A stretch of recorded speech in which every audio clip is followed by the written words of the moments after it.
Hanmano saying 3-point will be late, so they might have to forfeit. But I don't know how late.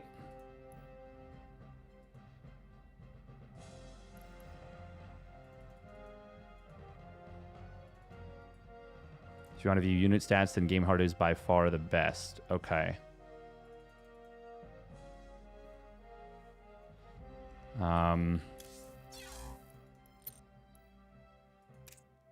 Maybe it is Game Heart 3 that I'm using.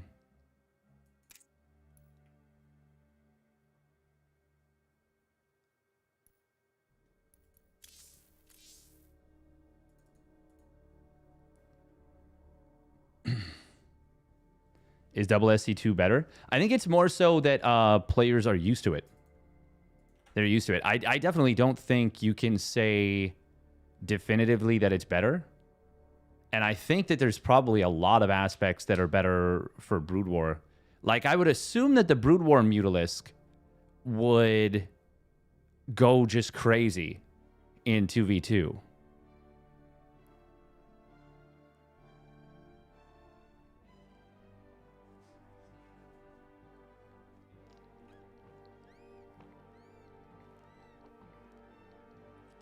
I wonder how Guardians are actually in 2v2.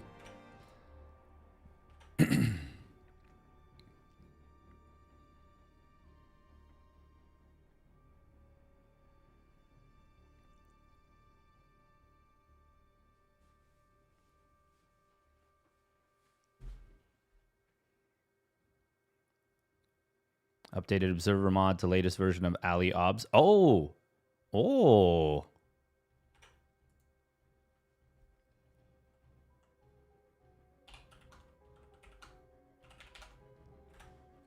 Should we just grab Spirit then? Spirit Lambo? Yeah, let's do that.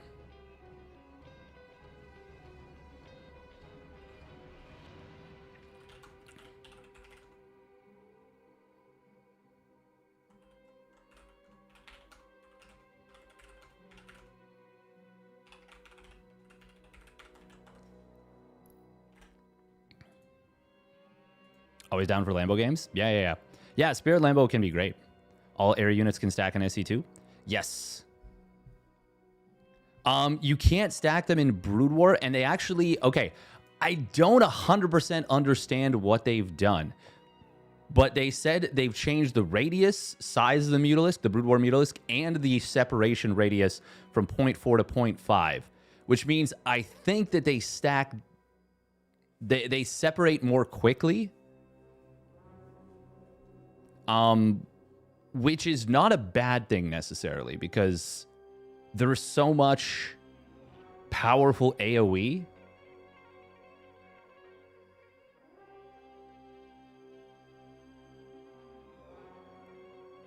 Oh yeah, Defilers are crazy.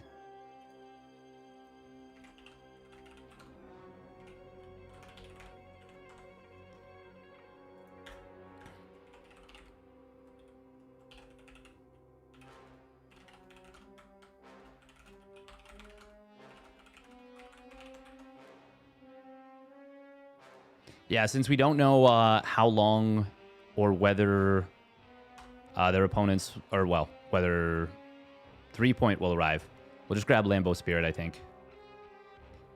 Better than Magic Box? Yeah, that's what I'm thinking.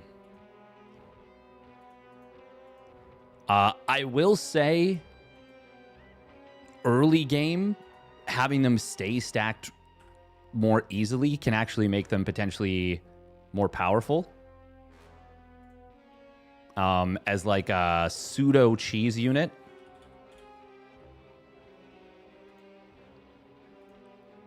Especially since they're now going to be range 5.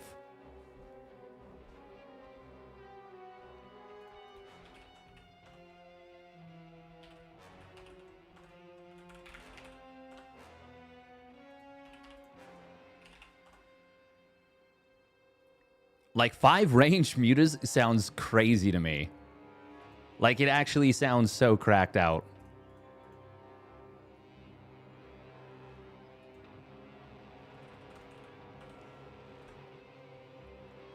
All right. Spirit, Lambo versus Kuroi, Humor, and DDDDD. I don't know who that is, but Lambo and Spirit.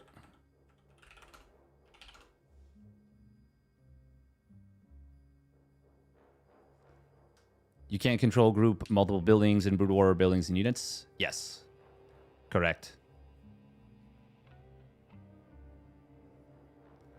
Clearly that's DDD. Funnily enough, there was actually a player called DDE that was a Canadian Terran that was pretty decent, pretty darn good at the game. Yeah, not possible with a building, but definitely you could do it. I never knew players to do it with a burrowed unit, but I suppose that would work. Some players did it with a larva, which... Wait, did they do it with larva? That sounds so wrong now that I say it out loud, because why would you ever do that? I know they did it with an overlord for sure, and you wouldn't get overlord speed, and once the overlord got close, you would send it back, unhotkey it, and then change it for another overlord that was back at your base. The amount of chores you had to do to make units work the way you wanted them to was truly ludicrous. Burrowed Lings is the easy way. That sounds like it would be by far the easiest, but you do have to invest into burrow, which is expensive. Terran could do it with a siege tank, I guess. If Terran had Mutalisks, the game would be... I mean, it'd be something. It would be something. I remember watching a game after Artosis was very frustrated with losing to Zerg. And this is not too long ago. But maybe the last 2 years, he was frustrated after losing to Zerg. And he queued up a game as Zerg. And he made a bunch of mutas. He did some damage, but he couldn't mute a micro. But he had the strategy down, which was, counterattack, blah, blah, blah.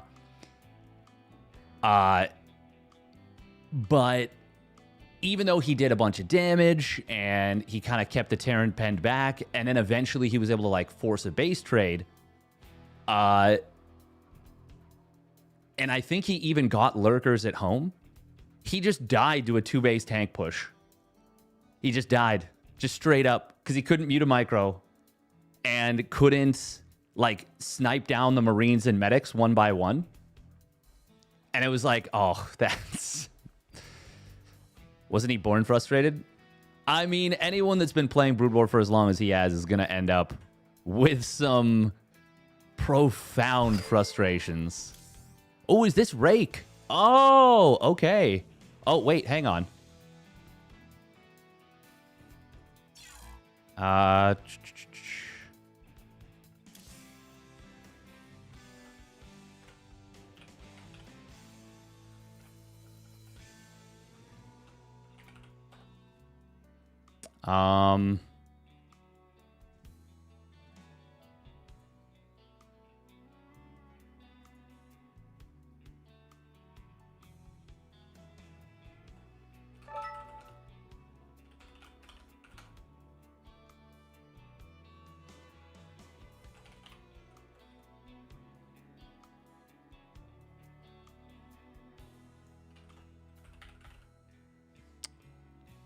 So Rake Coat? Who is Coat? No, wait. Rake? Coat. Who is Coat? K-O-H-T. I don't know who that is. Oh,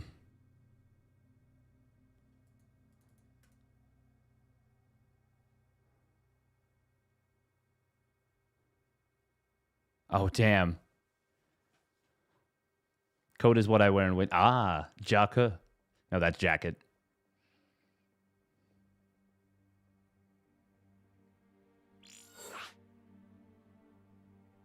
Team Biodome. Honestly, Brazil server.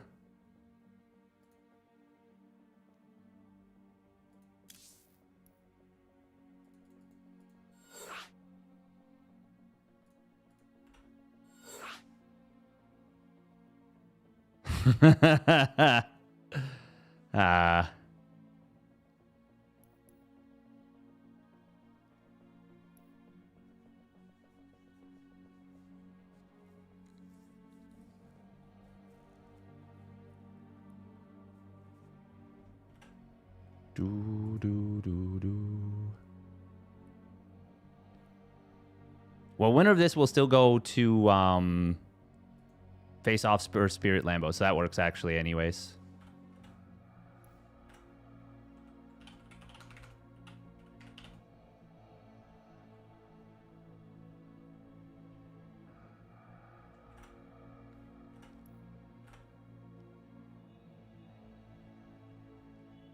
We make the same nerdy ass jokes at the same time. Nice. Steadfast sees Brazil server and gets PTSD. Yep.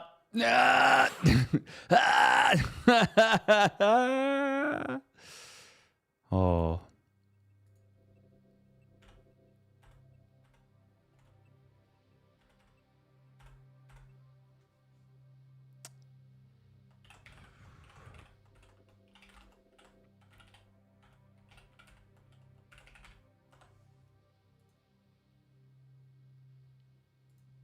Good luck, 250 ping eaters.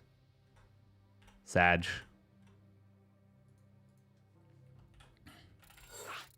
Okay, so it is... I don't know who Koht is. K-O-H-T. But there's someone new. It's going to be SC2 Protoss for Rake. Brood War Zerg will be IOSUP. Rake plus IOSUP. Versus... Hanmano and K-O-H-T Koht. Is that a capital K? Yes, it is. That is PZ. PZ versus TZ. Okay, we could get really lost in the sauce here. Koht is Kyle, a 5.5-ish Hong Kong Zerg. Oh my god. Yo, this is lit. Yo, look at this map. Oh my god, I love it. Anyway, spawning up at the top middle, it is Hyper One's Rake. What is going on with this? And in the top right-ish, it's 3D Clans IOSUP. We should put on the production tab, perhaps. That will be very handy. Spawning down in the... What is this? Like the 4 o'clock? 4 o'clock position? Yeah, sure. It's Koht, also known as Kyle. And his ally with the Brood War Terran, it is Cooked Mono. Yes, you have SC2 pathing and control groups. Okay, so we know now that the battle report does not work with this particular mod. What mod is this? Me outing myself. Game Heart 3. Okay. So we know that now. We know that now. We're learning. Me fail English? That's impossible. Hey, welcome Kurt on YouTubia.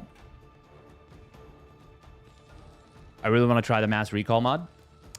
This is very different from the mass recall mod, from my understanding. Gas, by the way, before the third barracks. Okay.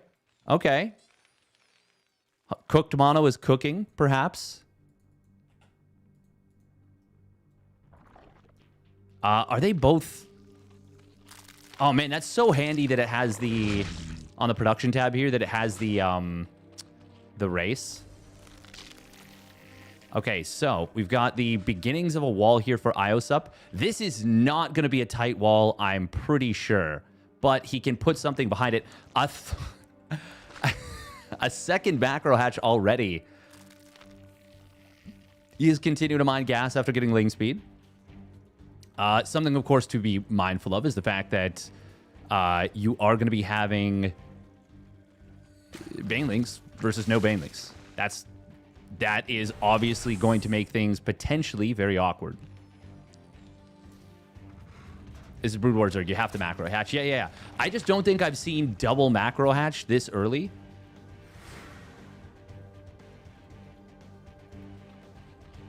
Usually it's an expansion with it.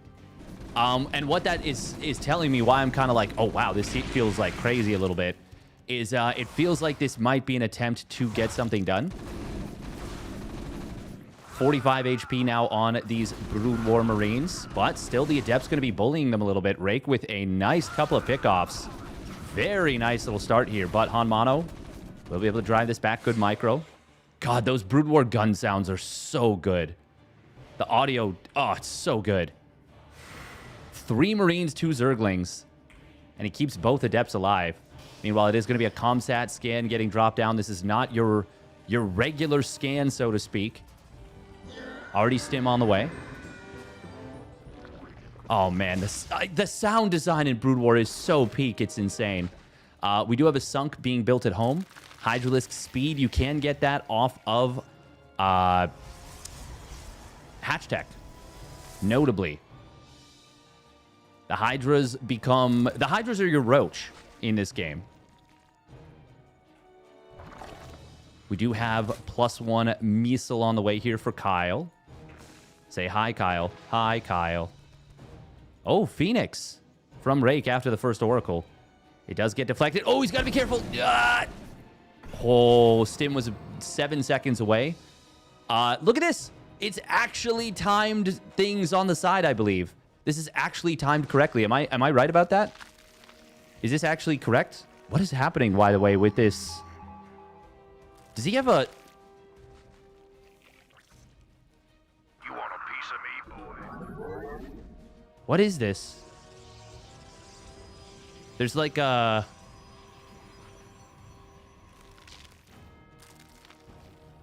Brood War style partial damage wireframe.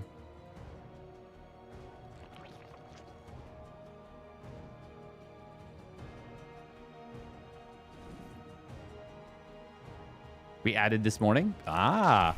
Okay, it looks like we are going to be seeing an attack forming up here. Stasis Trap could be very handy. Gonna drop... Oh, okay. Gonna drop it at the top of the ramp. I was very curious as to where he was putting that. Hatch gonna be attempted to be taken. Brood War Hydralisks are... they are strong AF. And the reasoning for that is that they're super low supply. They are actually weaker than the SC2 Zerg Hydralisk. It is important to note. What makes them super strong is their easeability. Easeability? Relative ease with which you get them. So far, it looks like... Are they waiting for the +1? Are they going to back away? We've got a tank started up. We've got a second factory done. This doesn't feel like, I mean, the kind of thing you can attack into, to be honest. But it also feels like staying on the map for too long is a bit of a liability. Very surprised they haven't seen this hatchery. Half the gas cost plus half the supply plus no light tag. Plus hatch tech plus more aura plus don't have to upgrade individual dropper lords plus techs more easily plus lurkers are stronger plus defilers plus plus stasis trap hitting hard. That is a lot of units getting caught right there. This is... Oh, man, they're in trouble. They're in big trouble. Going to see a lift on a couple more of the Zerg units. The Hydras do need to move forward here. They're very much, like, awkwardly set up on the ramp. Oh, there's some very nice lifts on the tanks. That's going to take one of them out of the fight for a very long time. This is still going relatively well for Hanmano and Kyle. No target fire to take down that T-Chank. Oh, this! Oh, the damage! Oh, I understand what you mean now. That's cool as hell. Like the Brood War style, they have components that are damaged. Oh, man, this was... Oh, that is peak design. Mothership's out. Time Warp is going to hit so many units here. Interestingly, it actually could have been a fair bit better of a Time Warp. Could have put it a little bit further forward. But still not bad. Oh, no, the Mothership is way too far forward now. Almost gets biled down. So close to getting taken out. 27 HP. They're actually getting pressed so hard. Speaking of low supply tanks, we do have Brood War Siege tanks, which are very supply efficient as well. Only 2 supply. Hatchery is kind of... Actually, now it's kind of working for them as the Roaches are getting caught up a little bit here. One carrier will get taken down. The second one, all the interceptors are gone, but the Mothership is actually raking. It has killed so much of the anti-air, there's barely any left. and there's no healing. Some of the Marines caught behind the tank. And look, I think the mothership just got like a triple kill. Sheesh. This mothership is actually single-handedly holding the push. It needs to get shield recharged badly. Does he have energy recharge right now? It'd be so valuable. Yes, he does. Yes, he does. That would be the best thing. There we go. Energy recharge. That's going to let him get the shields back up. Siege tanks, they're not what you need to be time warping. He needs to kill the Marines. I think... Oh, God. Dodging Biles is so hard when the mothership is the size of a city. But with the carriers now out, can he clean this up? Oh, no. The Biles are going to hit. Oh, no. Only one. Did it miss? No, it's just only one. There's not enough damage. They're going to hold this, and there is no anti-air. The mothership, 38 kills. You talk about a hero unit. This mothership is them. This is the mothership show, and everyone else is just a supporting actor. Now it's got +1 air weapons. There's no armor for the Marines. 2-1 upgrades. Will the Hydras be enough? I mean, now there's even a few carriers, but they are actually out of interceptors. There's a lot of Marines here. A third time warp getting cast. 40 kills on this mama ship. 27 HP in a dream. And the dream is very much alive. At this point, Rake needs +2 air weapons, needs to power through. We're going to see, though, Karen boosters. If you've ever wondered who is in charge of the Homeowners Association and why do they have so much power, it's the Goliath once they get their Karen boosters. You get enough financial support. Oh my God. IOSUP has taken it on the chin this game, but has kept the almighty mothership.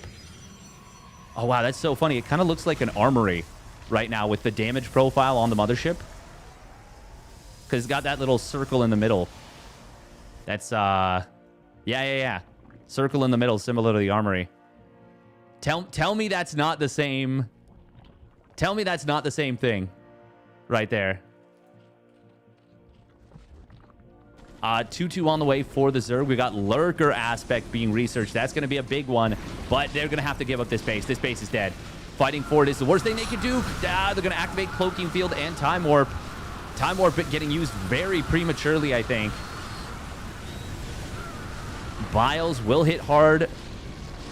I mean, there is the Goliath range upgrade, but there's not a crazy number of Goliaths. However, we do have 2-2 upgrades already done for Kyle. And it feels like even with this super mothership, the macro and aggression is looking still very strong. Lurker's not able to complete. IOSUP desperately trying to get even one on the field. It will not manage to burrow in time. The mothership is still alive, though. So is the carrier fleet, and the anti-air is really getting whittled down even now. We're about to have Cloaking Field available. Mothership is still on full shields. But IOSUP is not in a position to support his ally anymore. He has lost far too much in this game. Rake. Oh, he's going to recall back in to the... Oh. that was about the funniest recall you could have seen. Because he could have just flown. +2 air weapons now done, but I don't think it's going to matter one bit. There's just too much stuff. Oh, interceptors do manage to all deploy before getting out into the fight. Time Warp, is it available? It should be. But there's just, yeah, there's too much anti-air, and it needed to be a victory with air. Corrosive Biles could have been a little bit friendly, unfriendly. But it is still going to be far too much. Hanmano and Kyle will take it down with the... I mean, they won on the ground. The biggest risk was, yeah, too much control in the air. And the only way that was going to really take over was if, I think if Kyle got, or pardon me, if IOSUP got up to Lurkers faster. That was a Wonky game, though. Very fun. I forgot how chaotic and just insane 2v2 is. It's just absolutely bonkers. Okay, we're going to try this with... we'll try it with WCS 3.0. Maybe that is what it needs to be. Welcome more thunder. Thunder to the thunder. Lightning and the thunder.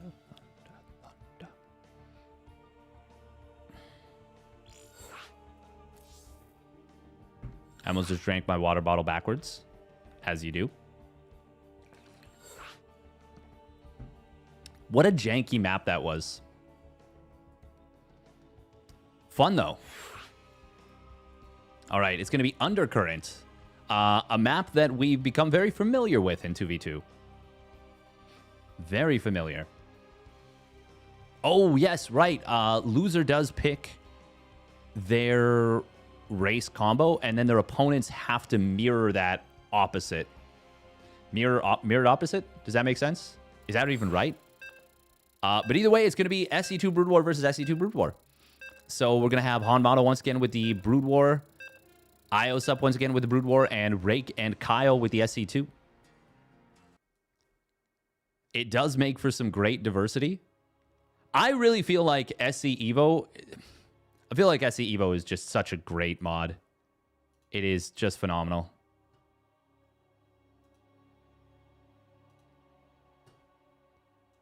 Outstanding.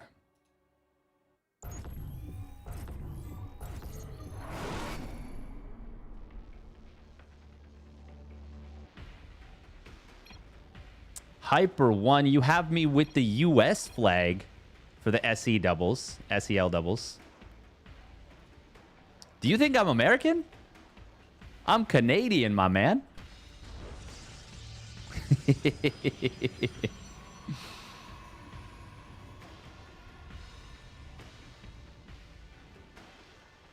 All right, here we go. Spawning. Ah, that makes sense. That makes sense. Spawning down to the bottom left, it is Hyper One's Rake. And his ally, Ios up for 3D Clan. And their opponent spawning up at the top right for Hyper One, it is Kyle, also known as Coat. And his ally, Cooked Mono, also known as Han Mono.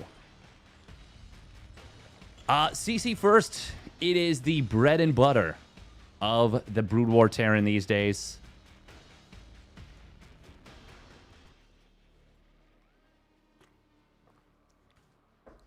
Han Mono ensuring all the Brood War peeps, all the hard workers ensuring Artosis will never touch this game. Command center first every game. But honestly, it's I like it. I think it is neat because it pretty much always goes into a very swift bio play. This was a fast gas. I think this is even faster than the previous game's gas. I could be crazy. Maybe it's the same timing. But it seems like a very quick academy. Man, the Broodmore Marines just feel so fluid. Feels so fluid, so good.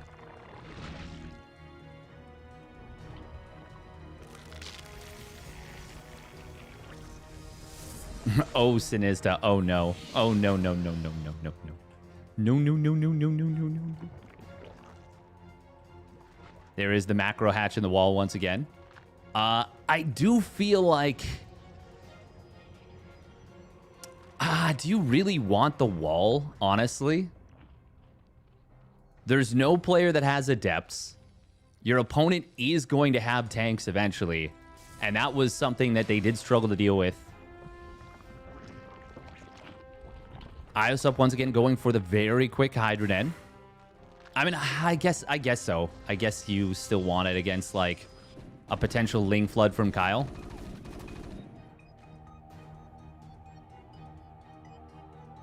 The upcoming EU member, that is potentially That could actually happen. Ah, yes, I love politics in my StarCraft chat.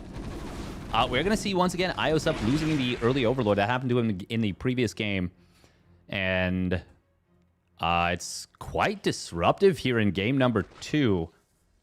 I should have been paying more attention. I was just mesmerized by everything else.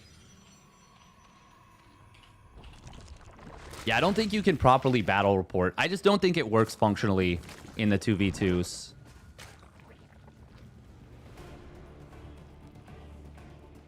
First couple medics are in Produzione.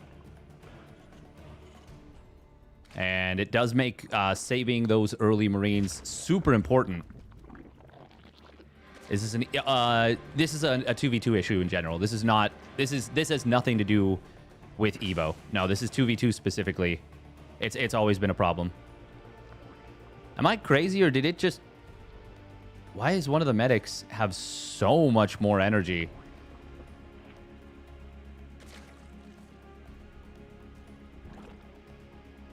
I know that the one did all the healing pretty much, but still.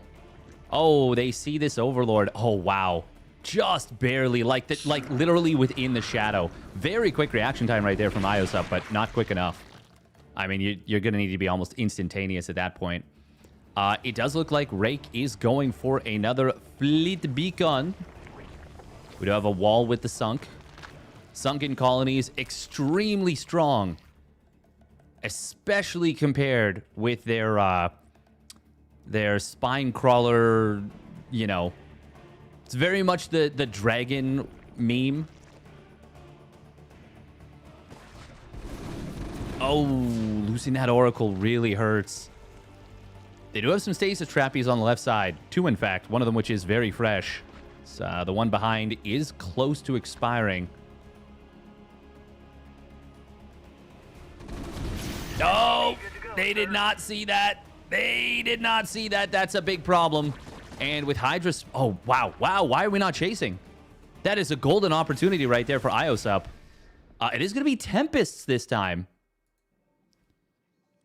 Where did 2 probes just die? I feel like they could have flooded this. Now they lose 1 Roach, 1 Marine, and that's it. That was a huge missed opportunity right there for Rake and IOSUP. I don't want to be too critical, but that was kind of an army delivered. Brood War Marine range should be +1, right? Does already have that range done. I think it was always +1, no? Never plus 0.5? We are going to see three factories coming in. Oh, speaking of supply blocks, Han Mono is quadra-blocked. And by quadra-blocked, I mean he is building 4 depots to unblock himself. It is so funny to see the Brood War depot tile set just like shrunk down. Like, hey, look at me. I give supply. Hey, guys. I'm here. Don't worry about me.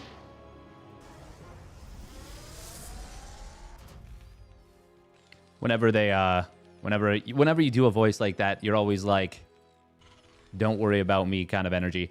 It is going to be 3 more factories. Brood War depots are chunky boys. Yes, they are. Yes, they are. So seeing the Tempests and going into this triple, I guess, 6 factory mech at this point. No ground upgrades yet for the mech yet for Han Mono. Meanwhile, Kyle, what is he going for? He's going for the 2-1 upgrades, similar to what we saw. We've got a Spire as well. I'm going to guess that's just to be able to build Corruptors, so probably we'll see air upgrades coming in. Oh, he's getting the armor upgrade for infantry,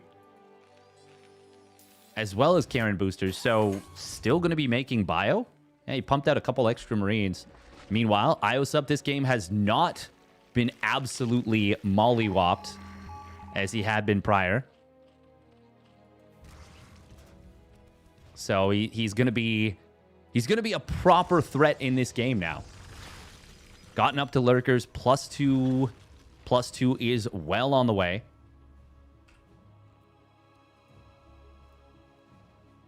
Oh.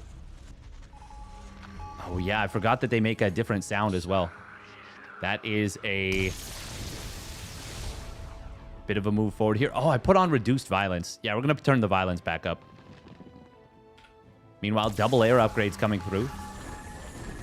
God, the range upgrade on the Goliaths is so insane. It is so good. But no air upgrades, obviously, is not the most ideal. Single lurker, not going to do much. Oh my God, he's moved in with everything, though. Is this the play? I don't know. He's got a lot of Hydras, but the upgrades and, well, the Hydras for Kyle are just better. However, there's just too many Hydras. And now it's going to be a base trade. Damn, this is going to get so messy so fast. IOSUP does manage to get on top of his opponent's production completely and totally. Siege mode is done, but it doesn't matter if you can't siege the tanks. Does Hanmano have enough to break through on the other side? Eventually, maybe, but not right away. Oh, is this going to be enough for Kyle to clean this up? Remember that his units are a little bit stronger. Just by nature of how it be. It does look like the damage that was done, though, was massive. And potentially too much to handle. Meanwhile, at home, it is going to be a cleanup of the army of Hanmano. The Corruptor's also going down. They did take down a couple of air units, but yeah, I think this is just far too much damage done, both economically and to the army itself. 40 Hydras here still on the field for IOSUP. And he can morph in lurkers kind of at his leisure. Oh, gonna target down the hatchery. Gold base. I actually don't know how many SC2 Hydras can beat how many Brood War Hydras. Like, can 6 beat 8? I'm not sure.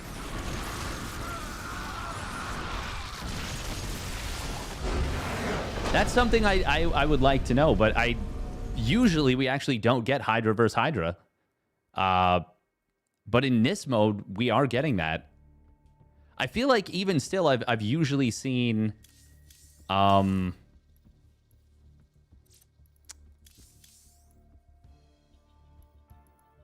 stuff. What am I trying to say here? I feel like it's usually Roach Ravager. Either way, neat. Neat.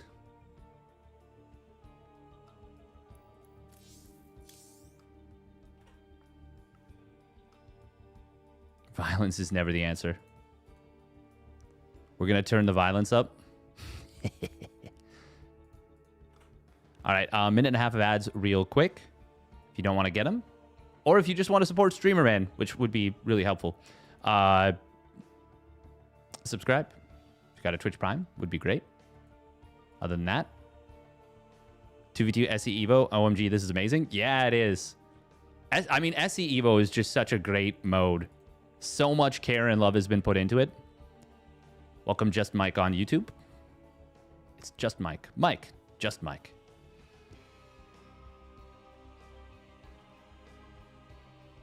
I mean, Brood War in general is just so... It's such a baller game. I think it's so cool. Mini Zerg and Sickness did win their series 2-1.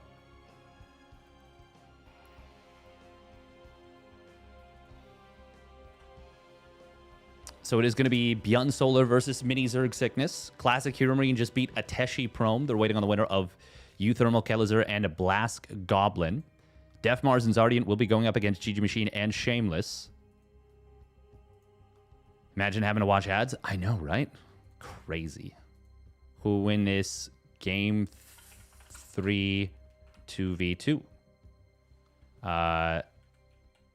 SCEVO 2v2 game 3?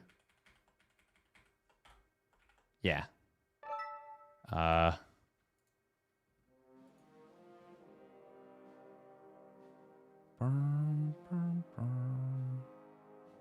Okay, it was IOSUP and Rake. ZP and Hanmano and Coat. TZ.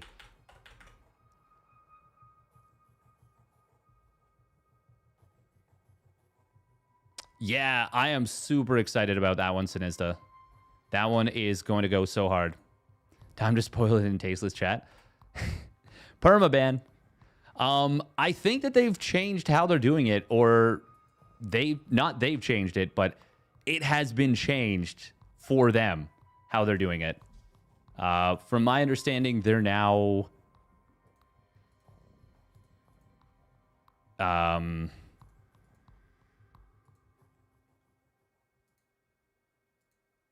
they are now made to do it on Afrika.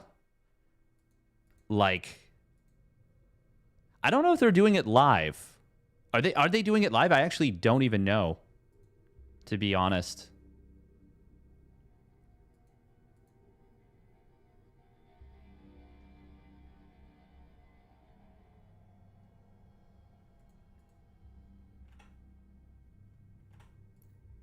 Maps are not loading. I can't find them. Can someone host Roscallion?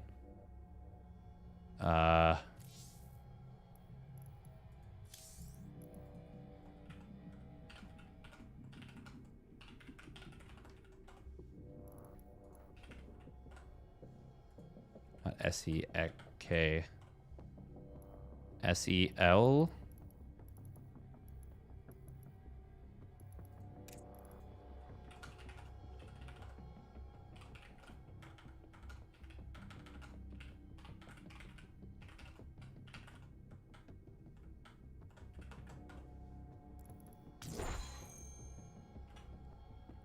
What mod do I have to host with?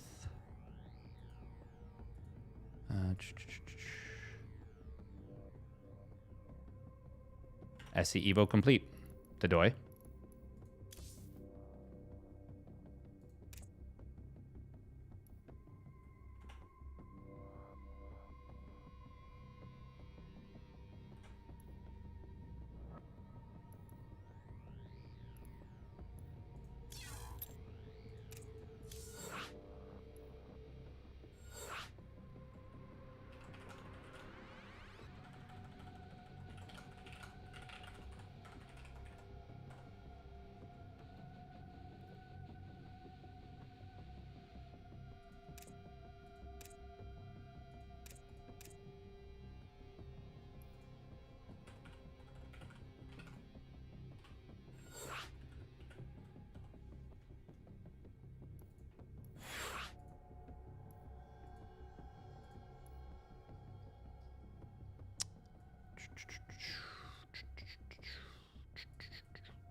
Let me make sure that that is the... Wait, it's SCEVO dev.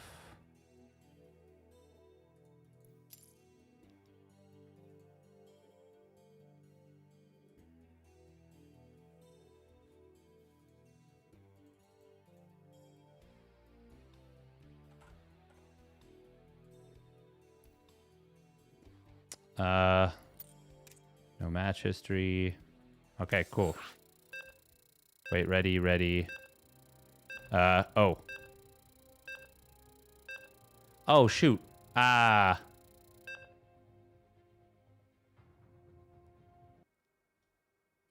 Oh, no. They want to remake? I didn't realize the STC wanted in. I was so focused on making game. He can just use if the players don't remake, which I'm fine if they do, obviously. We'll see if they do.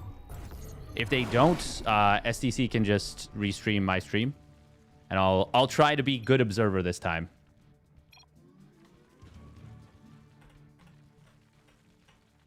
Shoot, I didn't give myself ref. God, what a nubbin. What a nubbin. I love that SDC is still around. Yeah. All right, here we go. Unfortunately, we can't swap positions. That's okay. Spawning down in the bottom right, it is Kyle. Say hi, Kyle. Hi, Kyle. And his ally, Hanmano. Oh, playing in that French tournament. Very cool, very cool. All right, spawning up at the top left, it is Rake.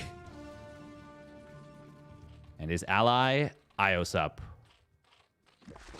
The minerals look so weird and like oversaturated on this. They are all the 1500 mineral versions.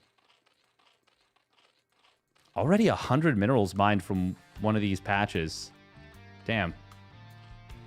The Brood War drones really just zoom. Ooh, 3 hatch before pool. Okay. Meanwhile, Nexus first into gate. Iosup and Rake. Forced into double Brood War. Hanmano and Kyle picking double SC2 after getting cooked in that previous game.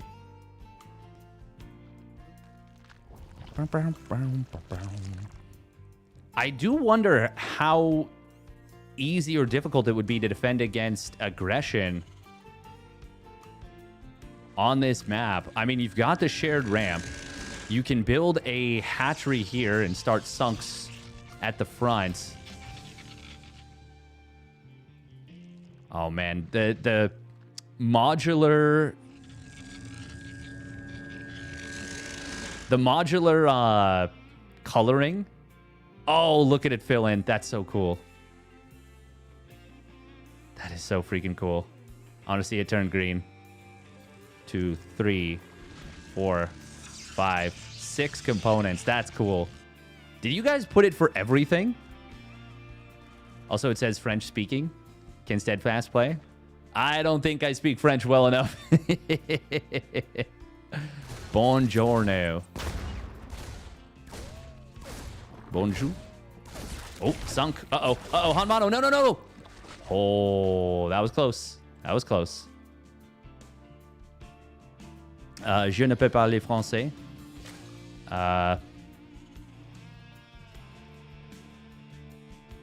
Je ne peux pas.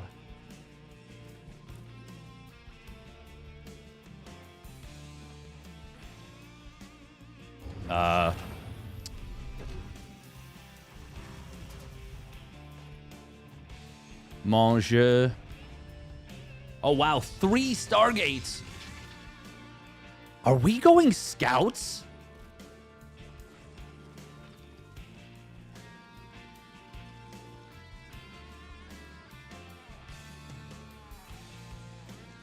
That is wild. Unironically, maybe. Yeah, I think we are. I know that there's been a big attempt to make scouts viable, and I can't remember what was changed about them recently, but I'm going to assume that they were probably buffed. Who was it? Was it Snow who did the kimchi build against Artosis? And it was just make like what was it, like 12 Stargate, 15 Stargate scout against him or something? God.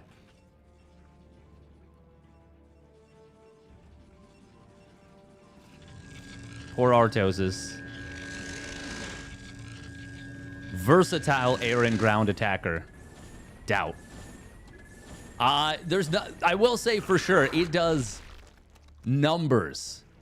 Air to ground, or air to air. Oh, good defense here. With the Hydras at the top of the ramp. I mean, I guess in a sense, it's a little bit like Phoenix, no? Obviously, it's not the same. Phoenix are I would say, far more dominant air-to-air. But there's no Protoss on the other side. Okay, Fleet Beacon coming in. So it is just going to be a start of scouts straight into air. Surely. We're going carriers again. A single goon is really funny to me. I don't know why, but it just is. Can't even get the kill. Has to get bailed out by the Sky God. The scout with both kills. That's him. That's captain of the fleet right there. Oh no, 3 more scouts. Huh? Are we getting the speed upgrade then? What are we doing? Oh, there's no anti-air here.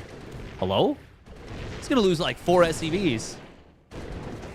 Oh, look at that. Look at how crisp the micro is. Like, they actually move so nicely. Oh, but he's got to be careful here. Couple of window memes. Also, cyclones. God, they're so slow. They do get out of range. There is a speed upgrade, no? I'm not crazy. There we go. He just wasn't building it right away. Rake is a little bit supply block there, as is Han Mono. Missile turret was delayed. We've got the Megfield accelerator upgrade. Han Mono, a filthy battle mech abuser. Yuck. Yeah. No, I'm just kidding. It is going to be really good against scouts, obviously. Really, really good.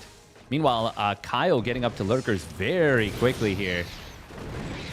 Oh, look at that. Look at him take down those Hellions and just completely fail to get away from the Cyclones.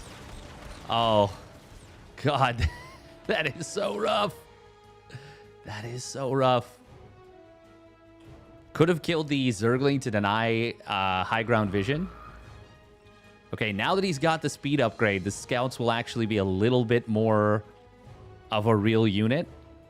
Why is there the Dragoon with the army? This is F2. Surely. Surely. Overseer going to scout into the main base. We do have a hive on the way for the SC2 Zerg. Coat, Kyle. Meanwhile, Drilling Claws coming through. Something that's interesting is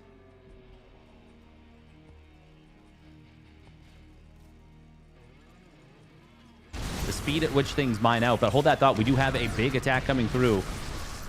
Lurkers are up defensively, but there's not a crazy number of them. However, there are some on the top side. 2-1 upgrades done for IOSUP. This does not feel like they can really get anything done.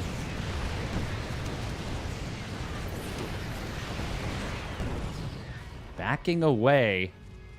Rake, just lose the Dragoon. Just let it die. Just let it die. It's triggering me. Oh my God. The Hydras are actually kind of getting cooked a little.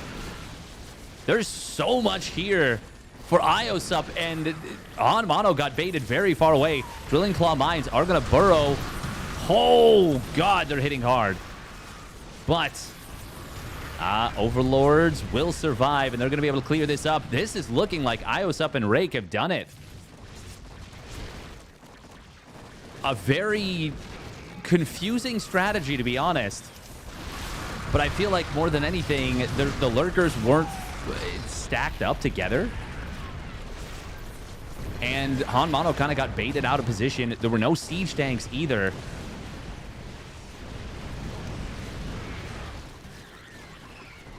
I can't tell how good the scouts were here. But they feel like, oh God, okay. Wow, they just took a massive Widowmine shot to the face. They feel like they were actually quite strong. But how much of it was the 2-1 Hydra push? This Mono Battle 2v2 tournament is sick.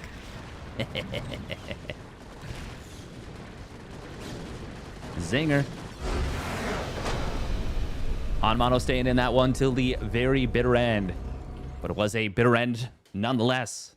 And it is now going to be Lambo and Spirit going up against Rake and IOSUP. That will no doubt be taking place on the European server.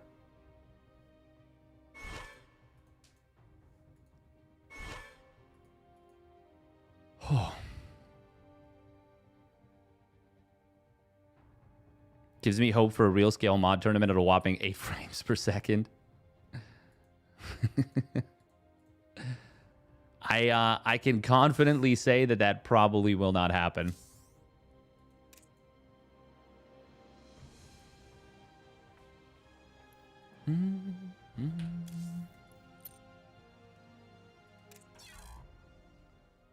Real scale would be awful. I don't think that you could ever pull it off, unfortunately.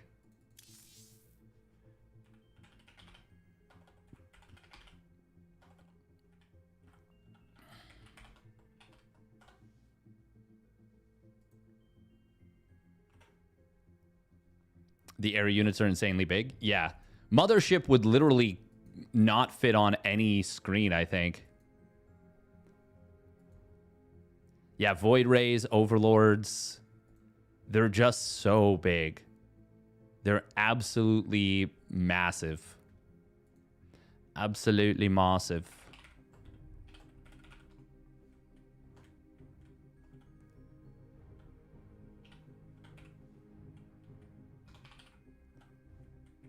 Lambo and Spirit versus Rake and Iosup. It'd be one battlecruiser versus a mothership. Even a real scale Legacy the Void campaign mod, they had to use 1/3 scale and they still cover the entire map. Is that the Void Ray or the just generally? Carriers cost like 8,000 or something. Oh my god. I will say I kind of wish that sort of thing existed more.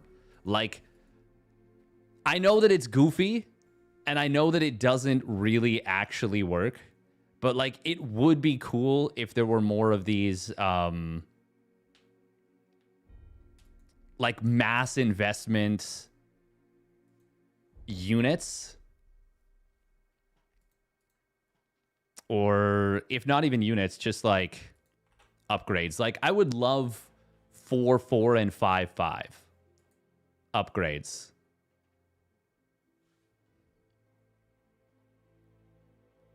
Like, and like have them be just ludicrous expensive. You know, like 4-4 is like 500 for each upgrade or something. Or even like 600. Or 5-5 is like 1,200. Like legitimately insane cost. Who will win this SCEVO 2v2 best of 3? Just play Tychus in co-op? Does he have that? Does he have infinitely... Oh, he has 5-5. Oh, damn. Okay. That's kind of cool.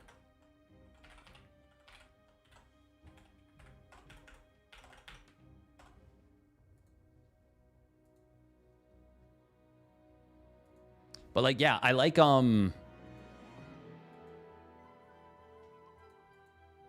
the idea of that kind of thing. Like weaponized money.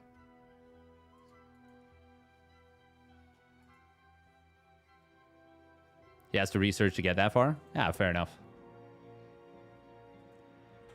I do want to give Kerrigan co-op a try. I know I've said that before, but I'll also say it again.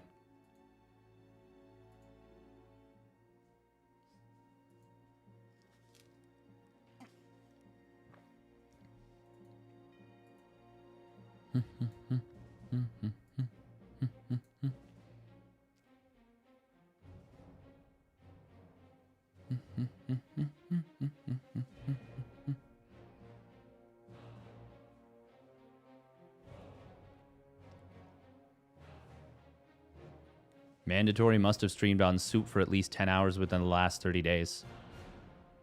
Damn. So in order to play in GSL, season... in order to play in GSL Season 1, you have to have streamed on Soup for the last... within 10 hours in the last 30 days. For at least 10 hours within the last 30 days. That's crazy.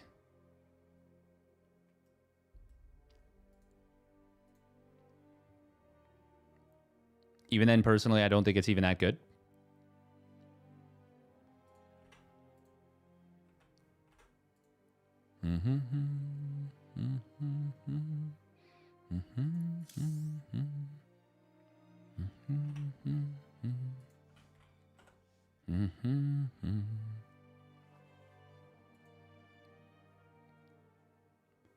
Bum, bum, bum, ba-da-da.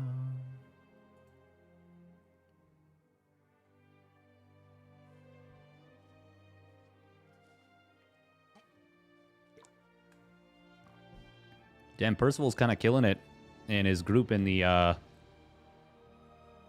TLMC map tournament. I mean, Hero's killing it, but Hero's, you know, he's always going to be killing it.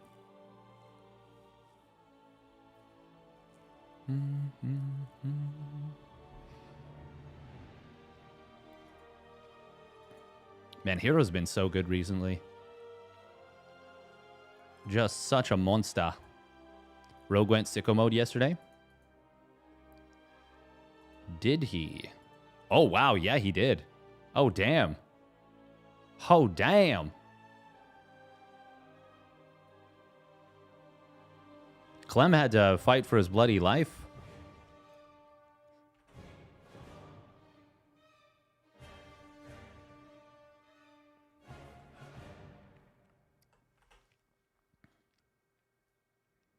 Clem had to fight for his bloody life, he did. Oh, poor Lambo. His scoreline reads 1330. His scoreline reads elite. But unfortunately, that's actually kind of cool. I don't know that I've ever seen that before.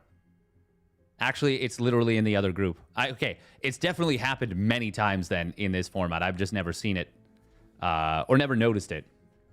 But if you go 1 and 3, 3 and 7, you get elite scoreline.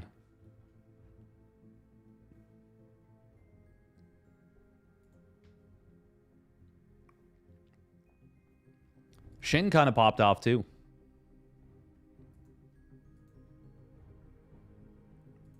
He's experimenting with more all-in now. I mean, I do think Clem is going to still play TVP for the most part. It's hard to say, but I think he will. I think he will stick with it.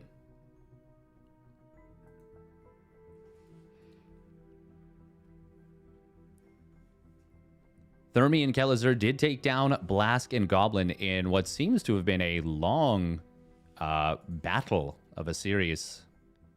They battled.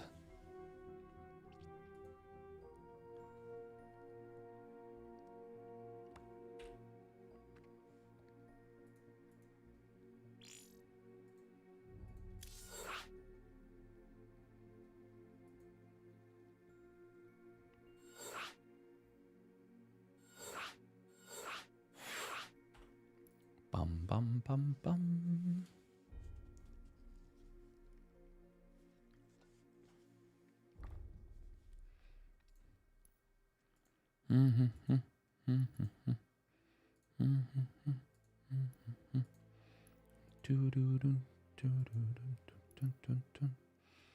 So Spirit's going to be playing the Brood War Terran, and Iosub going to be playing Brood War Zerg once again. Probably should have asked them to do matching colors, but it's all good. My logic for that is quite strange, too, because I'm like, oh, I already don't know exactly... Like, I'm already a little bit lost with everything. So now I'm like, oh, okay, well, I'll just make it more difficult for myself. It's like, wait, why would I do that?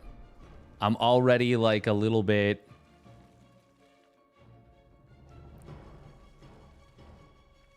Three racks and 5 racks 2 port? Ah, okay. All right, here we go. Spawning up at the top left, it is the Shopify Rebellion's Lambo. In the blue. And his ally, Spirit. With the Brood War Terran.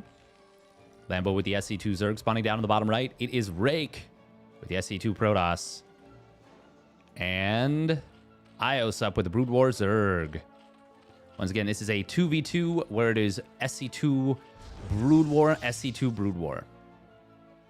Now, loser does pick for the next map what they will be. So that means you can go double SC2, you can go double Brood War, or you can go SC2 Brood War. And then your opponents have to do the opposite. So if you go double SC2, they have to play double Brood War. If you go double Brood War, they have to go double SC2. And if you go Brood War SC2, they have to go Brood War SC2.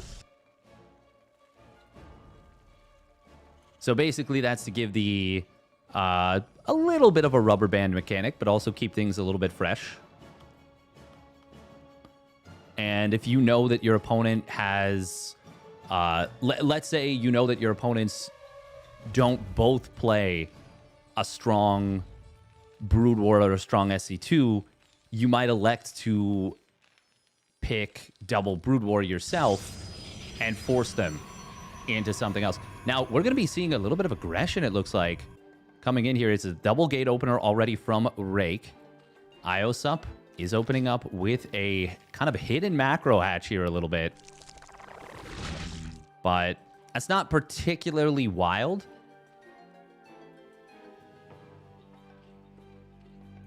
But I'm just looking at this, and it does kind of feel to me... Okay, yeah, they stop at 100 gas. Yeah, this is going to be all-out aggression, surely. Similar concept to what we've seen, actually, in a lot of just straight SC2 2v2s, which is Zerg Protoss going for a 3-gate plus Speedling Flood. And in theory, it might even be... Will it be stronger with the Brood War Zerg? I mean, you're not going to have injects. The macro's a little different, but it's the same concept.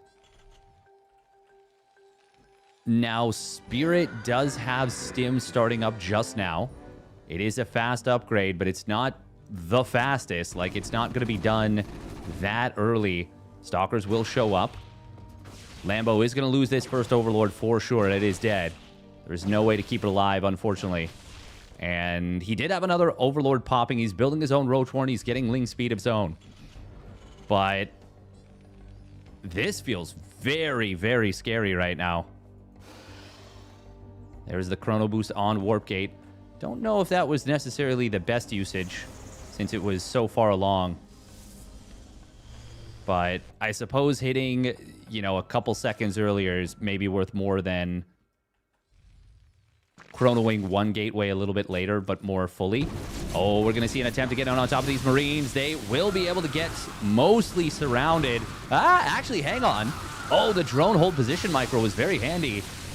Hang on. Wow, they actually managed to get away with this. Very nice Ravager Morph right there. Going to get the armor bonus.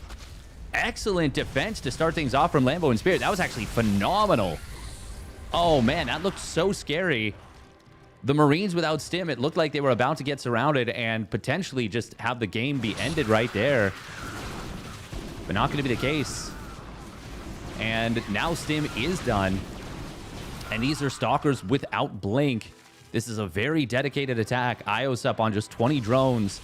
And the Protoss player on just one base. Yes, there is a lot of hatcheries. 5 hatcheries and technically speaking 3 bases.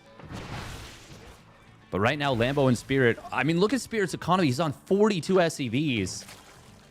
They really just need to hold. And they have survived the scariest moment. But another scary moment coming in. Ooh, that will be a good wraparound on this. However, look at this Corrosive Biles on the center of the Stalkers. Could have been better, but it also could have been worse. SCVs pulling into the fight. We do have Lings getting it on top of some of the production. But I think, yeah, this is still going to be a pretty comfortable hold so far for Spirit and Lambo. That was a little bit of an uncomfortable situation right there, but I mean, this is super all in. Oh, those Marines though, they do get caught out in the open. There has not been a bunker made. Finally, he's building one. Lings though of IOSUP will be able to get in on top of a lot of Lambo stuff. Uh-oh. Did they under-respect this? I think they might have. Spirit didn't have his units positioned as well as he could have. And they kind of underestimated the fact that Rake still has a very large stalker count. And it looks like they might actually just get broken here and not be able to stabilize any longer. 23 SCVs going down. If Spirit had just built a bunker or had his Marines better positioned, this would have been drastically different. But now Lambo and Spirit, I think they're going to get knocked out of this game. Range had just completed, I believe, for the Marine, so it makes it even more painful. Firebat added in. That's great against Zerglings, but the Zerglings are just being held in reserve for now. Now they're all going to flood in. This will be far too much. And GG is going to get called. Spirit and Lambo. They had it until they didn't. I think that just comes down to a little bit of complacency right there, which is really unfortunate because yeah, they kind of had that. Dragoon Lings next. Maybe. I mean, it happens to the best of us. But that's for sure a game that they'll want back.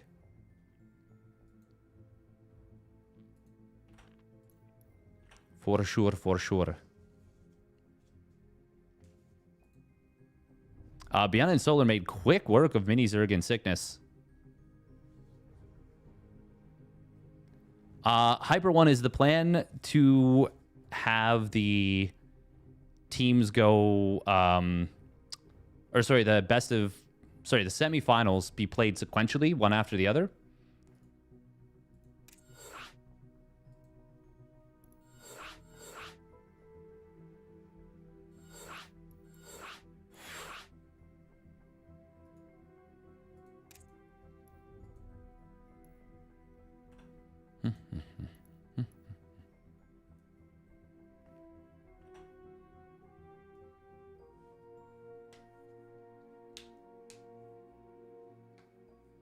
Semis will go concurrently? Okay, so one after the other.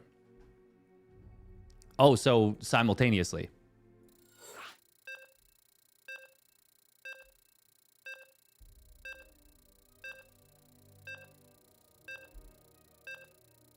Yeah, but no, I get that. It's kind of rough to wait on both. Okay, so then that begs the question. Would we rather get Beyond Solar versus Classic Hero Marine? Which I am leaning towards, by the way. Or winner of this versus winner of Def Mars, Zardy, and GG Machine Shameless. As I say that, I realize for sure we want Beyond Solar.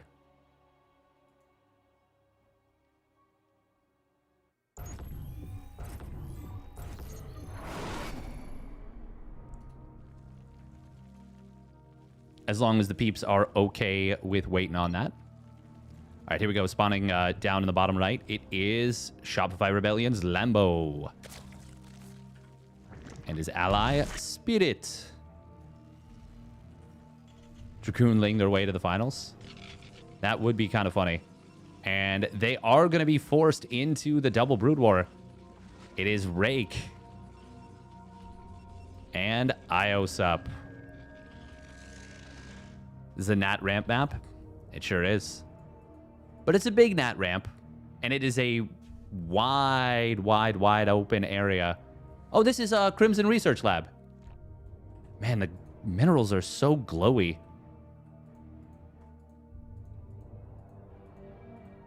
It's funny that the minerals are still separated into two segments.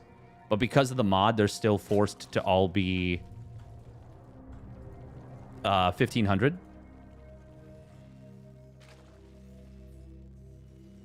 As expected, Lambo and Spirit pick SC2. Yes. I think that's I think that's twofold. I think that's to force... One, they're certainly going to be stronger with that. Just more used to it. And two, yeah, to force the double Brood War out of their opponents.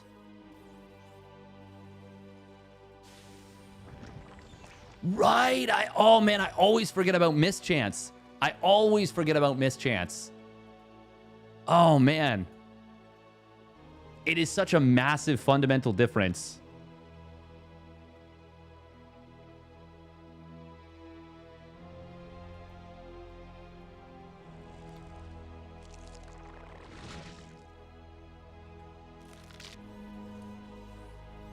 Bio doesn't get stim as quickly in SC2. Correct.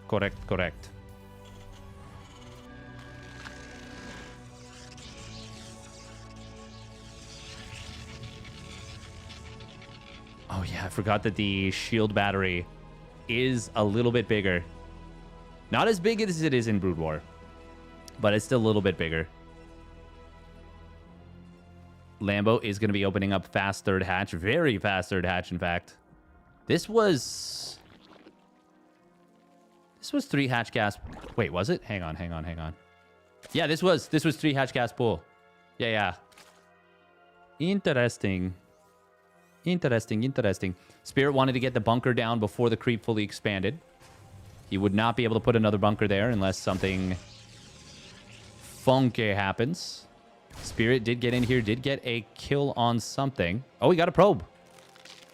Meanwhile, it's a double Stargate play from Rake, so he wants to once again go for this. Not the easiest thing in the world to defend your drones since there are no queens. So he will need that link speed to complete, and it will be completing very shortly. Oh, that should be a dead Reaper. Nice around on the low ground. If it wasn't for that, it would have actually gotten away. And they did not see the double Stargate. Seeing a Dragoon pop out, seeing no other information. This is actually a little bit awkward for them. We do have a Roach Warren being built by Lambo. Meanwhile, Hydra Den and a macro hatch from IOSUP, as well as the EVO chamber. Kind of a funny little wall. Pseudo wall? Yeah, pseudo wall, I would say. Spirit, for his part, 3rd CC already half done. I mean, my man loves his command centers.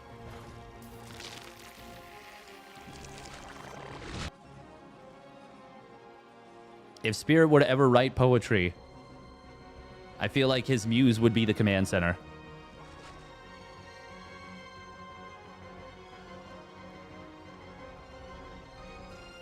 Bum, ba, ba, bum, ba, ba, bum, bum, bum. Rocky style. We are going to be having a quick Carapace rush. Just, I mean, it's great against SC2 Marines. The rate of fire, so fast. And therefore, armor, gonna be big. Couple of drones getting sniped here. That ain't bad. That ain't bad at all. Even with the Spore already done. 4 drones getting picked off. Oh, but that one scout is very low on HP.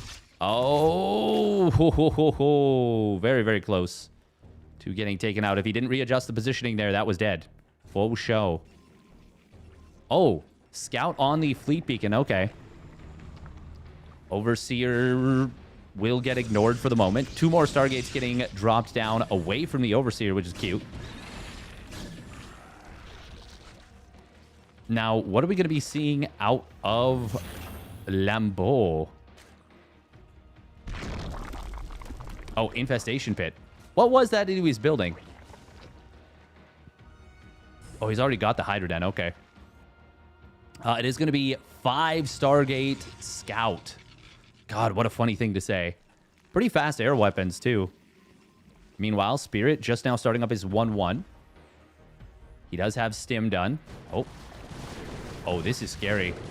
They see the rocks being hit. Dragoon will kind of just distract quite a bit. This is already looking really, really awkward right now for Lambeau and Spirit, I gotta say.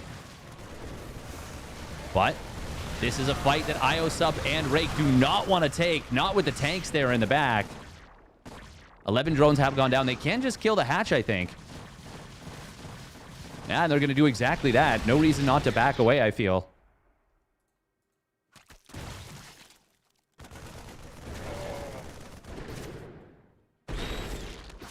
Watching the scouts get microed like this is really funny.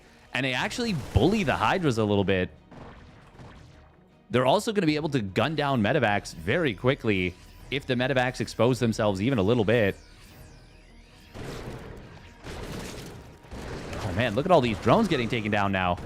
Already so many of them died, and he kills the hatch.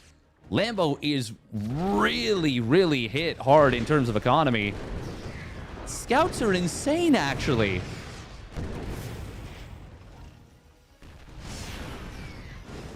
Are they better than Phoenix in 2v2? That can't be right. That can't be right. I think this is just not seeing them enough.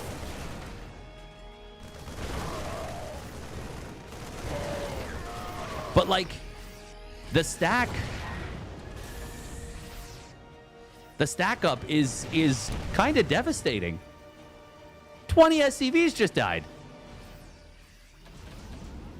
And now it's a carrier transition out of Rake. He is supply blocked, which is unfortunate. Does need to saturate these gases.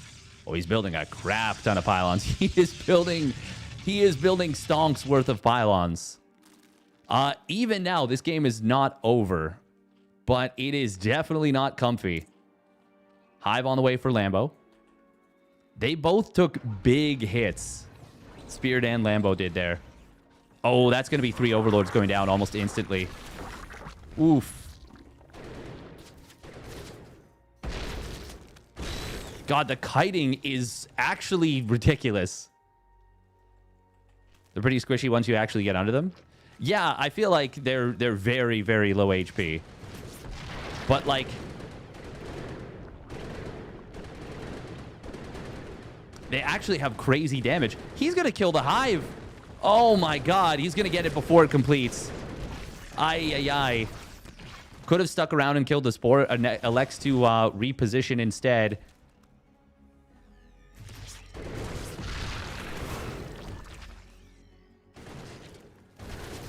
Oh, my God. This is actually so obnoxious. They're killing so many workers.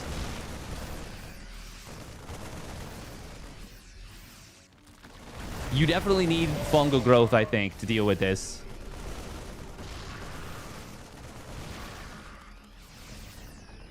Now, once again, this game is not over. It is looking very, very uncomfortable. Feels like, all things considered, this Lurker upgrade increases Overlord sight range by 2. That's not a real upgrade. That can't be a real upgrade. That feels fake. This feels like a very, very scary push out of Lambo and Spirit. They are going to kill this base. They are going to kill a lot of drones here, if not all of them. Surely that was meant to be the Dropper Lord upgrade? Or is that actually the Dropper Lord upgrade? And it's like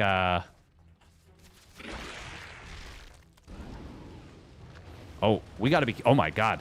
We got to be so careful with our tanks, but we're just dropping him in here. He kind of sneaks forward and gets away with this. Scan will come in. Scouts are going to get blasted here. Where'd the Corrosive Biles land? In the middle of the carriers, but it's only 2 of them getting hit somehow. Still, this is insane damage already from these pushes. From this push. Another hatchery is going to fall, knocking Ios up down to just 2 bases of mining.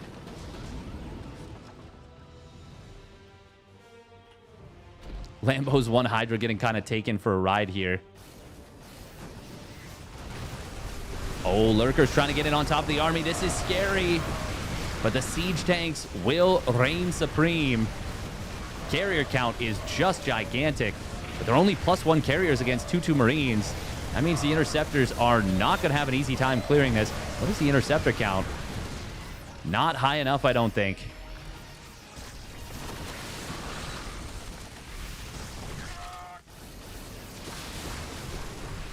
Oh, snipe coming in on one of those siege tanks there.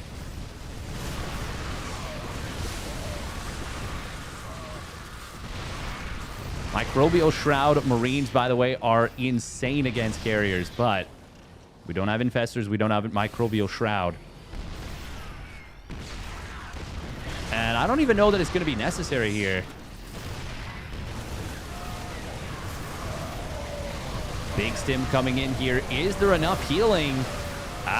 This actually might be a little bit scary still. There are some Hydras. They've got +2 missile. They're going to help a lot. 17 interceptors in production at once. The carriers, though, oh my God, they're actually going to win the day. They're actually going to win the day. Oh boy. 18 carriers on the field. Sheesh. They actually just killed everything.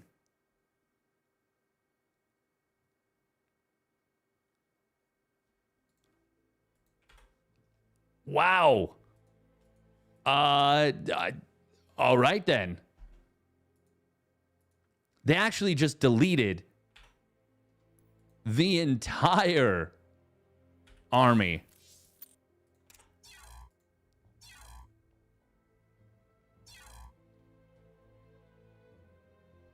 I think Spirit and Lambo got knowledge clocked.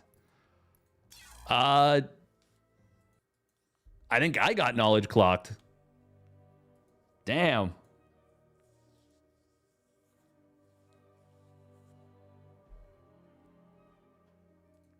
I did not realize the carriers were that strong. But like they did he have it felt like the interceptors launched so fast. That was insane.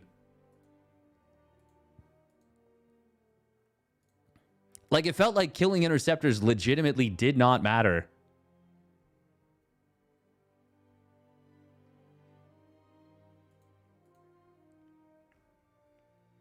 They do have Graviton Catapult. Yeah, they got out so fast.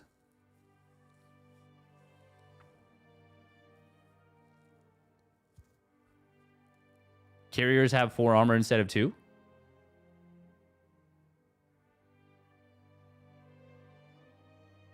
Carriers or interceptors? 4 armor is insane, by the way. The interceptors auto retreat on low shields. Oh.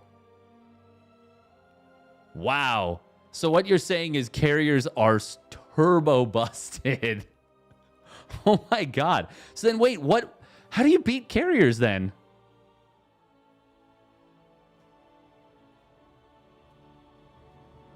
Then they heal 10 hit points per second and pop back out. In exchange, the interceptors have much lower DPS. So it's just that there's like survivable as hell. Okay.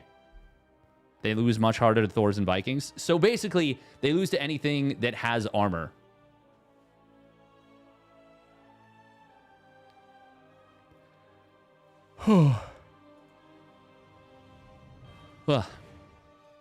Interesting. I mean, to be fair, I'm used to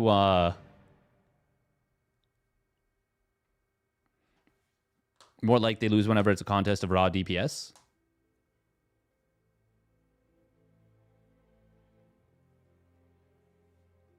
I mean, raw DPS though, like SC2 Marines are insane in terms of raw DPS.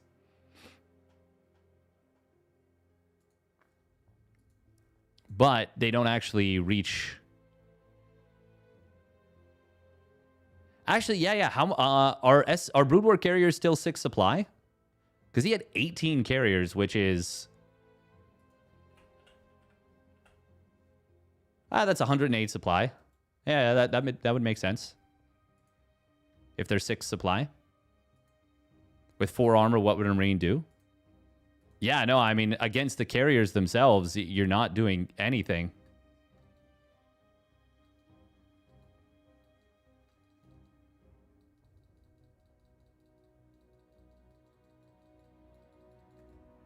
Oh my God.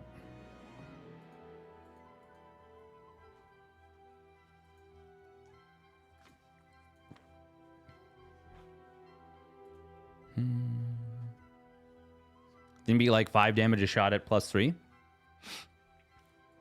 They were 2-2.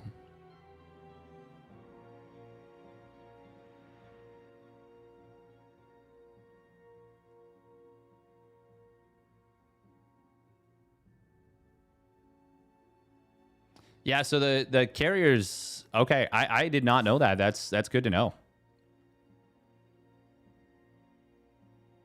Yeah, I'm surprised, Hyper One. I'm surprised by that one. All right, a minute and a half of. Actually, we're gonna do 3 minutes of ads. We're gonna do a little bit of reading in the meanwhile. Is there a wiki that has all of the stats of all of the stuff?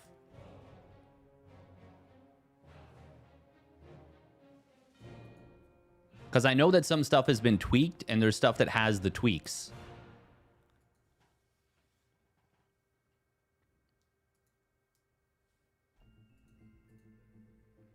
But I cannot remember.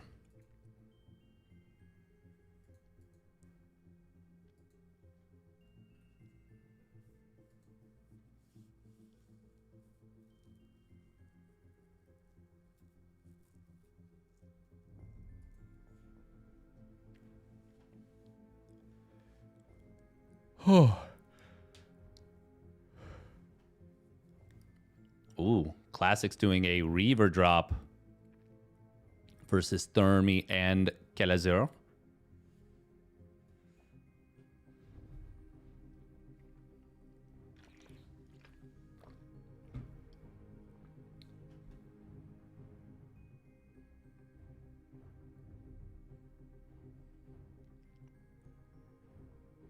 Kelazur. Kelaser. Oh. Thermi. Oh, Thermi just pulled off some classic schlappy micro.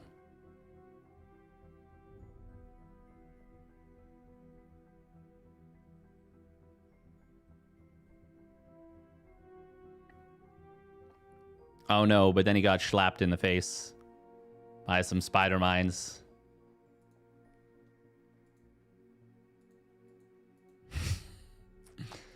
I'm a goofball. I'm a goofball. The good news is for Lambo, he is still more than locked in to the playoffs.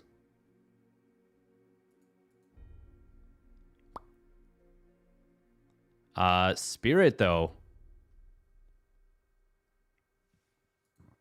Spirit, who was incredibly strong, he really could have used 2 points here, because now in order for him to make it into the 2v2, he either needs to get at least 5 points just to make it into a tiebreak.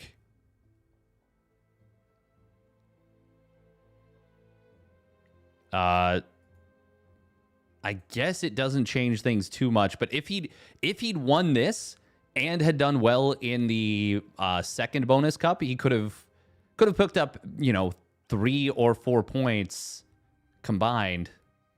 Well, I mean, theoretically, anywhere from 1 to 4. But let's say he picks up 3 points. Now, that does mean coming top 2 and 1 and winning the other. Second place and 1, winning the other. But, I mean, he did come second in the bonus cup number 7, which netted him a point. But all that is to say, Spirit, who was been one of the most effective 2v2 players, is on the outside looking in. And really, really needs to rock it to make it happen. Basically needs to come second place or better in the May event. And even then, he needs Maru, Serral, Showtime, and uThermal to pick up, well, I guess, and Classic at that point, to pick up less than 2 points. uThermal could pick up some of those points today, even. There's still 2 more bonus cups. This one that we're in right now, and then another bonus cup. Now, there is a last chance qualifier. Solar and Beyond might run away with this again.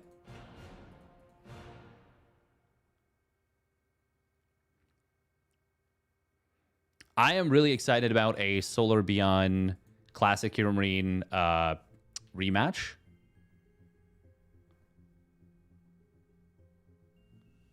They have been... Well, they played a banger of a series not too long ago.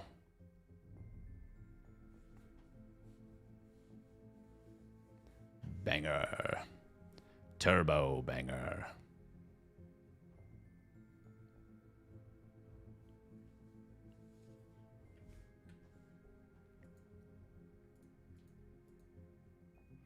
Why on Challenge it's Shameless but Liquipedia skillless?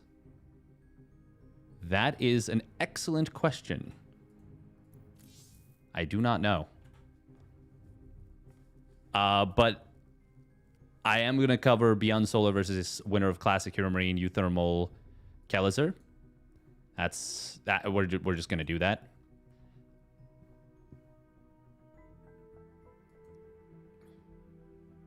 It does look like Classic and Hero Marine are up 1-0. Kind of funny seeing you, Hero Marine with a headset mic.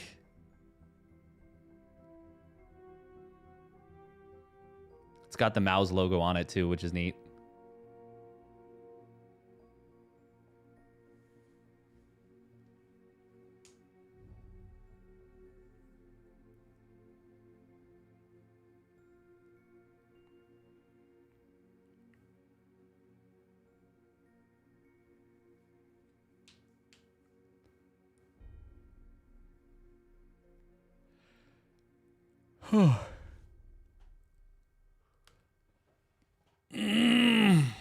Oh, big stretch. I don't know if anyone knows this, but you are legally required to say big stretch when you do a big stretch. It's I don't make the rules, but that is the law. It is simply a requirement.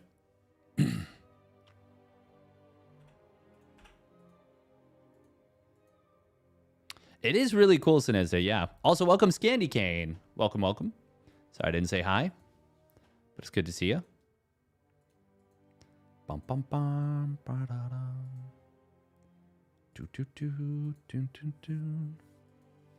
Man, 4 armor on the carriers is actually so insane. That is so much armor.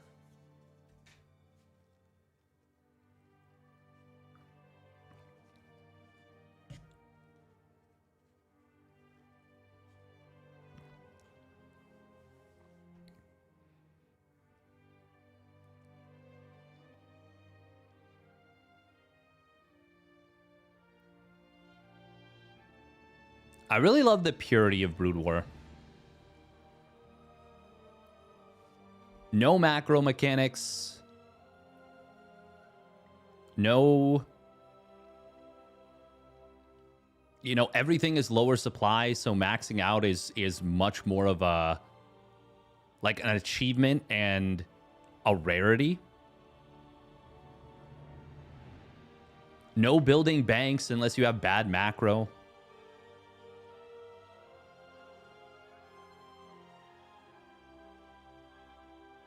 So you're always going to be building a bank because the game is so hard to macro. I will say I'm not necessarily a fan of playing Brood War. Just because, like, it's so much to do.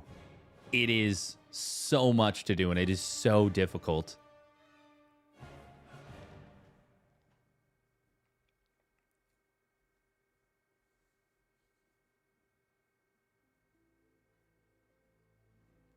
Man, there's so much happening everywhere on this map.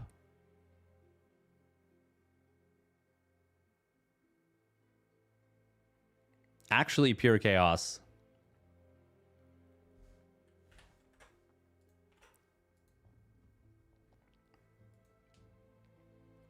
This year, Krefold City, or wait for 30th?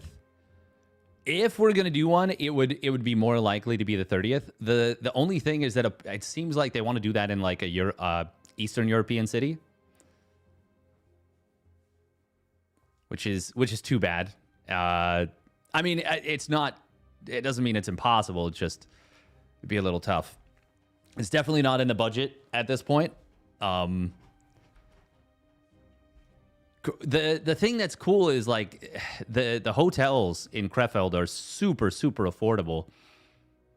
It's just the plane tickets are obviously a little bit on the pricey side.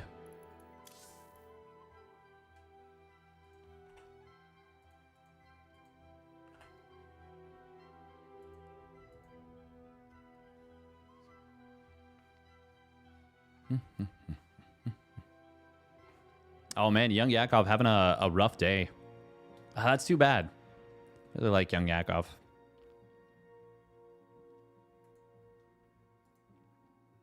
With fuel costs the way they are, they're extra pricey.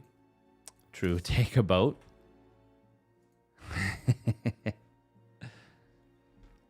I think taking a boat at this point would potentially.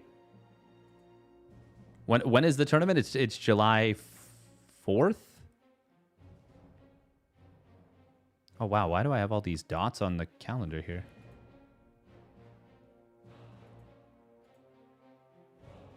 Huh.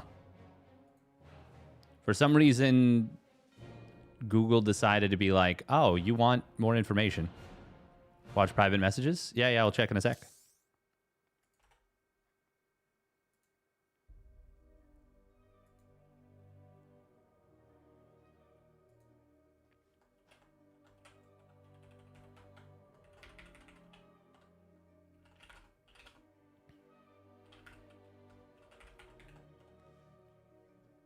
Oh.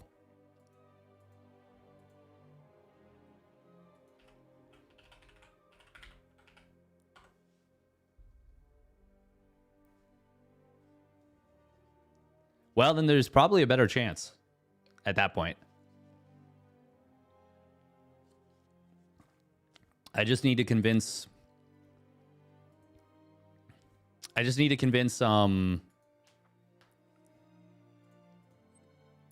the peeps that, you know, I'm a part of StarCraft history or something. But I mean, it would be cool if we could if I could get there. And there's a chance. There's a chance.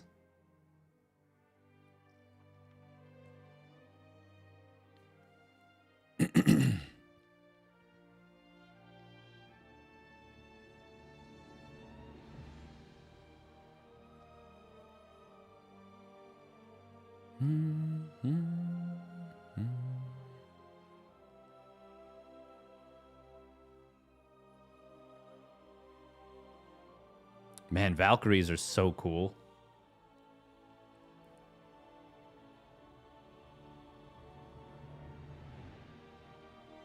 Hero Marine casually with 10k minerals in the bank while maxed out, or 10k resources in the bank while maxed out.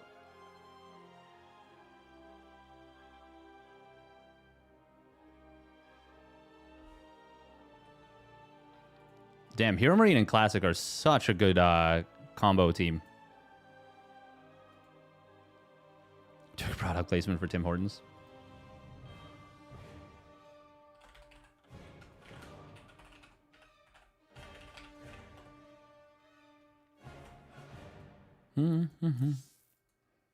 All right, so it is going to be Beyond Solar versus Classic Hero Marine. That is going to be an awesome series.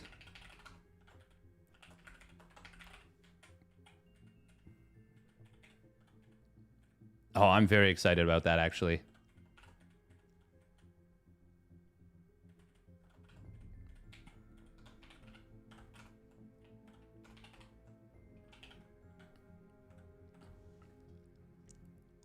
Best of 5. Round of 4. There we go. Cool. Part of the uThermal 2v2 circuit. You guys already know that. We're going to trim down the title. Too much bloat. Too much bloat. All right, here we go. Best of 5.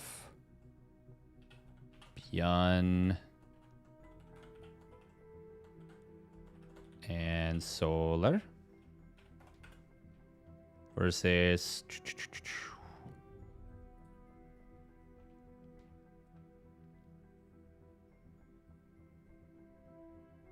Classic and Human Rain.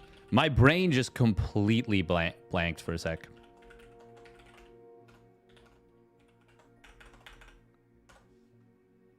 As it is wont to do.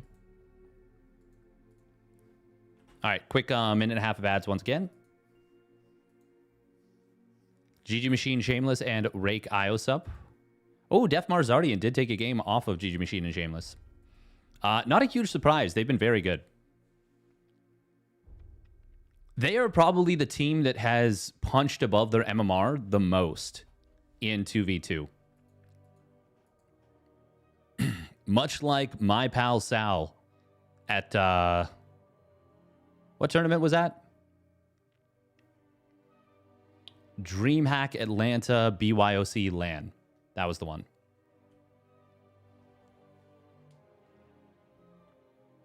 Ah, Loco's playing Nightmare Legacy of the Void campaign.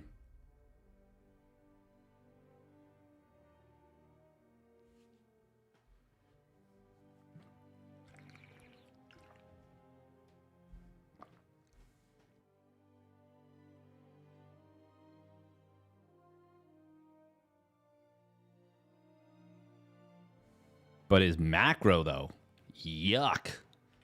Not looking too sharp. Wow. Floating so much cash.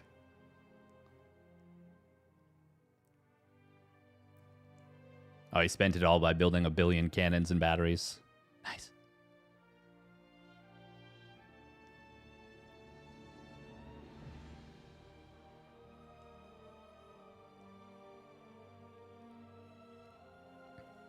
Wait, you fight Dragoons?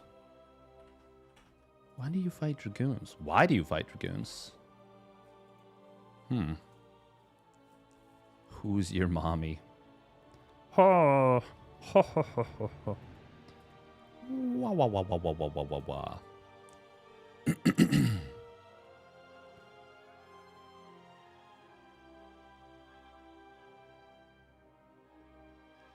Oh, I forgot with the Legacy of the Void campaign, you get fast warping off pylons.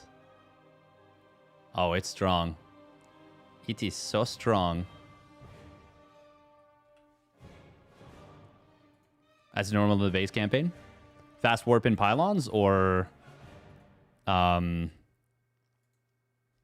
fighting the Dragoons, fighting Protoss?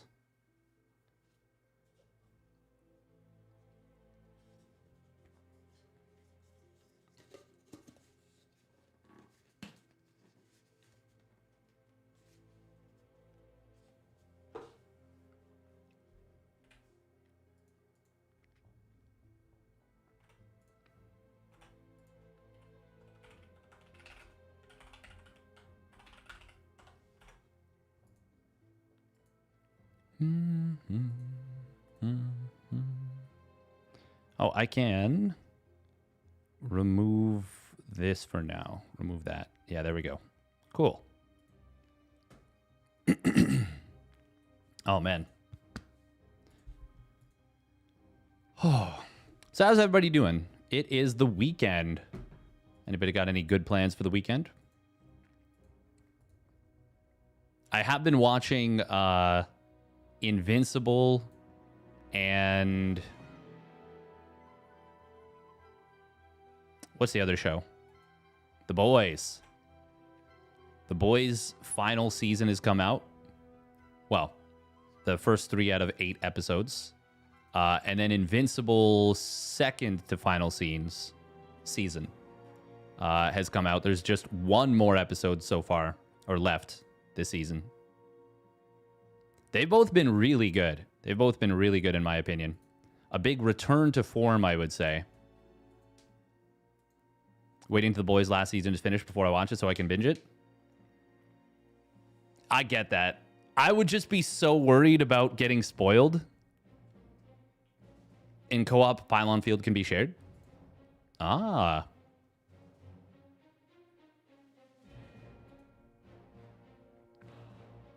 Making your friend watch Firefly today?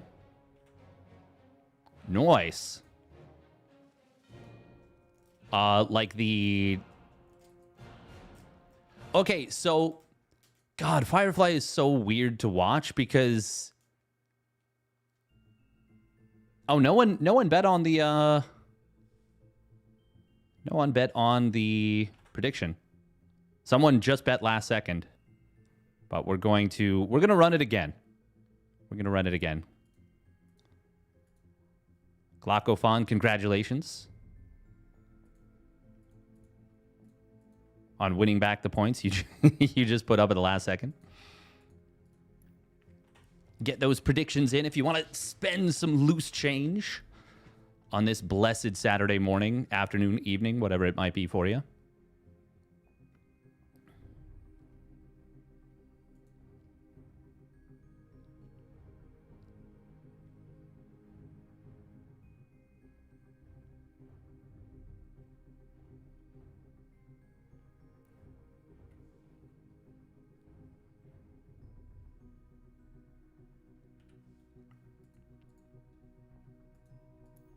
Bum bum bum bum bum bum bum bum bum bum bum bum.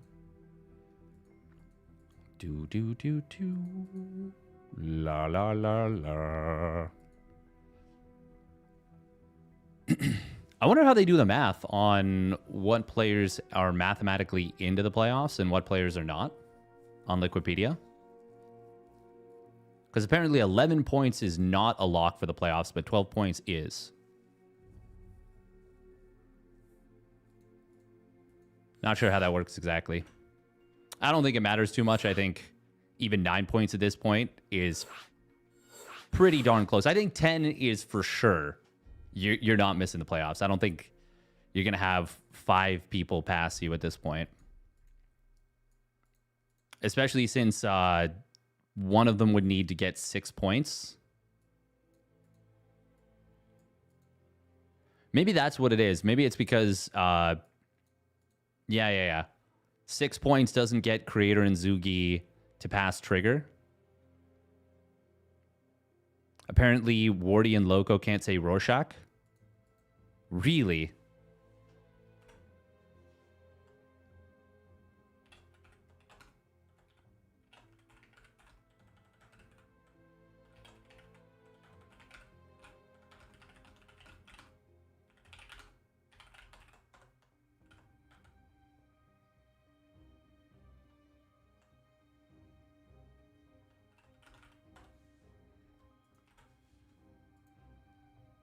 Loco was worse than the Jagannatha.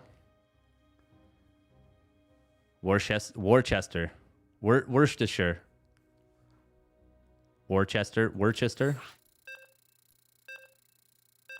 All right, so we got Hero Marine with the Brood War Terran, Classic with the SC2 Protoss, Beyond with the Brood War Terran, Solar with the SC2 Zoig. Wonder if there's a chance we see Solar go Mass Muta. It is going to be Yellow Jacket. I want to play some Muta. Mutas are fun. They're fun units. You ever just get fired up? You're just like, I want to make this. And then you try and you just can't. You have to roll the R's. Rorschach.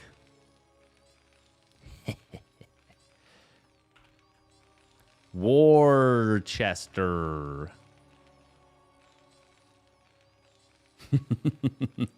Jagannatha. No R's there. Spawning up at the top right. For Mouse Sports, it is Hero Marine in the orange. And his ally, it is Classic with the SC2 Protoss in the yellow. And their opponent spawning down on the bottom left, it is Shopify Rebellion's Beyond. And his ally, Sola.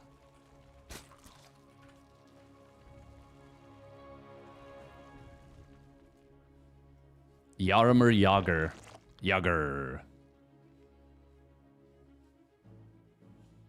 That's funny. Yeah, I was like, you're saying Yaramir Yager. I figured it out right away. That's funny. Jeremiah Jagger. Any relation to Mick, I wonder there? We're going to be seeing Beyond opening up with the command center first. Not a big surprise. I wonder how much of this has to do with the fact that the SCVs have 60 HP, so they're a much bigger threat to fight. Like, they're just a big pain, you know? Just a big pain in the booty. Beyond is going to go for what I have grown used to, which is the 3 racks before gas after the CC first. I am curious what the manner of thinking is behind the faster gas. Worth noting, by the way, of course, well, we're not going to see it in this particular game, but at some point, Classic will no doubt be playing the Brood War Protoss. I expect that he'll be forced into it at some point. Yeah, worth noting that the shields regenerate differently. They regenerate the way Brood War Protoss shields do. What do we see from Solar here so far? Does he have anything still on gas mining? Nope, just pulling off at 100.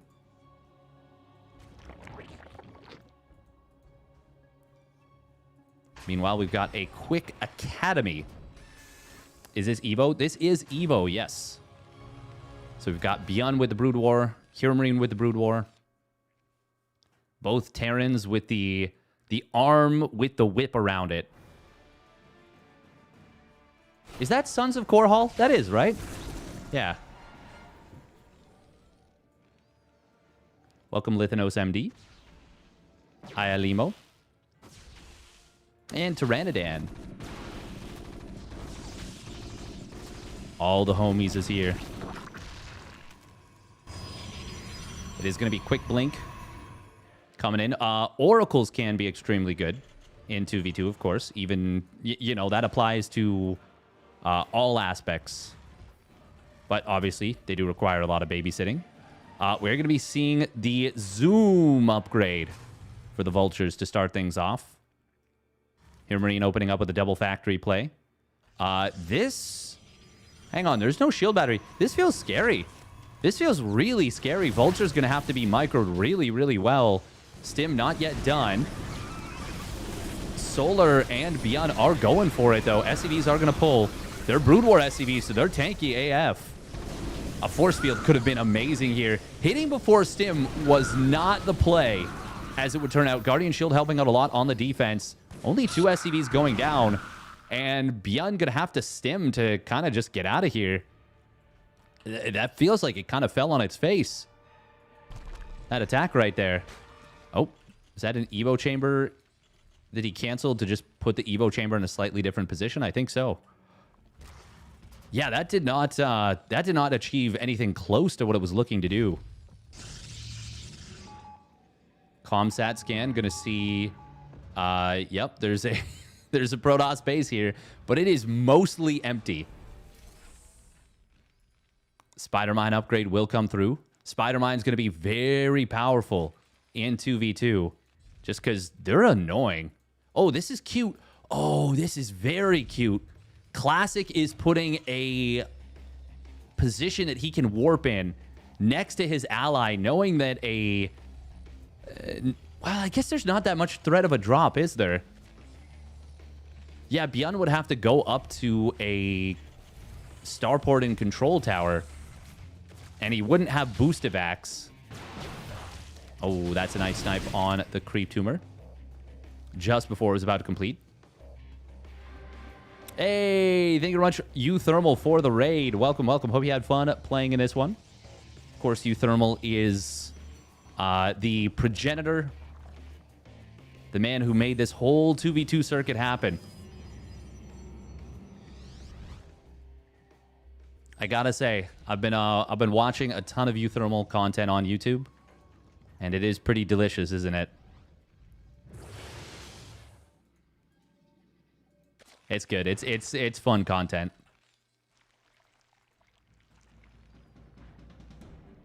I do like thinking about the concept of like the upgrade rushes and how macro doesn't necessarily have to mean economy, but just anything that sets you up better for the late game. It's something that doesn't really get thought about in that way enough. I think it's pretty neat. Brings you right into SE Joy, which is nice because it can be a grind to find the joy.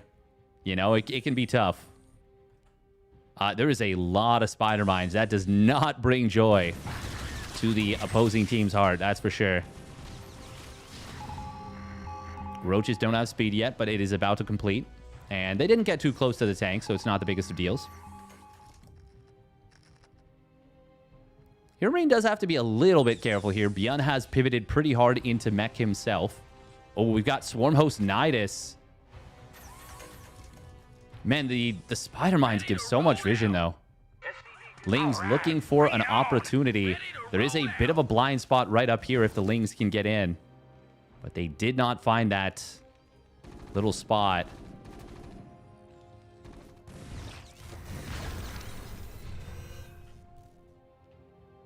Solar with a lot of supply, but obviously it's going to be quite inflated since, well, he's got a lot of Swarm Hosts here. Oh, skirmish on the right side. Steadfast caught snoozing again. We've got a lot of energy on these High Templar here for Classic. Meanwhile, Spider Mines continue to move forward. We do see a Nidus Worm finally going to get set up on the top left. I mean, Swarm Host can also just be good against what Hero Marine has in his army. Like, Locust Wave on top of this would be kind of devastating. Oh, there is that Swarm Host wave getting launched out of the top side. Another Nidus Worm on the bottom. We already see Storms getting used here. Oh, Solar. Well, that did not achieve an amazing amount. It forced out 3 Storms. But that's not going to win you the game. And killing 2 probes in a cannon is equivalently also not going to win you the game. Beyond now with a spider minefield. We got a little bit of a World War I trench warfare type of situation here. Big storm on the Roach Ravager. Corrosive Vials did take down one of the tanks. Oh, that Zealot triggering a lot of the spider mines. Stalker's trying to do the same, not able to do so easily. Can't really zoom out far enough. Oh, psych. I was kidding. Stalker's slowly whittling away at this position. Meanwhile, Roach is on the top side. Oh, we do have this Locust Wave. We'll be able to get the Nexus. Archons did warp in. Finish warping in. Classic does have 1-1 upgrades, and I think this is enough to clean this up with the Immortals. For sure it will be. Solar, we're going to want to just kite out of there. Meanwhile, ooh, this Nidus Worm, it is going to get set up. Meanwhile, in the middle of the map, we've got a tank battle. It's going to be Hero Marine winning the first skirmish in it. This is such a nasty position for these Swarm Hosts to lay out in. To set up in? Set up in. Meanwhile, Roach Ravager skirmishing against a very powerful Protoss army on the top side. A lot of Immortals. Classic going to be looking to really contribute significantly in the tank... Well, yeah, in the mech versus mech war. Ooh, Vulture's diving in on top of some of the High Templar. Got to be careful, though. I don't know about this fight for Classic yet. He's going to have to back away without the support of Hero Marine. Ravagers will be, of course, very good at killing isolated tanks. And there's a lot of surface area to cover. This is a already hyper-chaotic game. Meanwhile, Classic, a lot of the Immortals barriers did get put on cooldown right there.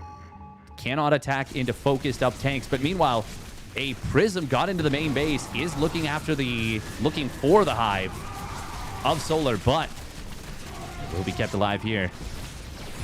This is going to be a cancel on the newest base. Let's take a look at the mining right now. Hero Marine mining an insane amount. But everyone with a very healthy economy at the moment, even with the loss of that newest attempted base. Meanwhile, Vulture's trying to get on top of the base of Solar.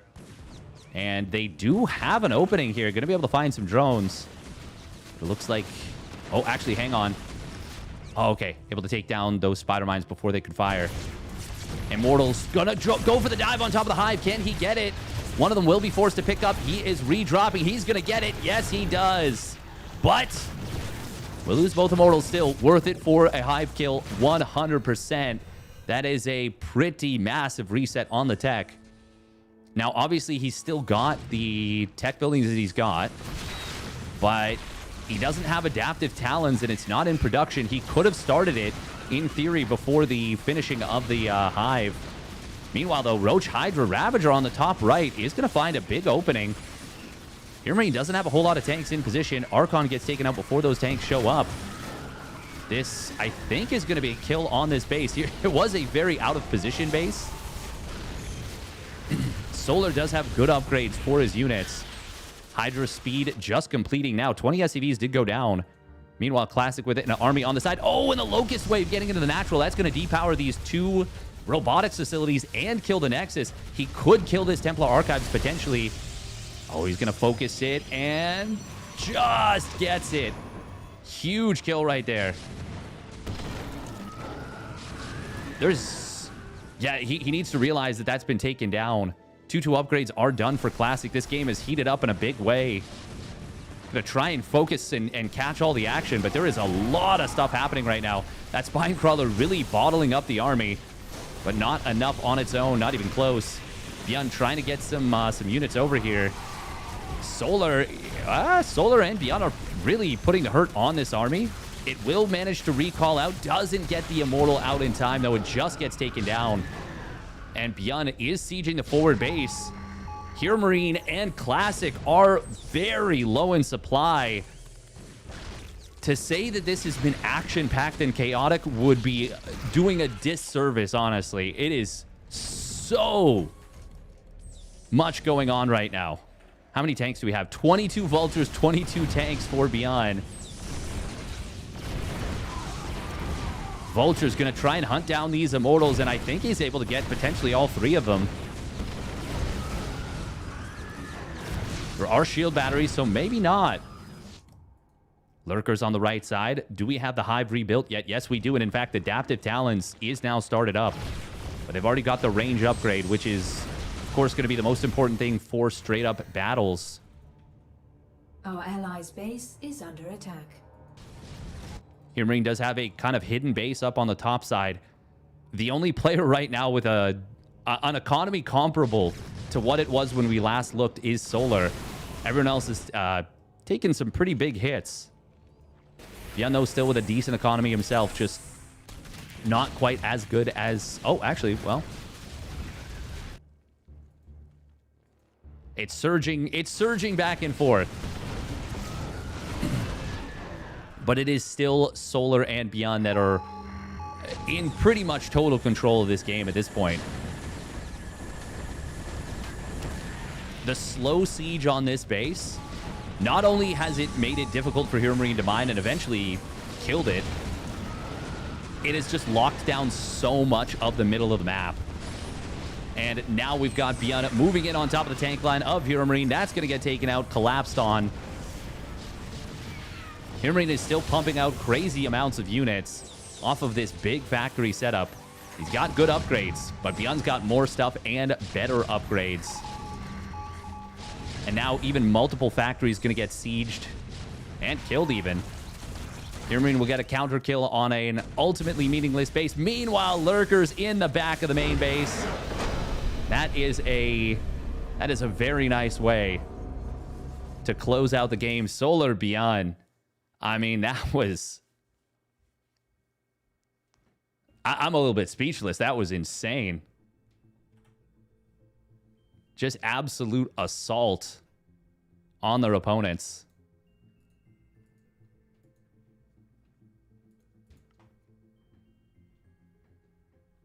And it's not even like Classic and Hero Marine crumbled or even close to it.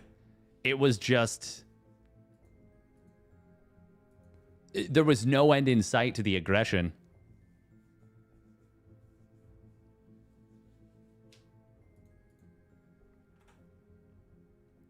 I've done mass charge lots in 10 straight games. Yes, it was fun. Nice. Nice.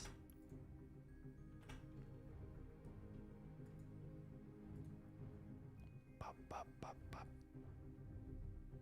Snooze fast. Ba, ba, da, ba, ba, ba, ba, ba. Man, that was really impressive.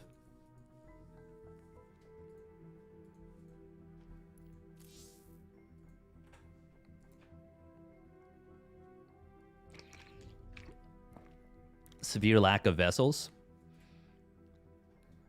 Vessels are really strong, but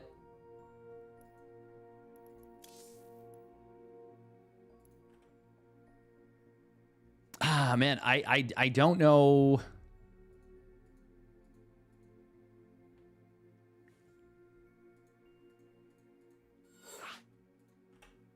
I don't know if they're the most effective necessarily.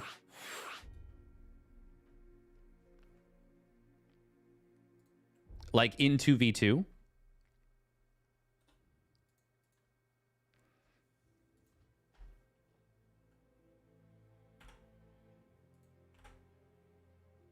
What is the most OP SC1 unit in EVO? Instinct says probably the Defiler. Probably the Defiler. Yeah, the thing is, I don't know that Irradiate would have been the most powerful. EMP would have been really good for the High Templar, but they can also feedback you. But you do have the advantage of flying, which is really nice. Okay, we are going to run a quick minute and a half of ads. The Scout is the most OP based on the evidence today. They did look really good. Defiler is illegally good. We're just not used to it enough to make the best use of it, in my opinion. Yeah. Yeah.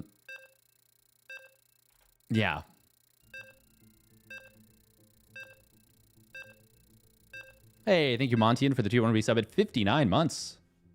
Danke, danke. Plague versus Protoss just makes their army invalid. Well, I mean, they still have the shields, but it is quite good. I do think it's Defiler.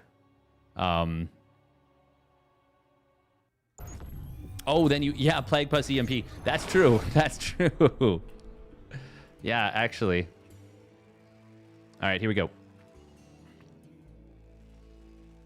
Should we add more races to SC2? Oh, almost definitely.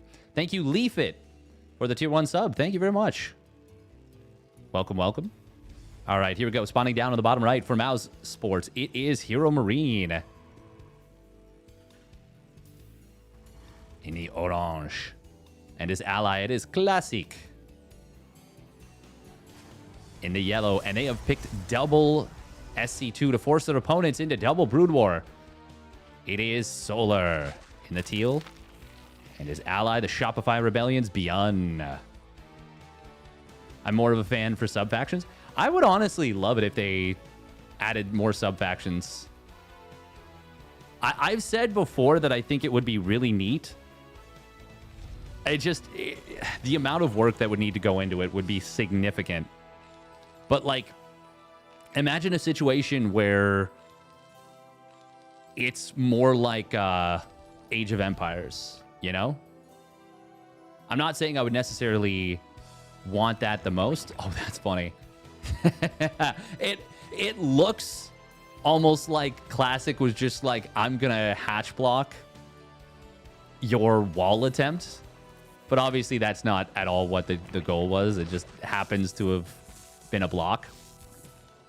Classic being a nuisance right here with his early probe against his command center first.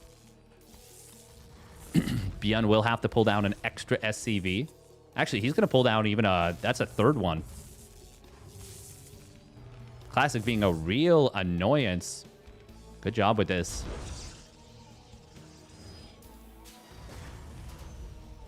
It is going to be a double gas opener from Hero Marine.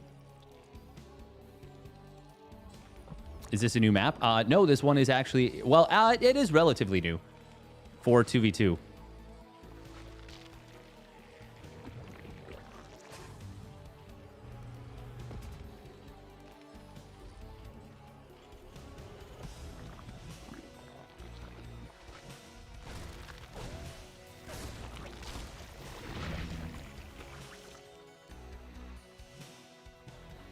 Yeah, the scouts actually looked like really, really good in that game. Ooh, snipe on a first drone. Very nice right there. And here Marine just going to take a quick little skedaddle on out the main base. Meanwhile, first adept. Oh, a little bit awkward for Solar right here. Because in order to keep this wall up, he has to block his own drones from getting through. But Classic not going to try and get through because there's already a good number of Marines. Meanwhile, though, Reapers, oh, they try to get past. They do get a lot of drones. 4 drones is a lot of drones, but they will get taken out. 5 drones in total and a Zergling. That is a lot of damage. Solar getting hit pretty hard. Now we've got Hydra speed on the way. This does feel like a very aggressive attack is incoming. Oh, look at that egg. Hit low on HP, but will not go down. Way too much armor once it morphs. You need an Oracle to gun down that egg. And well, the Oracle's going to instead try and go for drones, which is the far easier kill. And he will get 2 more. Solar is really not having a good time. Dude, I am straight up not having a good time this game, bro. 8 drones dead. And that is Spain without the S. But there's going to be a big attack coming. However, we've already got 2 tanks out at home, a bunker fully loaded. Classic building a shield battery and even building an extra one. And we've got a little kind of extendo wall right here. Now, oh man, the second Oracle shows up. Yeah, this has gone from all in to all in. Oh, Oracle is... Okay, well, that's going to be at sack right here because there is an attack coming in at the front line. And it will get absolutely smashed. We'll take a look at it again, but I don't think we missed too much. I think it was doomed from the start. Oof, good target fire right there from Hero Marine. On the initial tank volleys. Yeah. And Hero Marine Classic. Massive damage on the other side of the map. And Solar Beyond. They were going for it already.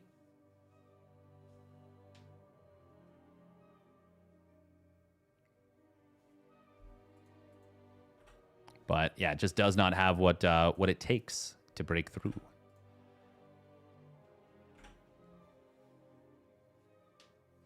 Honestly, if EVO was on main ladder, I would basically only play that. If it was as easy to play it, yeah, I would probably play so much EVO. So much EVO. Don't SC2 units have an advantage because they're more mobile? Not all of them are more mobile. Not all of them. Marine Marauder medevac from Terran. I mean, the Marines, Marauders, and medevacs certainly, like with the medevac boost, they do. But it's not quite as simple as that.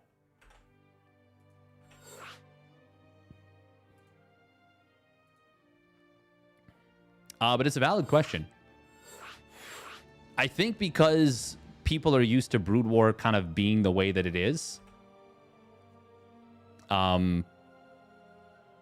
it feels as though the Brood War units won't be as fast.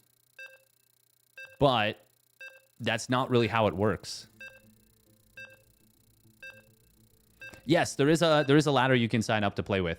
Yeah. And it's 100% worth checking out. Yeah, feel free to link the EVO Discord.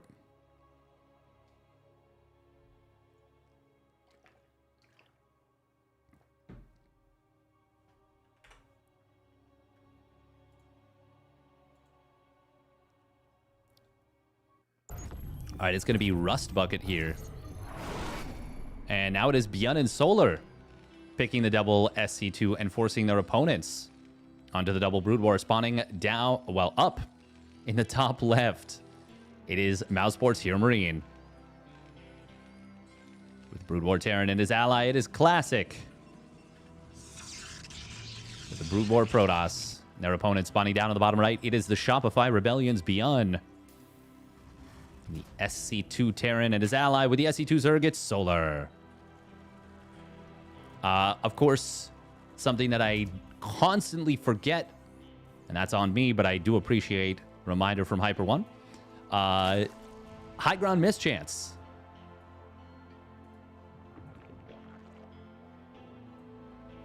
You got that high ground mischance if you're trying to shoot up from the low ground. Why is Hero Marine's race icon always red? Oh, I don't know. I think it's just the kind of contrast with the orange. Because you can see, obviously, with the teal, it's like darker. With the blue, it's a darker blue. With the yellow, it's like this honey mustard. Which, by the way, I used to not be a fan of. But now I'm like, oh, honey mustard, okay. Oh, man, I love so much that you guys added the color changes. The, like, segments of the Brood War stuff. Hero Marine? Okay, yeah, he's going to be opening up mech once again, or at least a double factory opening.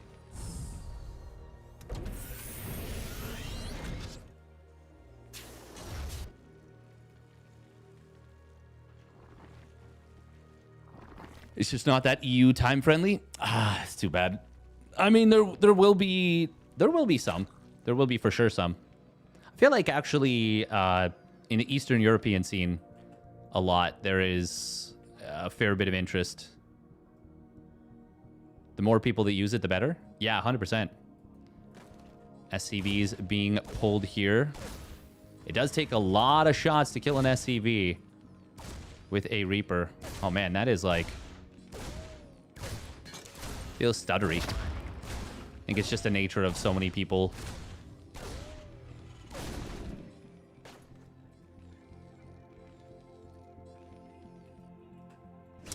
It wasn't a recent change to increase the HP of the Marines from 40 to 45, was it? It's been that way the whole time. Or for at least a while. Oh, nice little wall right here from Classic. Gonna be able to block these Zerglings out.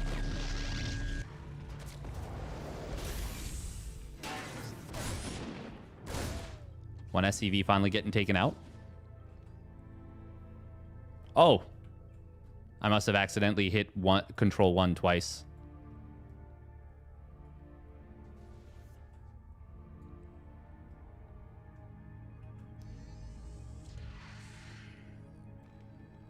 Are we going to see some aggression here? Ah, yes, we will. The wall is not complete. And that's going to be a wraparound on some of these units. Getting a kill on the early Vulture is nice. This is maybe the danger. Oh, that's a big kill on this Dragoon. Massive wraparound. Going to get both of them. It's an attempt to go into triple Stargate Scout. Eventually, that will clean this up. Very nice wall right here. The Lings are attacking the pylon, not the gateway for the most part. Only one of them hitting the gateway. So they are going to be able to break through there eventually. SCV pull coming in from Hero Marine will actually gets a decent round, but it's still going to be a lot of damage. Vultures trying to kite back. They don't have their speed. So that is not particularly easy. Classic can re-wall here. He will do so again. These pylons are tanky. I believe it's 300 HP, 300 shields for the pylons. Oh, 250, 250. I mean, the floodgates are open, though. Solar is just absolutely ripping through the SCV line of Hero Marine. Oh, and now a drop coming in from Beyond. And I think that's just going to be too much.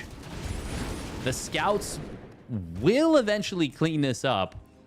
I like Beyond dropping in the back there. Oh, little misclick. He could have unloaded a little faster. Looks like it's going to be just focus fire on probes. Can he get this last one? No, it will survive. More and more Lings flooding in. This feels like this was mostly a distraction with the drop in the back to try and draw the Phoenixes away. Or, pardon me, the Scouts away. My brain is so hard-coded into thinking of, like, 2v2 Scouts or 2v2 Phoenixes. I would have loved to have seen Beyond just kind of try and draw the scouts all the way back. Oh, nice wall. The only reason Classic and Hero Marine are still in this game in a real sense is because of the walling of Classic, and it's been big. 51 probes, actually, for Classic. He's actually got a rip-roaring economy.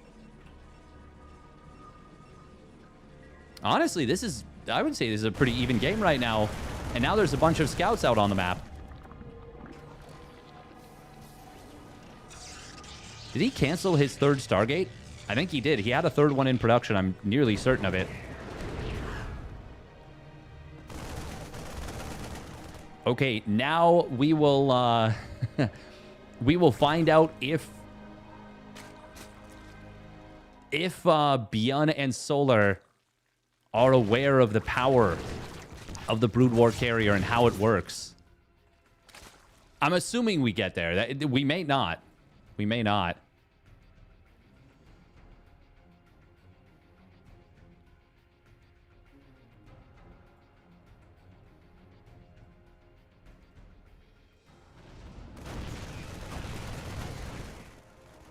Little lift coming in here. Oh, Lings managed to get into the main base. Well, I guess the backdoor base.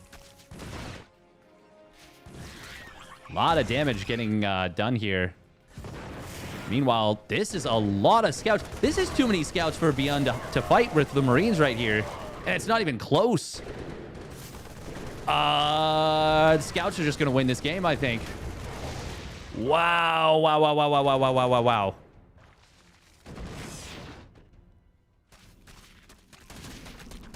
Yeah, it was the rocks being taken down in the back.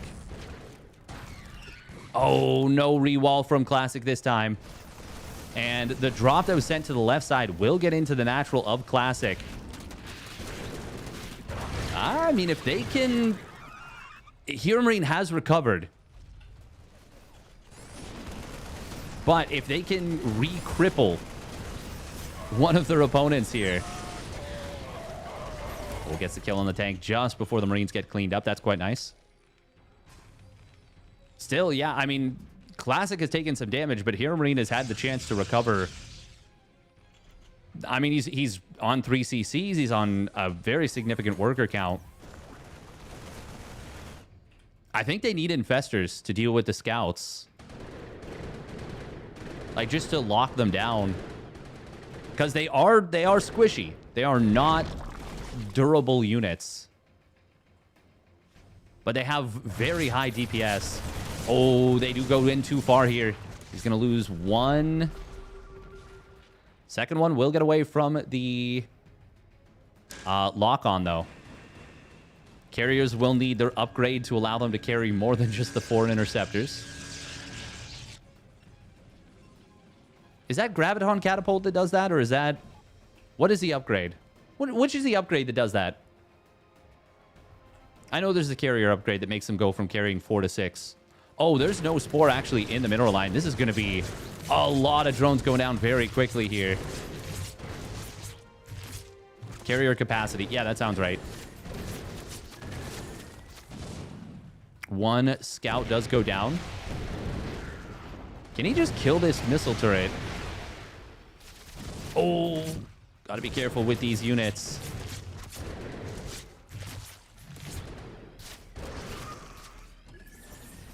It is a transition into the carriers regardless. Please tell me Classic knows about the carrier upgrade. He isn't researching it. Solar did lose a fair number of drones, but he's been replenishing them. Also going to have a hive finishing up pretty soon.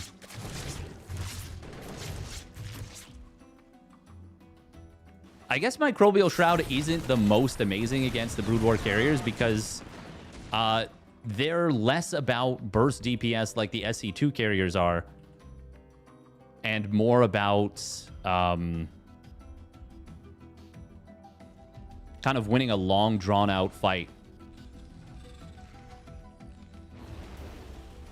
Classic probably forgot. It does seem like it. But, I mean, every time I would look at them, I'd be like, this is wrong. these interceptors are taking up way too much, like, visual space. Elimination Classic are still in some trouble here. But they have kind of stabilized. Oh, Ghosts being added in. What is that for, actually? I mean, I guess EMP on the interceptors is nice. A lot of tanks here. Yeah, I feel like Ghosts don't actually do much for you as the... Oh, nukes! They could be very good for nukes.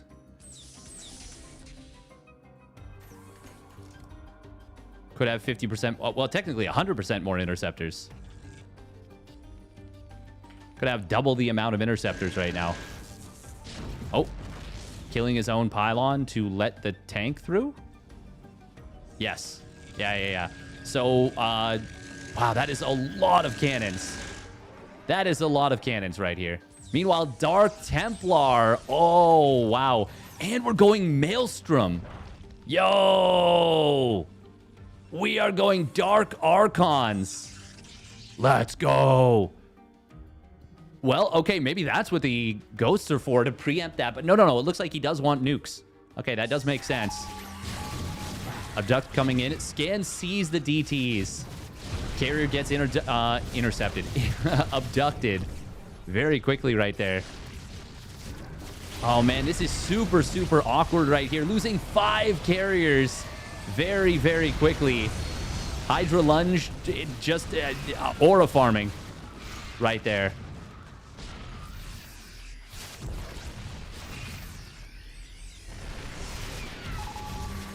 Looks like these Hydras really are title card. Ooh, Siege Tanks of Hero Marine winning the duel. It was a close one. Hydra Lunge going to come through. Only 2 tanks. They will get taken out quite quickly. The other one's sieging up behind. Where are some Dark Archons?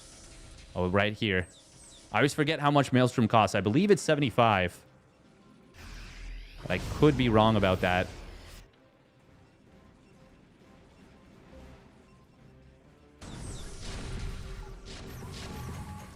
Do we have any nukes? Yes, we... Oh, do we? Yes, we do. Oh, a couple of tanks of Hero Marine getting caught. That is scary. Wait, can you can abduct Brood War tanks, right? Yes, you can. That was answered very quickly. Yeah, it's just the SC2. Oh, my God. Oh, the Zerg dream has come back to life. Hydras, of course, can be healed here. We've got a nuke coming down, but we're just going to yoink in 2 more tanks. Kill him. This will force the unsiege. Gonna kill a missile turret. At least one. Just one. Meanwhile, Vulture drive-by on the bottom side. Gonna find some damage. And a Zealot run-by on the right side. Gonna also find some damage. Are these speed lots? Yes, they are. What is it? Oh, he's got the carrier capacity upgrade now, I think. Maybe? No, he doesn't. He still doesn't have it. Oh, classic. We are playing the most handicapped StarCraft we can. That is really going to make things difficult. Solar doing a great job of utilizing the mobility advantage with the Hydras, with the Vipers. That High Templar does have energy for Storm, but Storm is not researched yet.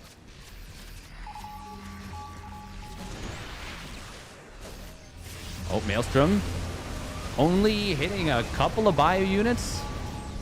Meanwhile, abducts on some of the carriers coming through. Damn, taking them down so fast. Huge EMP on the carriers right there. Is there enough to break through here? Hydra Lunge going to move forward. There's not a lot of tanks. The carriers are very far away from the cannons. They will try and get back there. Once again, the lack of that carrier upgrade has been massive, and the High Templar don't have Storm. Classic for getting not just 1, but 2 massively critical upgrades in this game. And that is, I mean, that's just straight up disastrous. There's the Storm upgrade coming through now. We're not going to see the carrier capacity upgrade, I don't think.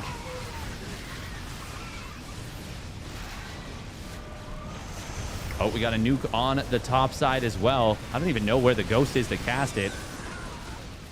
Well, it's dead. So it's kind of irrelevant. Unless it's on the left side. Interceptors are getting whittled down. We've got... Oh, Timmy, the accidental swarm host. Go home, Timmy. Otherwise, your commander will just kill you. I've ducked on a couple of carriers. They did actually survive, but these other three will not. Hydra's lunging forward once again. They've got 2-2. They're about to have +3 missile. I mean, like, how different would this game have been if he had gotten that upgrade? Ooh, a Radiate coming through from Hero Marine. That does complicate things significantly. I mean, just about everything is bio. Finally, a Thor being added in.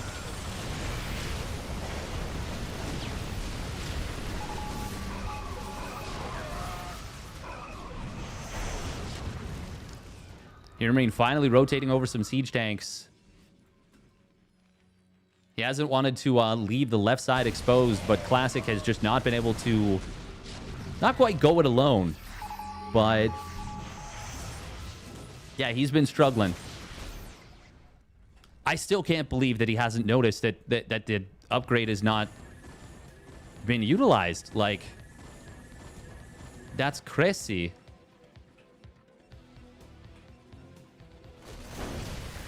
Ooh, a couple of vessels going to get taken down there. They did get some irradiates, and they're big ones. Tanks as well are... Oh, my God, the irradiates.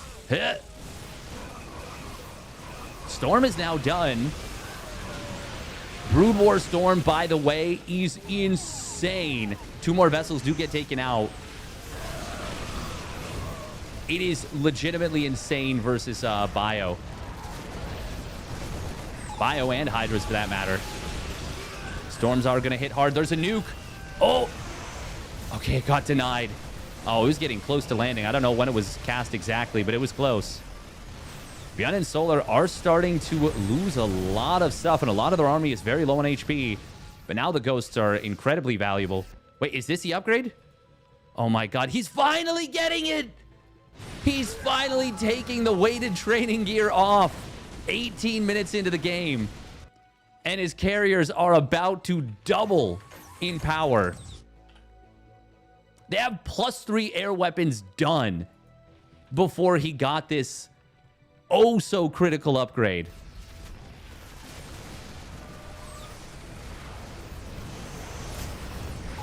Nuke getting dropped right here.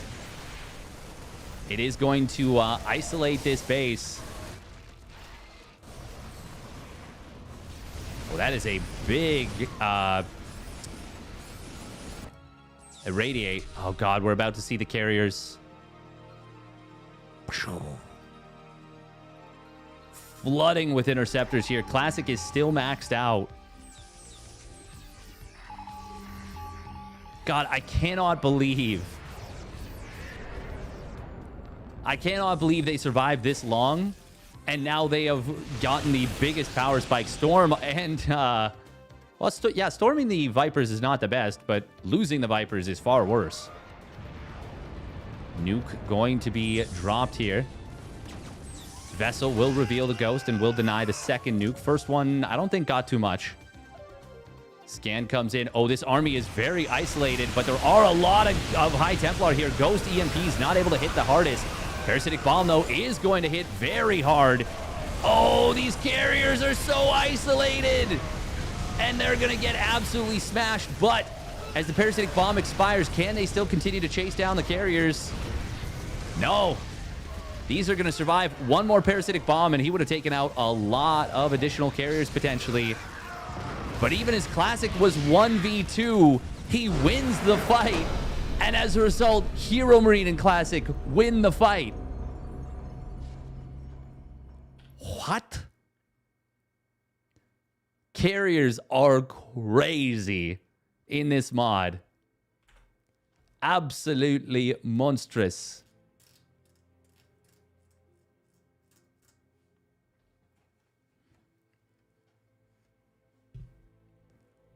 I can't believe how long they were able to just be completely fine without that upgrade. Thank you very much, Fusion Dota 2, for the Tier 1 resub at 8 months.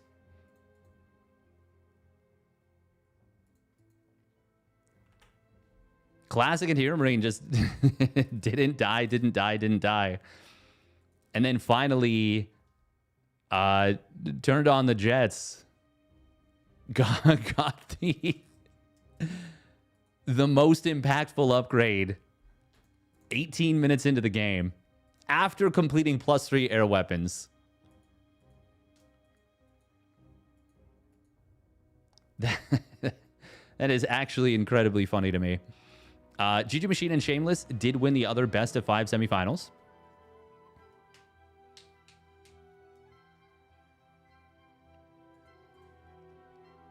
That was such a good start for Solar and Beyond as well. But the Scouts got some really good counter damage. Absolutely kept them back in the game. Or kept them in the game, I should say. Was doing it to make them overconfident and take a bad fight. Apparently.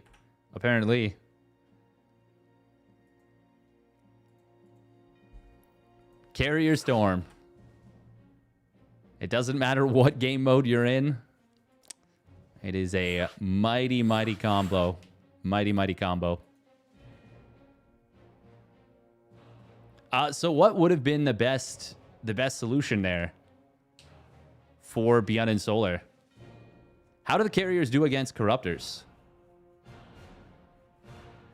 I'm assuming the Corruptors should do well.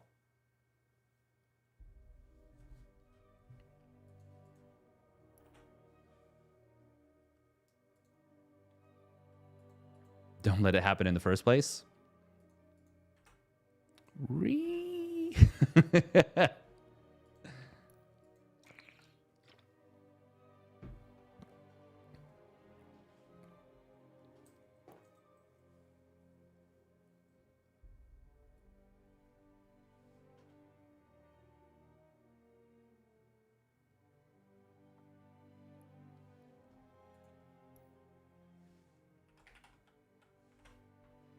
Corruptors are cost effective, but they're not quite as good as they are versus SC2 carriers.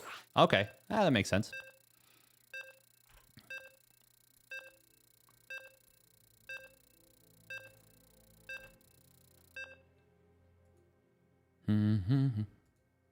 Just beat it, beat it, beat it.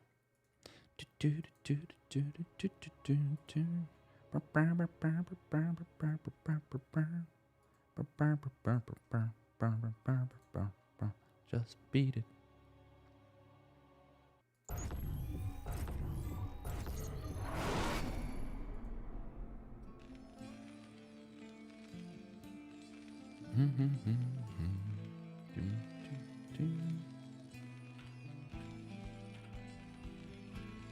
All right, here we go. Game number 4. Spawning up at the top left, it is Mousesport's Hero Marine. In the orange. And his ally, Classic. In the yellow, doing some heavy lifting. And then realizing that it's even easier when you use both arms. Wait a minute. If I lift a weight with just... with both my arms, instead of just the left hand, I can double my effective strength. I still can't believe they lived for that long with just 4 interceptors in each carrier. And spawning down on the bottom right, it's the Shopify Rebellion's Beyond. In the blue. And his ally, it is Solar. In the red, because I didn't ask him to swap to teal. But that's okay. That's okay. Oh, interesting. Once again, it's the double SC2 forcing out the double Brood War. But to be honest, I don't know that I would want to force Classic into the Brood War Protoss at this point. I'd be like, man, that didn't feel great. Classic would not be able to recall out his probe, of course.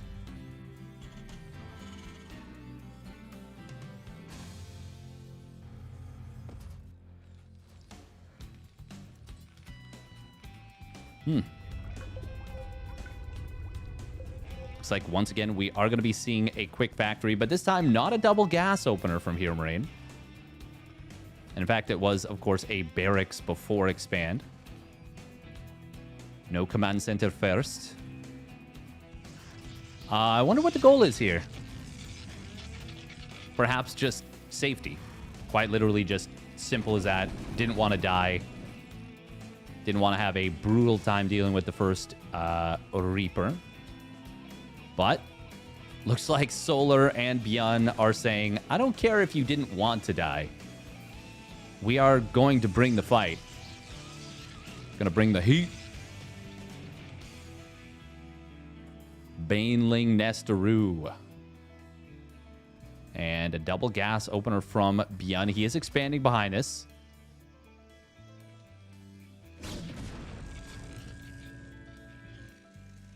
Once again, the Stargate coming through, though. And Scouts.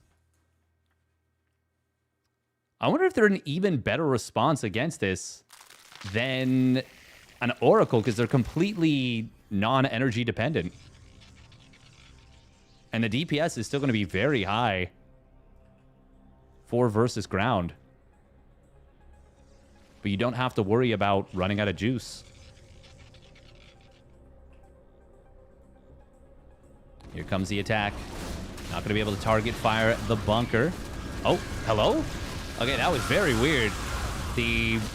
Oh, wow. Oh, they surround both goons. Oh, that's big. Scout will be eventually able to clean this up, but it is not going to be for a while. Siege tank goes down. This time, I don't think they're going to be able to recover. I think this is just going to be too much damage. There's only one scout out. It's another good wall. Please, just kill Hero Marine. Just kill You don't need to kill Classic. They're wasting so much time. Just go after Hero Marine. Please, please, please, please, please. I understand why they want to kill Classic, but if they... I think they might have... I think they might have missed their opportunity. 5 SCVs go down. That is not anywhere close to the amount of damage they got last time. Oh man, they could have just gone after Hero Marine. But now Classic is up to 4, well, 3 Phoenixes is about to be 5. And Hero Marine has enough vultures that you can't just easily run him over. Ah, that is so painful. Why'd they go for Classic? That is a direct result of the previous game. Straight up. There's no other way to look at it.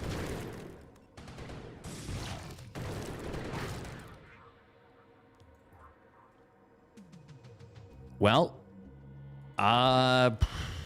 this game is not over, but Solar and Bjorn had a significantly larger advantage, I would say.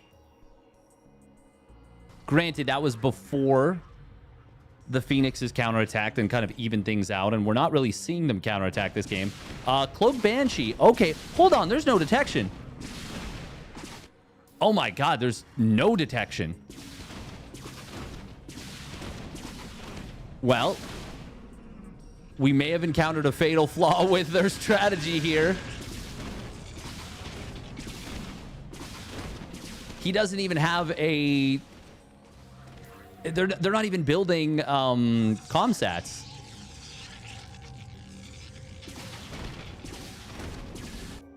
Now the Phoenixes do have to counterattack. Pardon me, the scouts.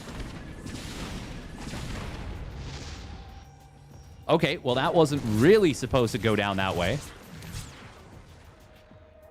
I kind of just assumed that there would be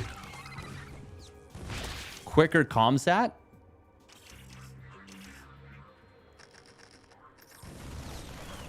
But I suppose Hero Marine was really focused on building units. Ooh, Spider Mines. That's going to be a dead Cyclone. Huh. Oh, okay. Scan comes in. Will clear out most of the mines. Only one of them still alive here. 3 drones do go down for Solar. He is going for Mutas. Banshee in the main base. Oh, my God. They're just, like, not respecting the potential of Banshees here. Oh, that last Banshee kill is big.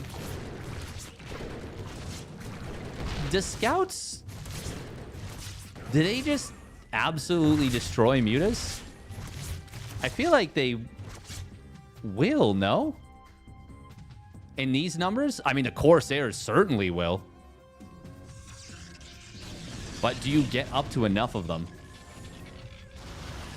I mean, there's so many Scouts already. The thing is, in small numbers, the Corsairs actually don't have an easy time of it. But once they hit a certain critical mass, they will just destroy the Mutas. We've got a good old-fashioned air war here. Finally, a missile turret able to provide detection. Everybody is not taking particularly good care of their workers in this game. And by that, I mean it's a bad time to be a worker here. But Hero Marine and Classic have lost so many workers. Sheesh. Siege tanks, though, of Hero Marine will set up forward. Solar is going to go for more Mutas, but also starting to add in Corruptors. Oh, Lings will find these Scouts from the back. I'm going to be able to pin them in place. I actually have no idea how this fight goes. It's a decent number of Corsairs. I feel like this is not fightable right now for Solar. Just by the eye test. But the Corruptor is what you want soaking the damage. However, the Scouts actually just obliterate the Corruptor.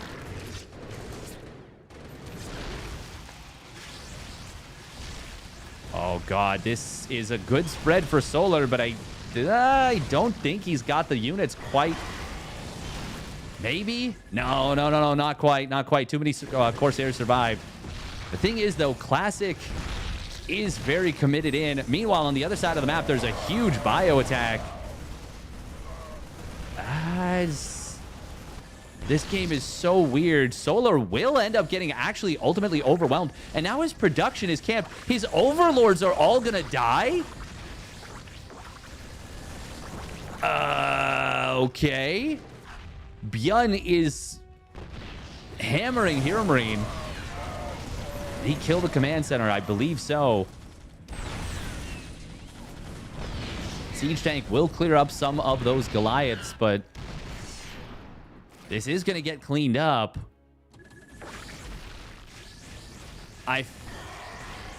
Man, it's actually really hard to say. So the tanks of Hero Marine kind of have to withstand the bio. Because Classic did lose a lot of his Scouts. Byun is the only one that's got a respectable supply in this game right now. Siege tank will get caught unsieged. And okay, it is going to be GG getting called. Byun is going to be able to carry the day. Classic. God, what a weird game that was. That was such a strange game. But ultimately, it is Byun able to get up to a just huge amount of bio. And killing all the overlords. Absolute brood war. Yeah, right? I would agree. Yeah, Classic Hero Marine is a god tier combo that you just wouldn't expect.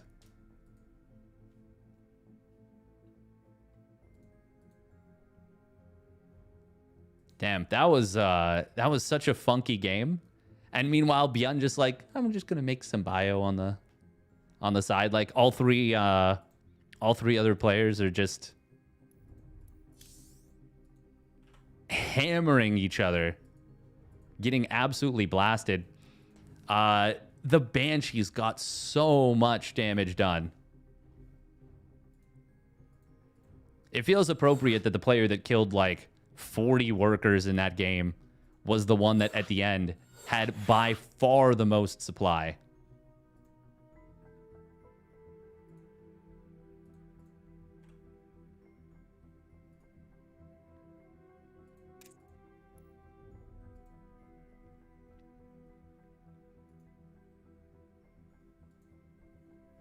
By far the most supply.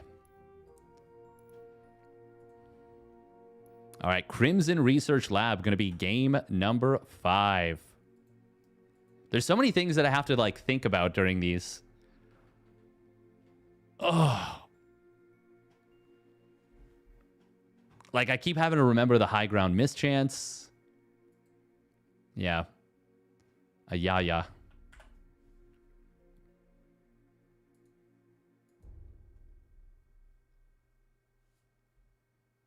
Bum bum bum bum bum bum.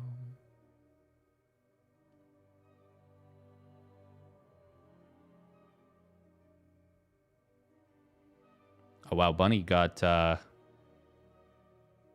shredded in his group. Winner of this will face off against a Zerg Protoss team in the finals. We're going to run a quick minute of ads and we'll get into game 5. I think one of the players did ask for a minute anyways, so yeah, of course we're going to oblige. And by that I mean we don't have a choice because they're in control of it. As they get to decide.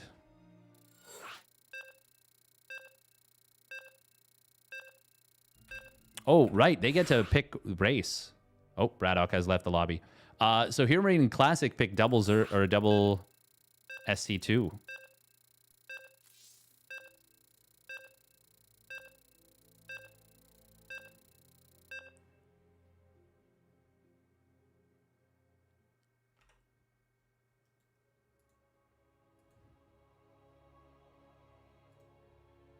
Bum bum bum bum ba-dum bum.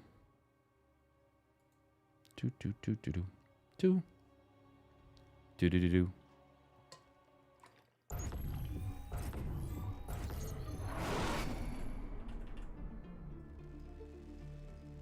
All right, here we go.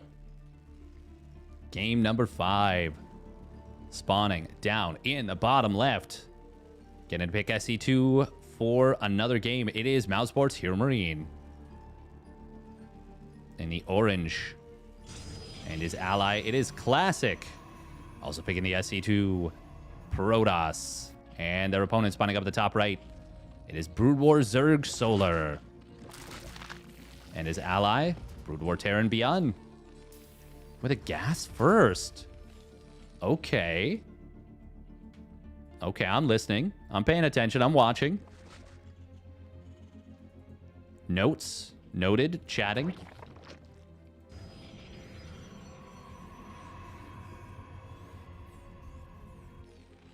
Furiously scribbling in my notebook.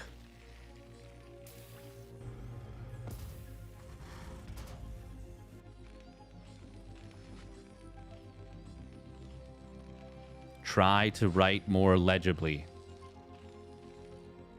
Oh, what does that say? I don't know.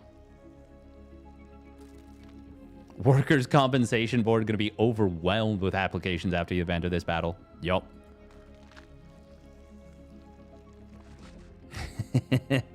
Rubbing chin, eyebrows furrowed. Absolutely. Huh. Learn to read. Double gas opener from Eero Marine.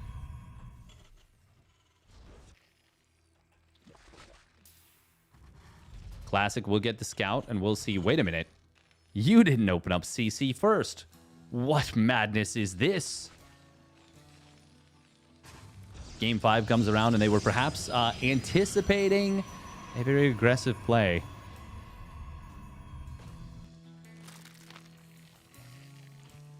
Solar opening up Ling speed. It is an 8-second faster upgrade for the Brood War Zerglings. 71 seconds versus 79. Overlord will arrive in time to scout this hatchery. And by hatchery, I mean command center. There's no Zerg on Pure Marine Classics team. Dadoy. Dadoy. Meanwhile, second factory. How many components on the Brood War factory? Oh, getting a kill on that first Reaper is very nice. Vulture with the hunt down.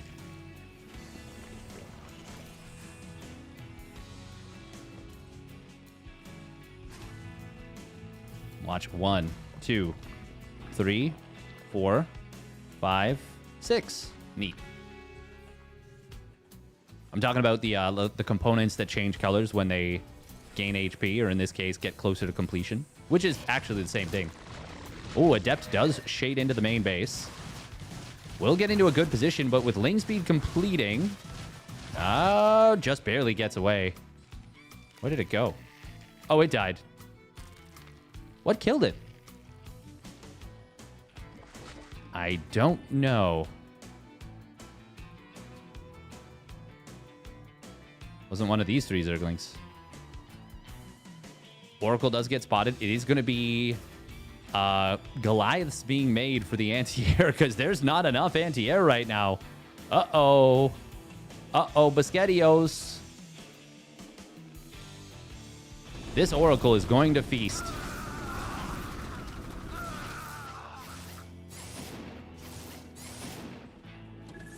Oh, but the Goliath's going to get the kill? No, not quite. 8 HP. Even just 2 more Marine hits earlier would have been huge. But what was that? 3 Marines, 3 SCVs, and a fair bit of lost mining time forced. And he kept the Oracle alive. That's the big part. He is going to dive in, knowing that he can get an SCV. Goes in for a second one. That was not the play.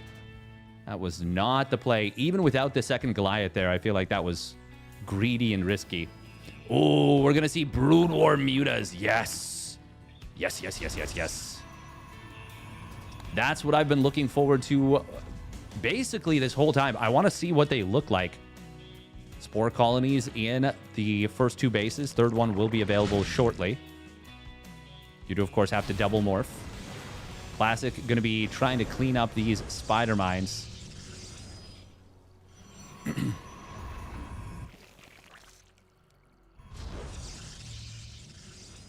They don't yet know that there's like a huge...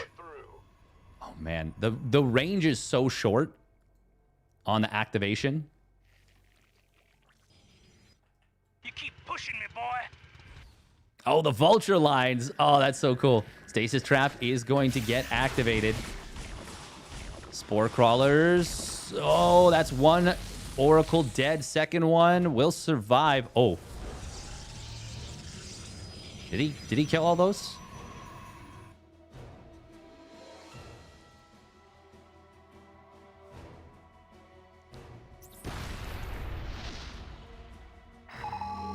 Scan comes in. Mutas are going to get in here. We have Phoenixes being produced. He's going to build a second Phoenix. The range on the Mutas, my God. These things shoot from so far away, but they do not have the regeneration that the other ones do, that the SC2 Mutas do.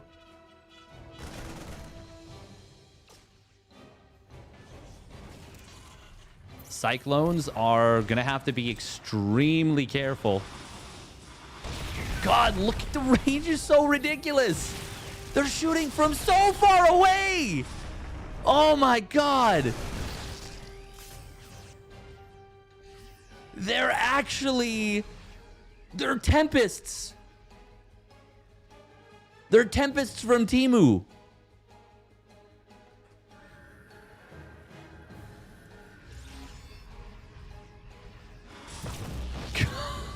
They're shooting from a mile away.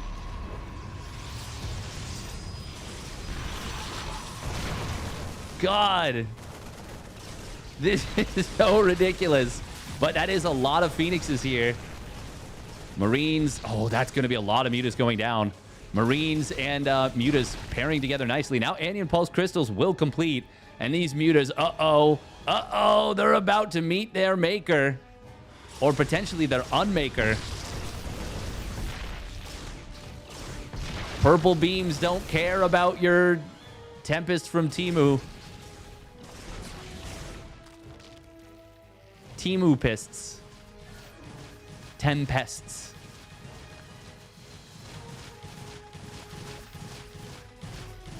Oh, I was like, what is making that noise? It's a Zergling that's like hiding in the shields blockade. Well, I thought we were going to see a push forward coming in. This does not look promising just now, but Phoenixes, they're being used for lifts, which means the Mutas can kind of go after them. However, the Marines are able to hold the line, and Beyond and Solar are going to get absolutely crushed. And GG will get called. We're going to rewatch that fight because I feel like we missed the front end of it. Oh, that was it right there. Beyond and Solar. I mean, so much of it was the Mutas just getting chased around. God, he lost so many Mutas. 14 of them. Sheesh. Phoenixes still are very good against Mutas. Even when they have this insane amount of range. Oh, Bjorn got caught unsieging 3 tanks. That's what it was. That is what it was. And that allowed for an initiation on the army that they just could not handle. There wasn't even charge done. They didn't need it. Oh, man. Unfortunate.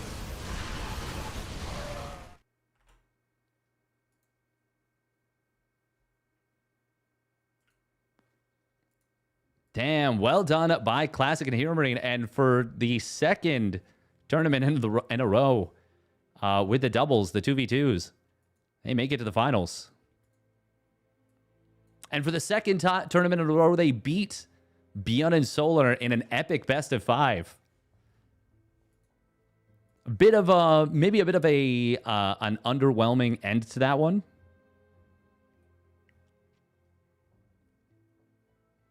But definitely not an underwhelming series. Very fun series.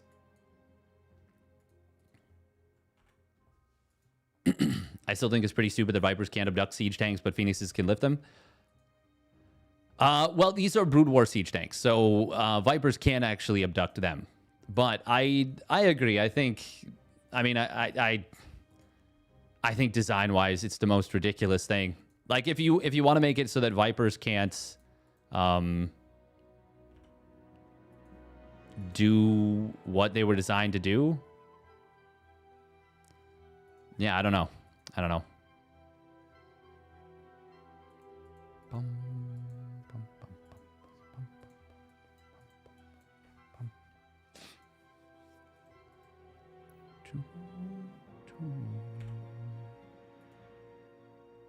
All right.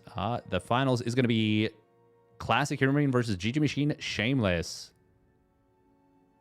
Do we have any other SCEVO event lined up? Not at the moment, but we will most certainly be covering more of it.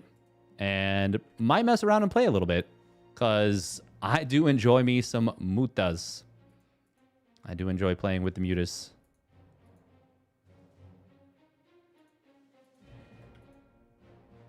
I do wonder if there's really anything you can do once they get the range upgrade for the Phoenixes. Classic Marine versus GG Machine and Shameless. PT versus CP. Best of 5 Grand Finals.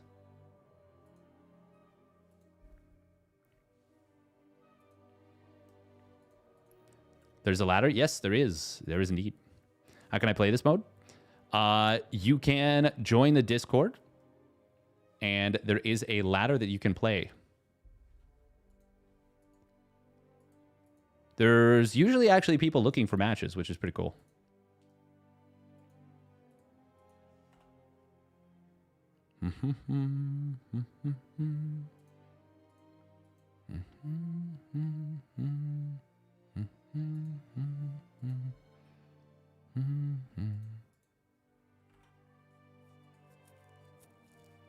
Nat Le Dui. Thank you for the follow.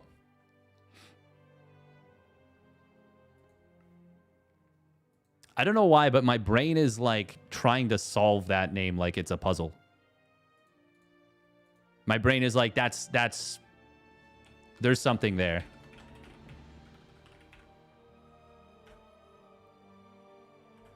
Refuses to acknowledge that that could just be a name.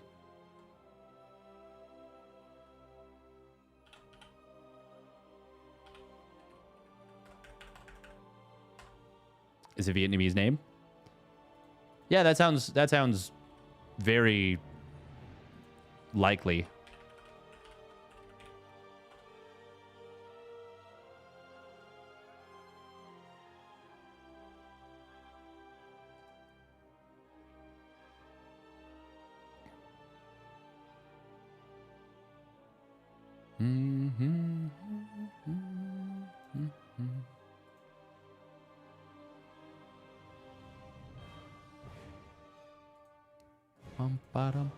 There is a puzzle? Ah. Oh, thank you for the raid, Bratok. Thank you, thank you. Make sure to check out Braddock, one of the longest-standing members of the community. He's been around forever. What about Warcraft 3 versus SC2? Has that been tried? Yes, there actually is a Warcraft 3 versus SC2 mod that I think even Hearthstone tried it out a little bit. I don't know how much it's still being developed. I feel like it didn't work super well, but I don't know enough about Warcraft 3, honestly, to say that with any degree of genuine confidence. Like it may have actually been a pretty decent setup. Where are GG Machine Shameless? That is a good question. Where are they? I'm gonna run we'll run 2.5 minutes of ads. 2.5. The Warcraft 3 versus SC2 didn't work so well, in my opinion. Yeah, I'm just looking at it and looking at some of the games that were played. Granted, like, looking at it through that lens is always going to be tricky because until it's at least a little bit figured out, it's not going to feel...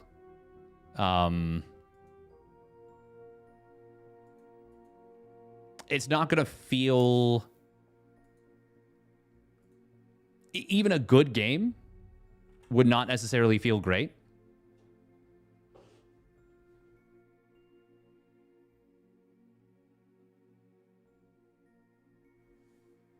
Warcraft has 4 races while SC has 3. Yeah, I mean, it's very, very tricky. Thank you, Operated Cruz, for the 200 resub at 3 months. Thank you very much. Donka Donka. SCEVO? Oh, hell yeah. Hell yeah. We love it. Torrens, for example, insta-kill all Ling's AoE. Yeah, that's tricky. I think it just fundamentally doesn't really work. I think you would legitimately have to do it in... I think you have to do stuff in the Warcraft 3 mode more than the StarCraft 2. Or sorry, the Warcraft 3 rule set, I guess. So like StarCraft 2, sure you can use the engine, but you have to use the supplies, the upkeep. Yeah, no, I agree. I agree with that. Haruko.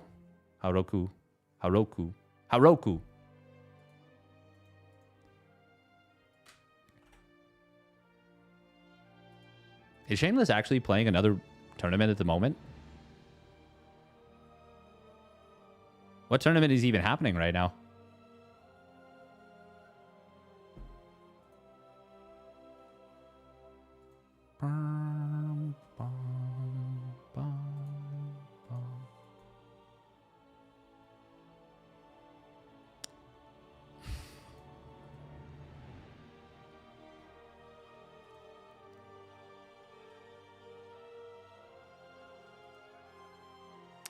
you not supposed to be doing that. I will say if he manages to win against Sneakerect quickly, it'll be a while until his next opponent is available, but yeah, that's... Don't do that.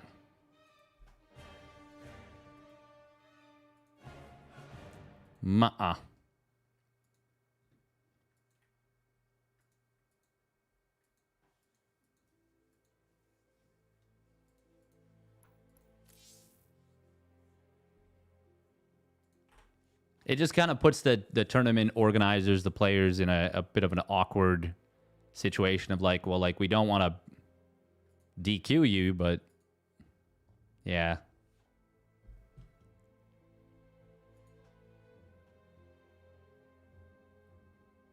Warcraft 3 eco is bounced on upkeep, and when you remove it, it just doesn't work. Yeah, I agree. GG Machine 1v2, let's go. Welcome, Alex. Nice job taking down Han Mono. Didn't realize this tournament was happening. Or did I realize it was? Maybe I did.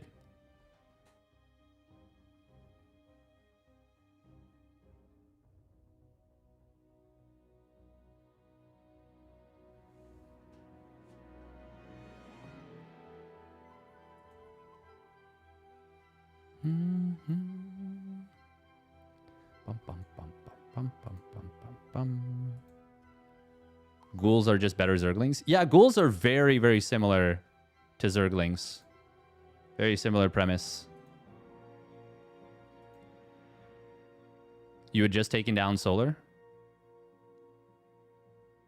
Damn. Oh, man. Lost to Han Mono after taking down Solar. That's crazy. But nice to get the revenge. That feels good. Taking down Solar, that's crazy. Oh man, I was actually slated to cast that. That makes me super sad. But I had a meeting that I could not get out of. It was very, very important. Very, very important.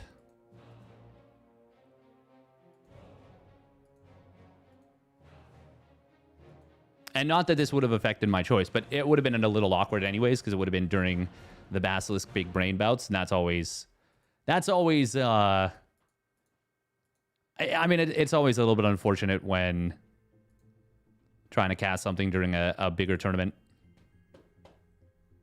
Or not even a bigger tournament, but a tournament where there's more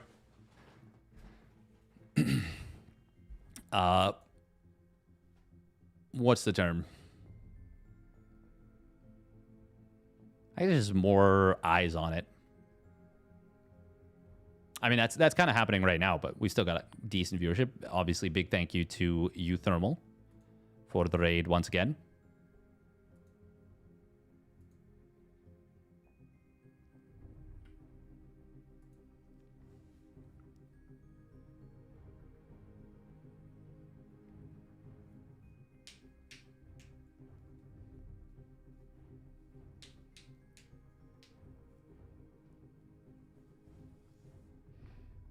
Black hole sun, won't you come and wash away the pain?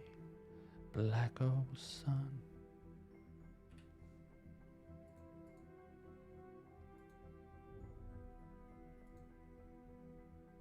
I think there are scenarios in which upgrade rush is quite viable.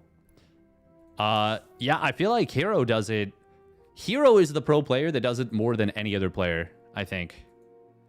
I remember once upon a time casting back when Romanticide was in the map pool. So this will tell you how long ago that was. That's like 3 years, maybe more. Yeah, Romanticide LE. Oh man, it was first introduced. The first tournament that it was in was almost 6 years ago, actually. God damn. Never mind. Yeah, it was like 5 years ago that it was in the map pool predominantly. Wow.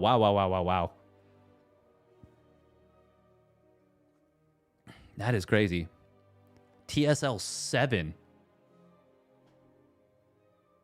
Did I cast that at all? I don't think so. No. Mr. Bitter was on as a guest commentator. Wow.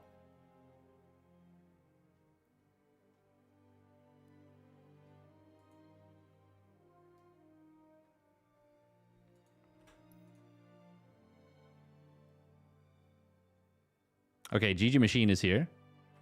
But, I mean, he wasn't the one we were too worried about. Bum, bum, bum. Bum, bum, bum. Bum, bum, bum. Oh! TSL 7 was... Wait. Wait. TSL 7, Cure 4-1 Serral.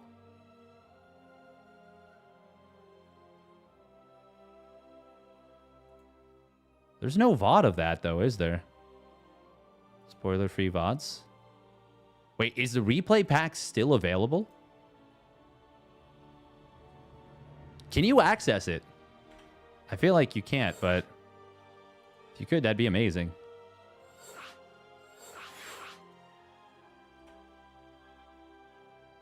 You can, but I don't know if they work anymore.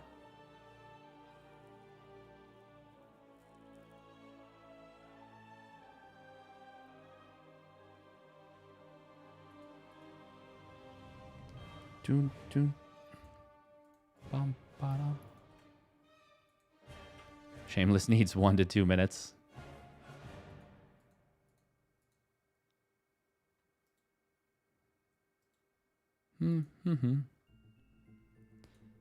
All right. Hopefully, yeah, hopefully it won't be too much longer.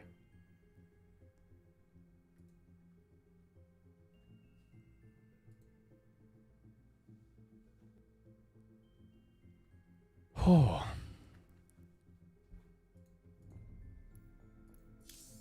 But, oh well.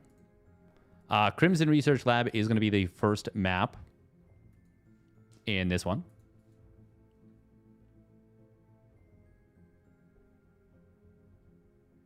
I wonder how difficult it would be to stream to, what's the, is it, yeah, it's Billy. Is that even, I wonder if that's even possible. I wonder if I'd even be, like, literally capable of sending a signal. Like would it even be allowed?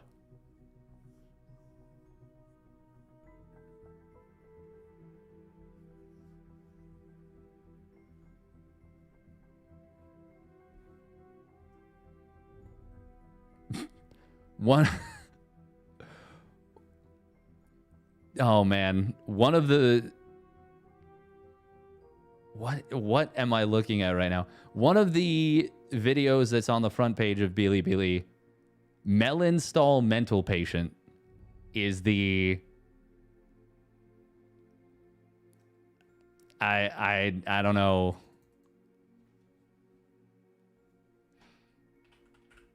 What even to say about that? What even to say?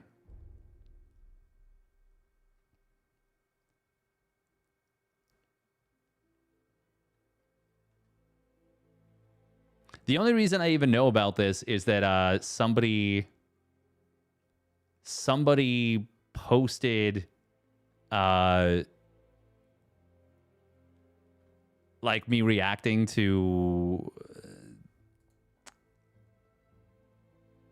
Oliveira's victory.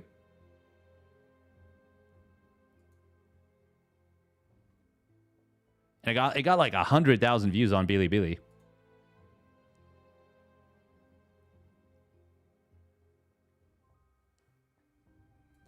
Do do do do.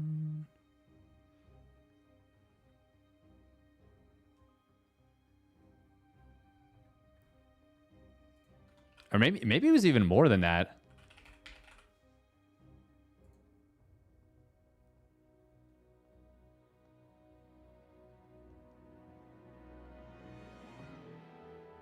There used to be a lot more, I feel like, content vultures for StarCraft 2. Although I wouldn't necessarily call it content vulturing when it's, you know, to a completely different platform in terms of, like, accessibility. But, like, on YouTube, it just made me think of YouTube. YouTube, there used to be a lot more content vulturing. It does feel like there's still a ton of that.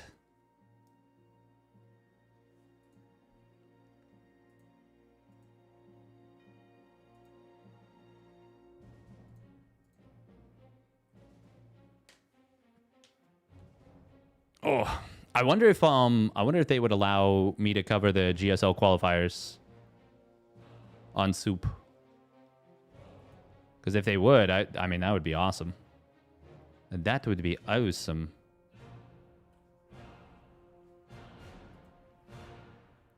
Bum, bum, bum.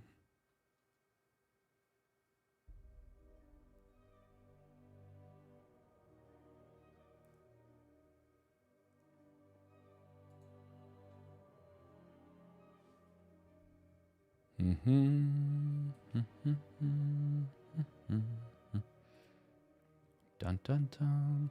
There's a lot of Loco content. Like a crazy amount.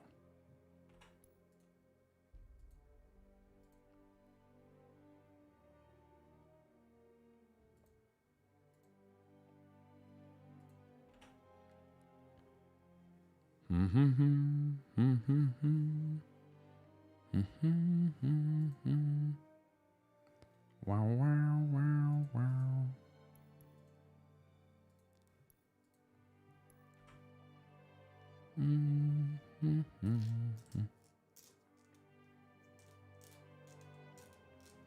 Yeah, it looks like there's still a good number of people. Actually, I don't know how recent this is. But yeah, there's quite a few people posting, or at least someone is posting a bunch of Loco's videos. It's kind of funny.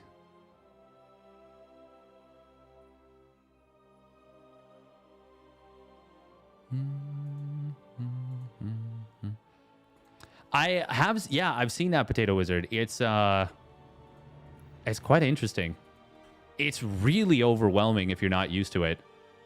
And I feel like it might be overwhelming even if you are used to it, potentially.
All right.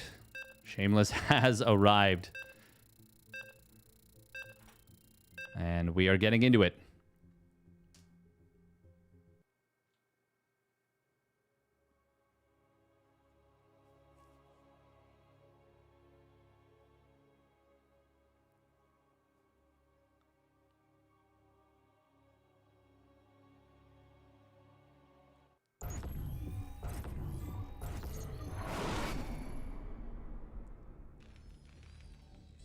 All right.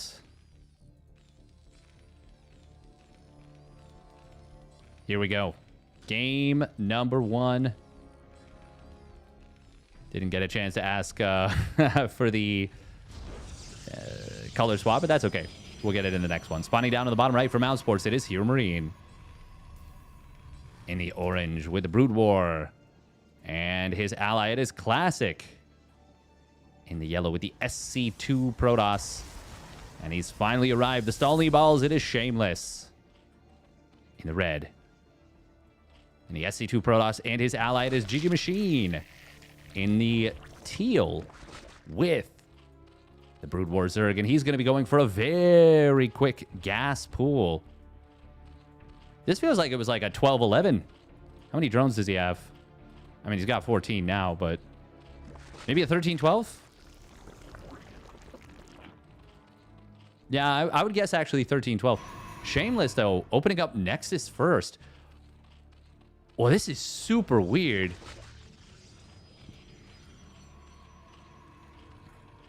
Super, super strange out of GG Machine. He's going to start up Ling Speed immediately. This is going to finish really, really fast. What, like 2:30?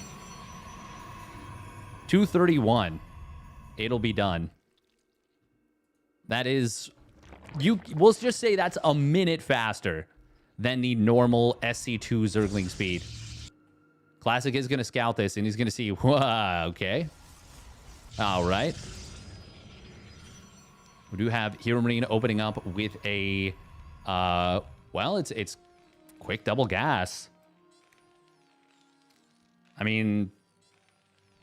I feel like this is really uncomfortable right now for Classic and Hero Marine. Oh, wow. That Zergling did like a 180 right there.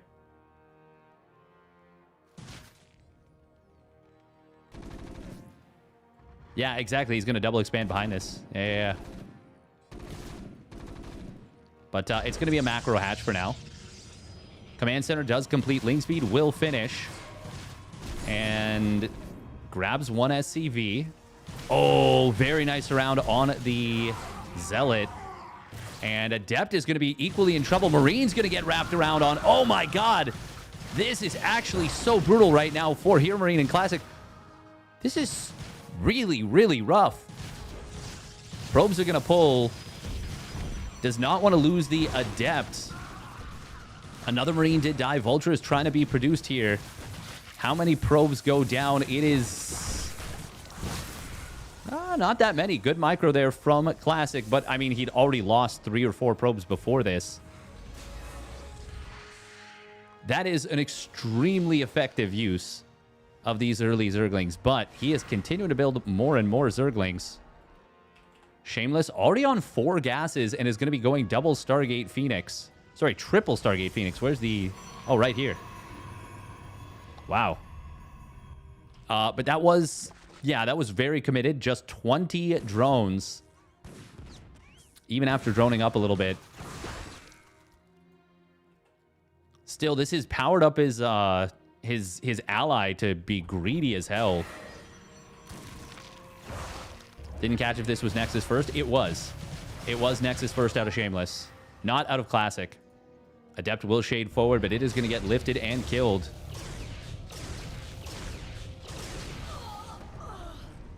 I love that the third Phoenix runs in from the back and kind of just steals the kill. Classic's going to try and contest. No way. No way, no how. I mean, it does suck. Oh, lifting his own tank.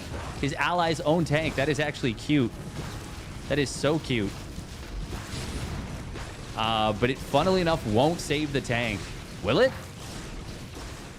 Well, for the moment it will. But he can just lift that tank now with the Phoenixes. And... Oh, he drops it. Oh, because there's an Oracle on the other side. Shameless already going to lose quite a few probes. But how many more does he lose? Just one more? Still, that's... They needed that. They needed that desperately. Classic trying to go Phoenixes against Shameless at this point. That feels so crazy. And honestly, hopeless.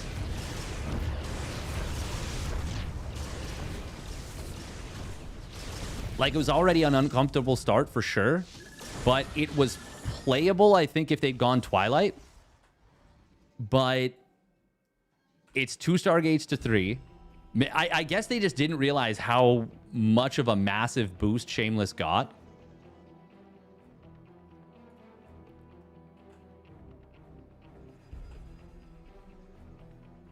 Spire from GG Machine. Yes, and then he canceled it and added a Hydra Den. We do see a Fleet Beacon coming in for Classic. If he can manage to get up to Anion Pulse Crystal's Phoenixes, that can turn the Phoenix War on its head, even outnumbered massively. But that is not easy to do on low ping. Because if the moment your opponent gets on top of you, the Phoenix, a superior Phoenix count, especially when it's this much of an advantage, it is going to be a problem. Of course, we do have to point out the fact that Hero Marine has Charon boosters. Phoenix range. No. Goliath anti-air attack range. Blue missiles. The missiles, they start out orangey red, and they turn blue. I do like it that blue is just better, more powerful than red. As like a rule. You got your Hellions, they shoot fire. We want them to do more damage. All right, turn that fire blue. I am a little bit surprised we haven't seen Shameless being more aggressive with this. Now we've got a really significant number of Goliaths, and he kind of can't anymore. Classic is actually going to be the one that gets the Onion Pulse Crystals done a lot sooner, but it's a quick upgrade. Shameless is already chronoing it, and it's only going to be 20 seconds at most before it's done.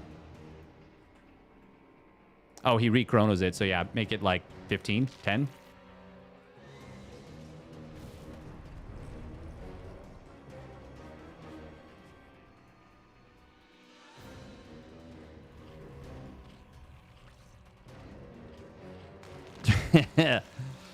Perfect cost magic.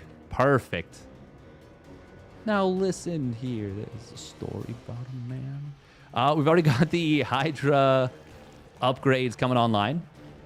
He's getting the Lurker aspect queued up as well. So we've got range. We're about to have speed, and it is going to be straight into the next one. Meanwhile, we've got the Mama ship coming through.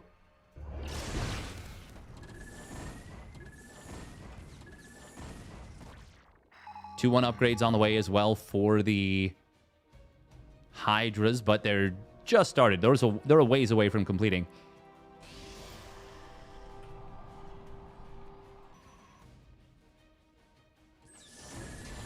I'm actually like really surprised that we haven't seen more efficacy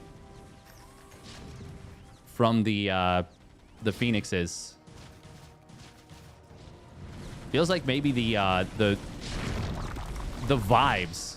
Oh, we're gonna see an attack coming in. They're gonna try and bust this, finding the Phoenixes on their or away from the army. That's gonna be mass lifts coming through on the Goliaths, and the Hydras and Phoenixes just absolutely crush face. Wowie zowie. You love the Brood War tank sound? It's nice. It feels highly impactful. It feels proper. +1 air weapon's going to complete for Shameless in a moment before the next Phoenix fight happens. And that actually was kind of the first Phoenix fight. It's a wash, but that is after Hero Marine's army got rinsed. Oh, I love the English language. It's so fun. You can just fuck with it, you know? You can just have a good time. There's the Mama ship. I was going to say, I see a big lumbering red thing on the map. GG Machine floating a lot. Yeah, he is. You're right. He's getting into an Ultra Cavern, though, as well as that's... Oh, Adrenal Glands. Oh, my God. It's so good. Big concave of Goliaths here. We do see the Cloaking Field activated on both sides. But the Mothership is kind of out of position here. It is going to get taken down for Classic. Will go down for Shameless as well. But he got a Time Warp on his opponent's Phoenixes. Classic actually has the Phoenix lead now because Shameless has gone into the Carriers. Is that a premature transition into Carrier? I don't think so. I think it is actually just fine. Ultralisks. We've got the chitinous plating coming in. Oh, Phoenixes. They're going very far forward here. Gotta be real careful. But they are going to be able to find potentially a lot of probes on the way out. Nope, he doesn't want to mess around.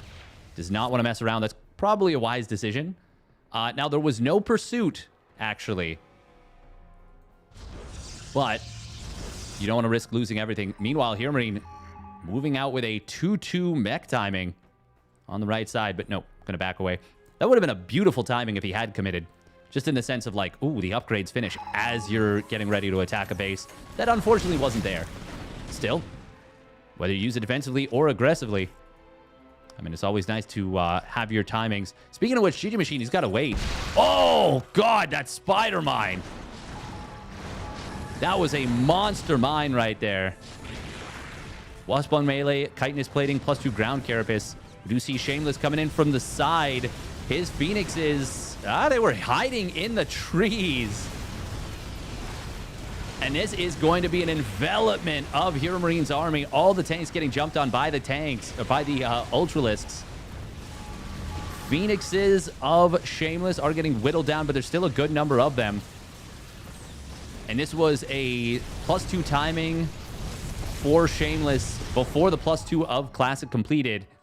GG Machine and Shameless, even though there's a recall forced out, that was a very successful push.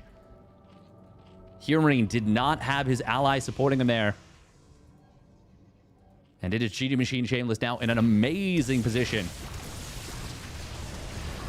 Is there even enough Phoenixes here to lift the Hydras and take care of business? No, especially not with the Phoenixes and Carriers now showing up for Shameless.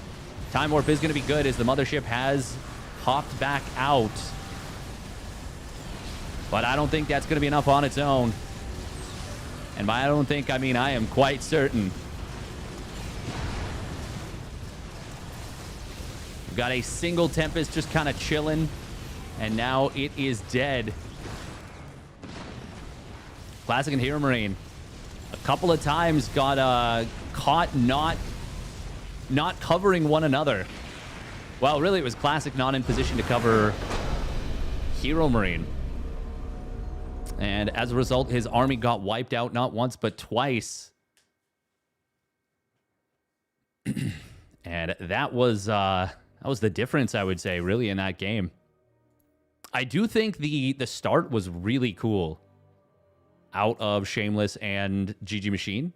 GG Machine committing to a very aggressive opener. Really hurting his own eco, but doing a lot of damage to his opponents and enabling Shameless to get away with a very greedy start. And even with the Oracle that came in undetected, killed a lot. It was very, very nice. After all he won, I traveled to Shanghai and saw random people on the street wearing olive air jerseys. That is really cool. That is cool as hell.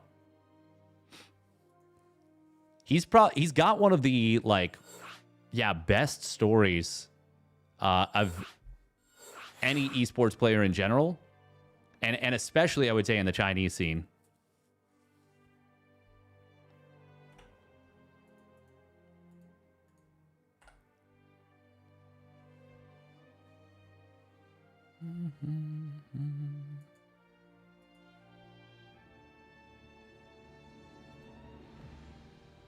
Yeah, no, the SC1 Ultra does not do splash, no. But they are cheaper.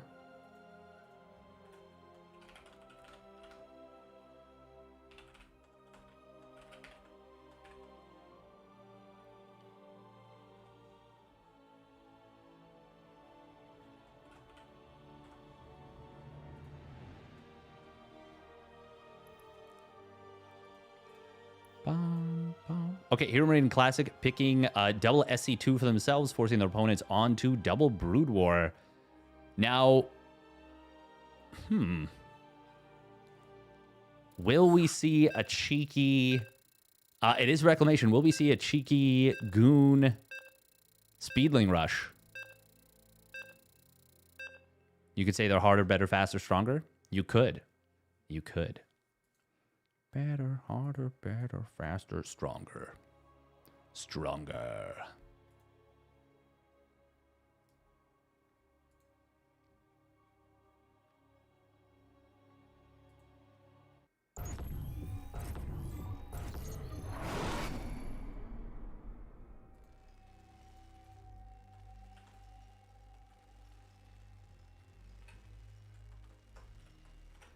All right, let's get into it.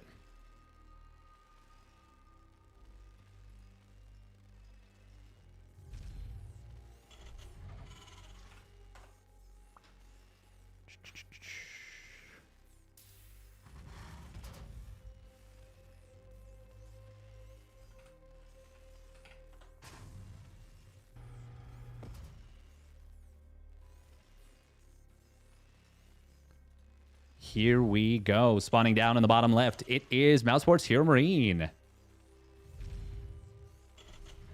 The SC2 Terran and his ally Classic with the SC2 Protoss.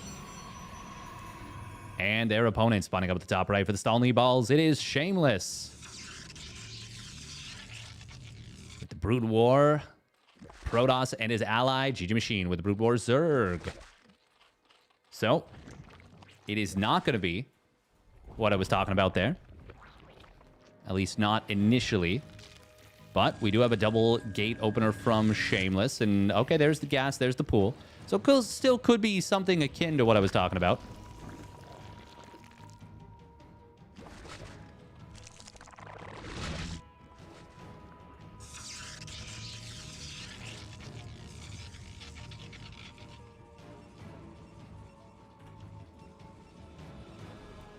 Oh, it's a gas steal from Shameless on the other side. Interesting. It's a double gate opener out of Classic as well, but he has gotten his gas stolen, taken from him.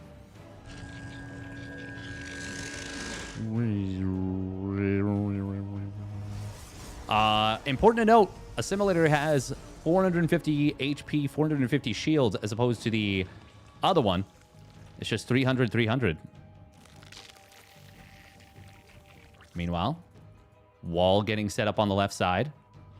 Going to force the attacks to come through the middle, which will trigger the high ground advantage, disadvantage. Goon pops out. Uh-oh. Uh-oh. Reaper. No, he's got a way out. He good. He good.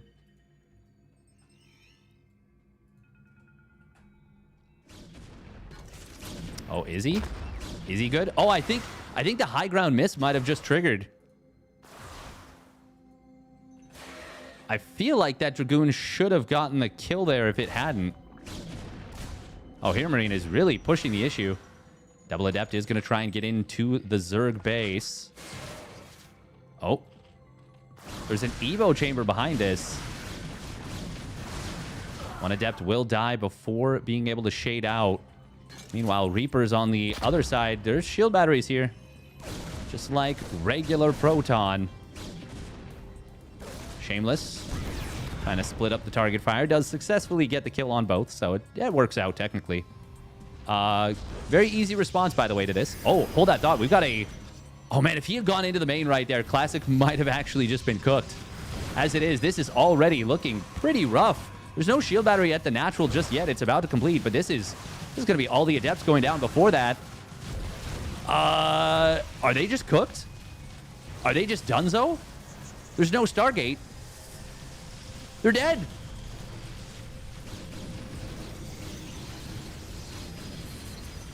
Sheesh. The Brood War Zerglings going burr. Zergling printer. Am I right, fellas? The goons smash down the stalkers. The lings are murdering every probe. And Classic and Hero Marine are about to find themselves down 2-0. Sheesh.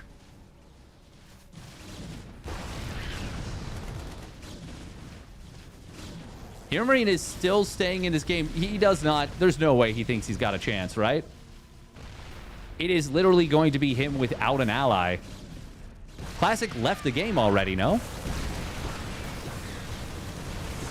Siege tanks gonna get some good shots, but die very quickly.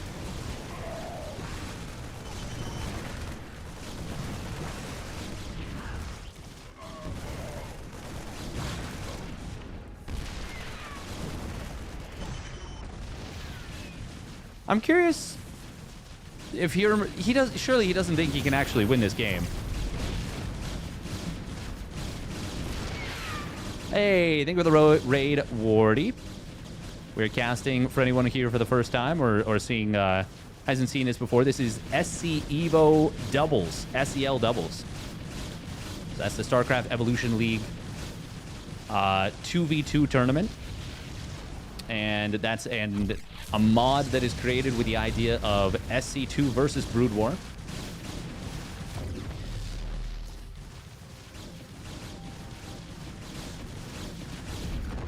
Classic no longer has any forces. It's funny that Shameless now has more of a claim to his opponent's base than Classic does.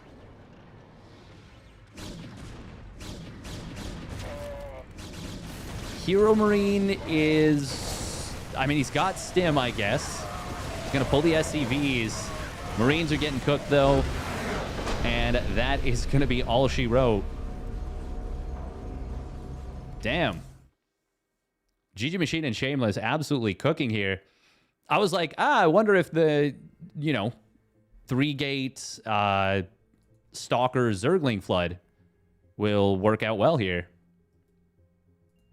And then I just kind of, forgot about it, kind of put it out of my mind. And then sure enough, yeah, just straight up wins them the game. But obviously it's a Goon Speedling Flood. And we see the power of the Brood War does not diminish, or I guess the fact that you can't warp in does not diminish the power of the, I guess, heavy Protoss ranged unit, or just Protoss ranged ground unit plus Speedling combo being very difficult to deal with on a split ramp, split natural map.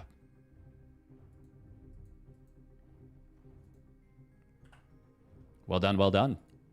And yeah, Hero Marine Classic, that's a frustrating way to go down 2-0. No doubt about it. Once again, thank you very much, Wardy, for the raid. And I hope it was a good stream.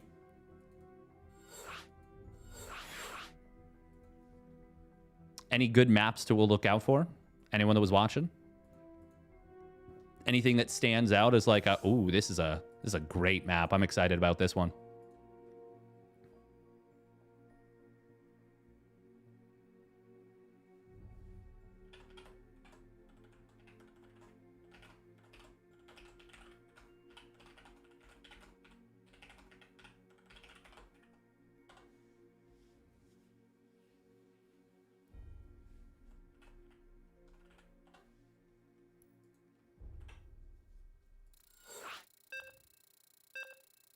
Digging the 2v2 streams? Yeah, they're fun. I really like them. I really enjoy the 2v2. Once again, huge thank you to Wardy for the raid, and huge thank you as well to uThermal for putting this whole thing together, the whole circuit. And it's nice that SCEVO got a little bit of love as well. Winner of this does get 2 points in the uThermal 2v2 standings. I don't think that it will be a huge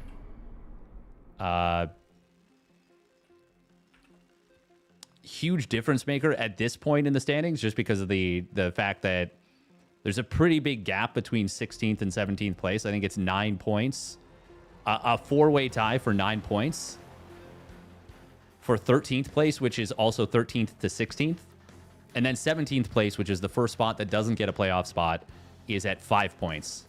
And that may not seem like much. 4 points doesn't sound like a lot, but for winning one of the bonus cups, you only get 2.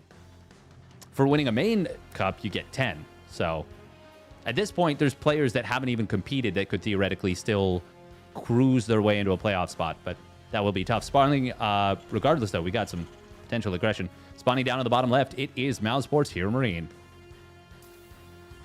In the orange, and his ally, it's Classic. And they've picked the double SC2 race again, which means they force their opponents onto double Brood War. Spawning up at the top right for the Stalling Balls, it's Shameless. Does he know about the power of scouts? We'll see. And his ally, it is GG Machine. Once again, going for a very quick Ling opener, Speedling opener. Oh, we got a pool, or a pylon. Locking the natural.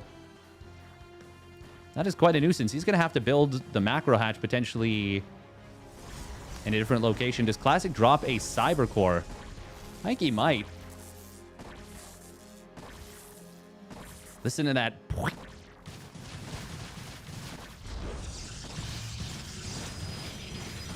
I think the DPS, yeah, the DPS of the Lings is way too high. Brood War Zerglings do not mess around. Oh, there's the gas deal on the other side. A few things to note, of course, is that obviously since these are Brood War units, they function a little differently. So shields don't regenerate after a period of time at a fast rate. They just always regenerate slowly, very similar to Zerglings, but at a still faster rate. Or not Zerglings, but Zerg units, Zerg buildings. And then also high ground mischance is a thing. Oh, that is a wall on the side. Oh, just in time the Adept gets its way back into position. Does each team need to lock in Brood War SC2 beforehand? It changes map to map. And whoever won the previous map... Whoever won the previous map, the loser gets to choose their race combo. So, for example, since Hero Marine Classic lost last game, they chose double SC2, and that means that they force their opponents onto double Brood War. If a team chooses SC2 and Brood War, then their opponents must also go SC2 Brood War. It is going to be Scouts. And these are not your Brood War Scouts, your normal Brood War Scouts that are totally invalid and a meme unit. These things are damn powerful. They pack a mighty punch. Their air to ground is actually not just respectable, it is kind of ridiculous. Reapers are going to get into the main base. They will find a spot where the shield battery doesn't fully cover. Did he get the scout on the double Stargate? No, he was just shy. Well, a little bit more than just shy, but he was unable to spot it. Meanwhile, Ling's going to flank these Hellions. We'll grab one for sure. That is a lot of Zerglings that were made. It's a pretty big commitment. And unlike the previous game, well, not the previous game, unlike game one, didn't get a ton done with them. Now we are going to see a second Stargate being made. Scouts versus Phoenixes. I mean, the Phoenixes are going to have a big mobility advantage. But I actually don't know how this goes. Oracle will defend or attempt to defend the third Nexus successfully so far. Hydra speed upgrade coming through. This music is kind of metal, by the way.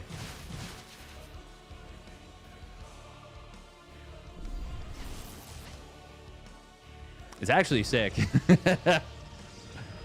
Here come the Scouts. You can see that they're a little clunkier. They do have a Fleet Beacon speed upgrade. They are bullying the Phoenixes back for the moment. This actually feels very, very scary right now.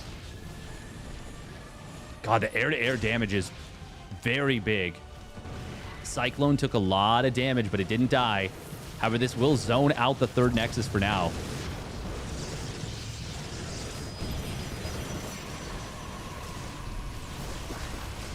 You can see the Phoenixes are really trying to chase this aggressively. They've got to be careful.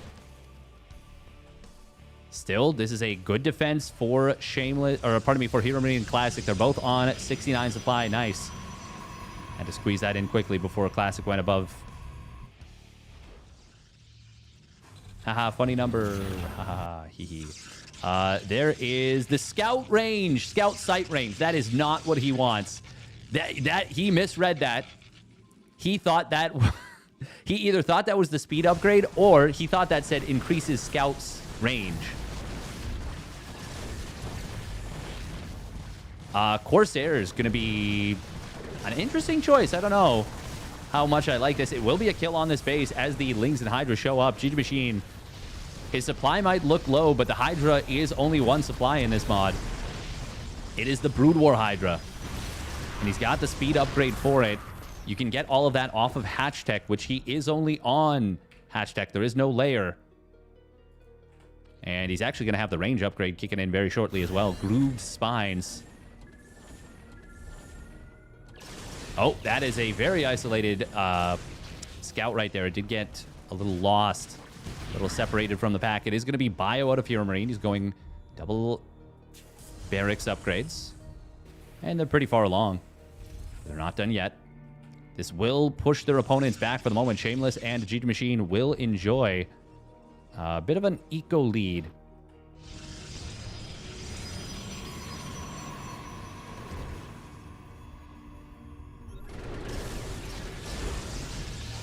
The scouts do have +1 weapons, but they don't have their speed upgrade. Oh, they turn on that Cyclone and kill it very quickly. That's carrier capacity. Okay. So he doesn't have the... There's no way he wanted the sight range, right? I mean, it is... They are seeing very far. That's, cool, I guess. Carriers have their capacity upgrade. No Phoenix range upgrade, though, for Classic. Which means that the scouts can fight them pretty effectively. Oh, is that's Disruption Web? Yeah, it is. Oh, wow. He's getting everything except the scout speed upgrade. What's the scout range? I think it is one more than the Phoenix range. Unless I'm crazy. Which I very well might be. There is a tank in the backfield here. Carrier count is not super high yet. Oh my god, the Corsair's damage is actually huge on those stacked up Phoenixes. But is it enough? It doesn't feel like it. We do have the armor of the carriers. 4 base armor. Those things take a long time to kill. Finally, a couple of them going down here. Hero Classic are breaking through. The Phoenixes, since they attack so frequently, nothing really kills the carriers fast, but the interceptors, they will die very quickly. We've got Ensnare being upgraded here by GG Machine.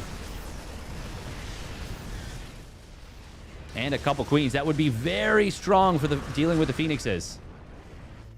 But that is not going to be in time. Carriers do have +2 air weapons now, so they pack a punch. But I think it is not going to be enough here. The dive on top of the carriers is not going to work the most effectively. But I think it's just there's just too much bio at this point, it feels like. Tank count is not super high, but the position that they're in is very nice. It looks like Hero Marine Classic are going to put one on the board here. Lurkers are getting close to completing, but even though they have 8 range and they're very good against Marines, diving on top of this is a little scary, but there's the Phoenix lift. Going to lift 2 of them out of the ground, pluck them out. Brood War Hydras, while they're cheap, while they are supply efficient, they are not as strong as the SC2 counterparts. Not in terms of raw damage.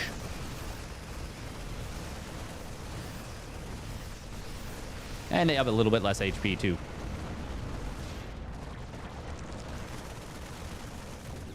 And here in Raiden Classic, they're just kind of playing it safe. No need to shove up the ramp and let the high ground mischance potentially ruin things for you. Phoenixes do find a far-flung base. They'll be able to take care of business. The carrier count is very high.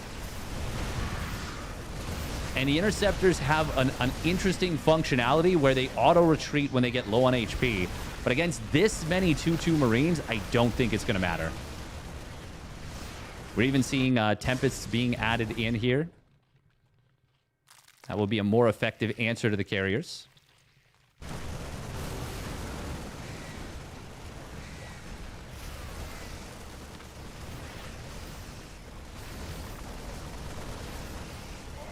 Ensnare not yet ready, but even if it were, I don't think it would matter too much. There's a 3 upgrade disadvantage for the Hydras against the Marines.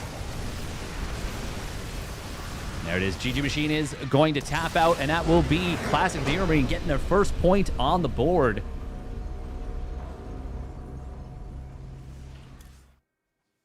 Shameless and GG Machine did not get the roaring start they were looking for.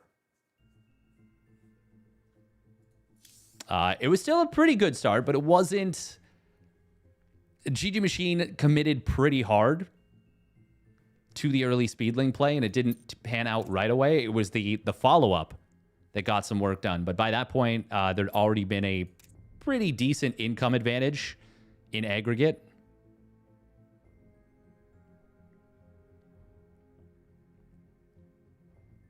Now, by the mid-game, there was a significant income advantage for GG Machine and Shameless. But the counterattack was very strong. Very, very strong. Scout range is 6. Phoenix range is 5. All right, we're going to run 1 minute of ads real quick.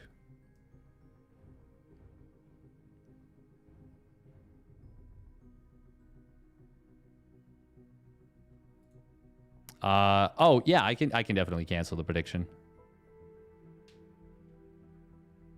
Well, I can, what did you put? You put, we'll resolve it, and then we'll put it, we'll redo it. Classic Hero Marine. 1, 2. Down 1, 2.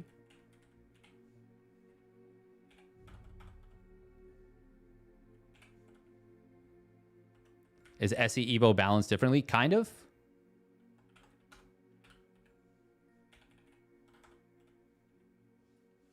Okay, so we're going to put a new prediction.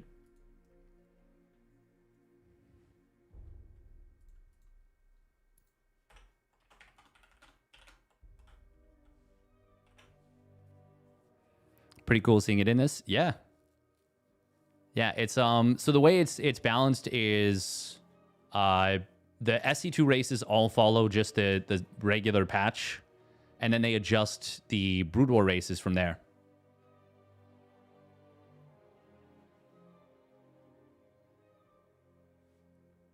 Wizard's mana is low. Wizard has stuff to do. Take care. Fair enough. All right, all right.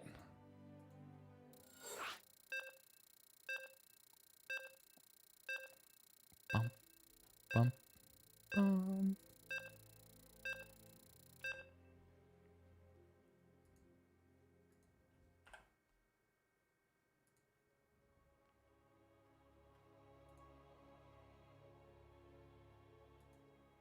Diddly diddly biddly bow wep.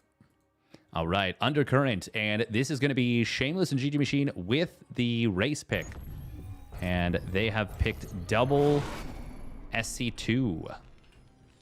Not a big surprise there, to be honest. They have 3 match points in a row, which means even if they lose the first 2, well, it means they get to pick race all 3 matches, basically. 3 chances to win, all with race pick advantage. Spawning down in the bottom, it is Mousesport's Hero Marine in the orange. Unfortunately, a little bit of anti-micro on his SCV pathing. And spawning down in the bottom left, it is Classic with the Brood War Protoss.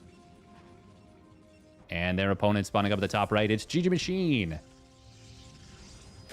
With the teal SC2 Zerg and his ally, the Stalny Balls Shameless. In the blue.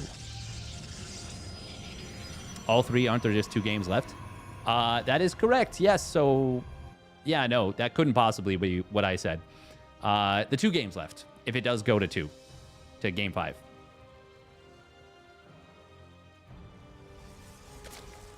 Not everyone was picking WSC2 when they lose, no. I believe Beyond and Solar picked SC2 Brood War, I think.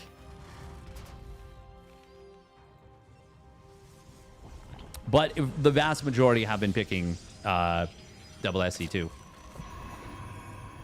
which I do find quite interesting, honestly. Because I don't think it's a requirement. I just think it's a comfort play.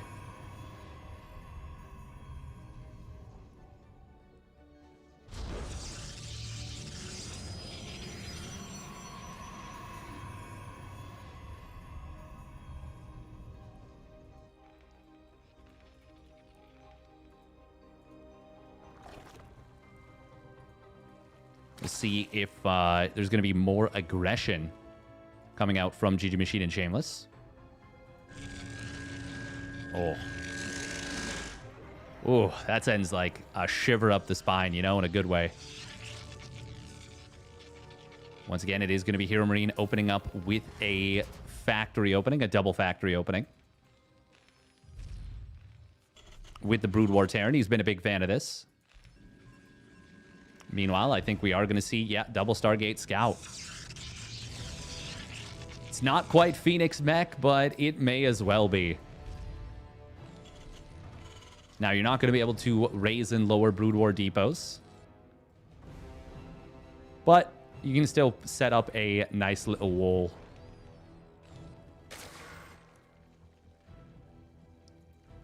That's one of the good things about having a Zerg ally is you do kind of force this out. Shameless is going for a proxy Stargate. That feels optimistic.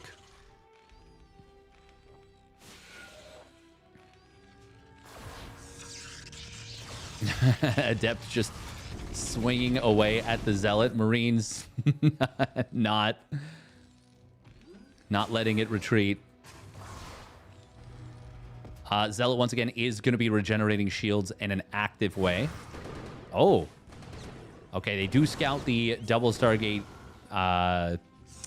scout. And that is not going to feel great right here for Shameless. He didn't see the second factory, but I think you can pretty much surmise that it's going to be. Just single Oracle here. Meanwhile, Armory for Hero Marine. And he is going to open up with the Goliath and the Ion Thrusters. That speed upgrade for the Vultures. Without Goliaths, you don't have a great answer to air yourself. But as the scouts are moving out, here comes the Oracle on the other side. There's no shield battery. The two scouts will pop out soon. But for now, this is going to be a lot of damage. Those two Goliaths are going to be helpful. Okay, 8 probes go down. That's pretty damn good. Considering the fact that it was a proxy Stargate against an opponent that was going pure air-to-air.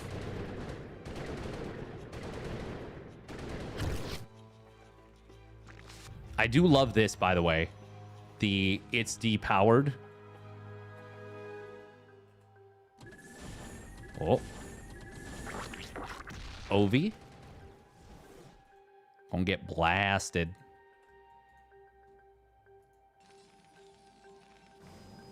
GG Machine with some really nice creep spread between the bases.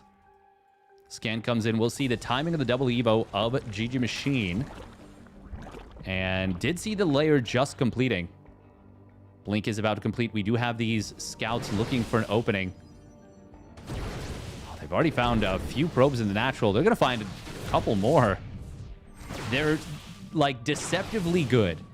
But they are also extremely flimsy, as you can see there. Oh, Hero Marine going to have to kill his own... He's going to have to kill his own bunker, and the tank doesn't fit through here. Yeah, no way. Yeah, bunker and supply depot having to be killed. Oh. And now going to be taking down the rocks as well. That one I actually don't think they needed to kill. And I feel like that might not be the best move. Maybe? Bunker can't be salvaged. No, it cannot. Target fire on the Goliath. Not going to be able to get it. I guess just wanting to simplify the movement. But now Ling run-bys are going to be potentially a fair bit scarier. Do have Hydras. It's going to be Hydra Ling Bane, I think. Do we have a... Well, no Baneling Nest, actually, for now. Just Hydralink. And now a Spire and an Infestation Pit. Interesting. It's double attack upgrades, but no Baneling Nest. Infestation Pit and Spire. Maybe just wanting to get set up for the air upgrades. Carriers have been very powerful in these 2v2s. GG Machine on 89 drones, by the way. Flying ahead in economy. And look at the creep spread on the right side. It is well past the halfway point in multiple locations. Spider Mine's going to be very strong defensively. Meanwhile, we do have Shameless with a... Shameless with the double forge. It threw me off because they weren't next to each other, but that actually makes it more difficult to scout, and I kind of like that. Here, we're going to start contesting this creep in the middle.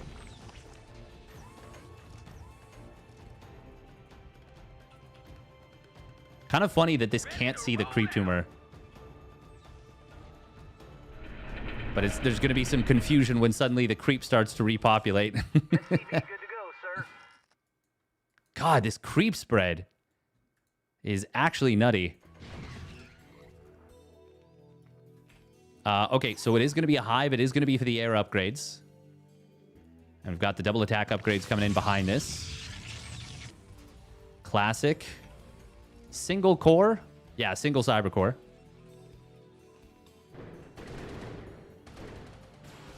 There was a game earlier in this tournament where he forgot the carrier. Oh, hold that thought. We've got a push coming in on the bottom side.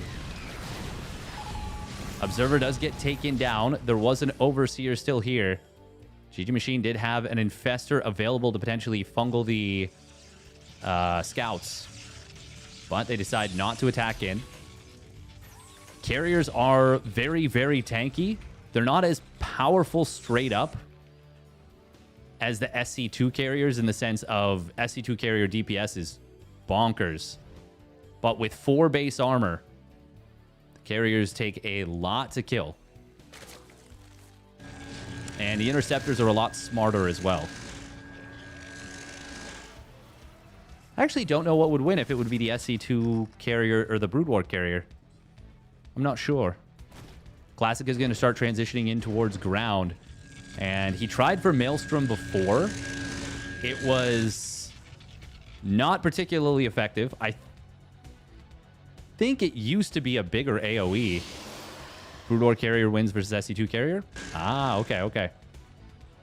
The 4 armor does a lot of work.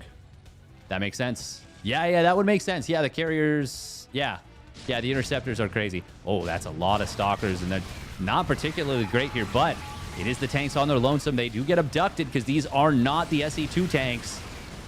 Big yoinks coming in on the carriers. Nice fungal. Hitting the carriers pretty hard as well, but not going to be able to take down all of them. Hydra Lunge has completed. 5 more Vipers being produced behind this. Meanwhile, Lings... No, it's Zealots, actually. And a DT.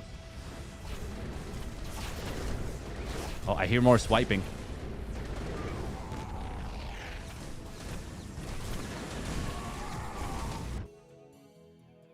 This will be defended.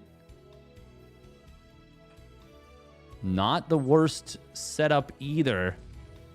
Human and Classic still on a very good economy. GG Machine and Shameless even better. But I mean, this is the Mech Sky Toss Storm combo, the ultimate army in 2v2 that gets talked about a fair bit. God, this creep spread from GG Machine is insane.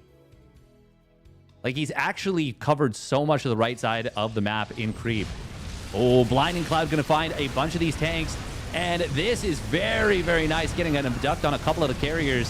Siege tanks were not in position there in the back. Just a few of them at the front getting isolated. That was an extremely nice jump.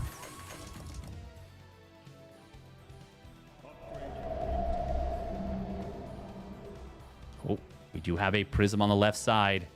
There's not a lot to defend against it in the main. Second Cybercore is being produced by Classic. That is going to be a big Zealot Warp. And if he goes on top of this, he would actually deny the Storm. But not going to be doing so. The shield battery. This is kind of funny. They're actually doing a lot of work right there with the shield battery. Meanwhile, that is a lot of cannons that are not super well defended at the moment. Shameless will retreat back. He's on 3-2 upgrades. Meanwhile, Blinding Cloud in the middle.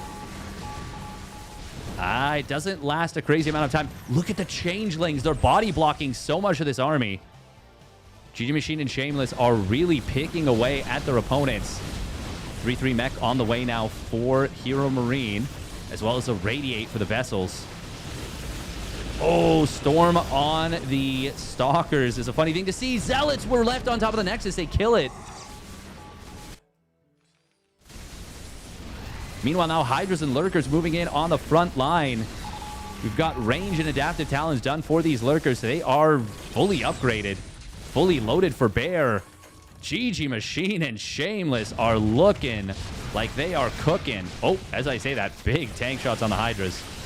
Massive ducks coming in on top of the carriers, though. D-Matrix going to try and protect 2 of them. Only able to keep 1 of them alive. The last Stalker shot getting the kill just after that D-Matrix was overpowered. We do have the Irradiate coming in on top of this one Lurker. And GG Machine says, sorry, you've got the plague. The diagnosis is death. So yeah, we're gonna be curing you right quick.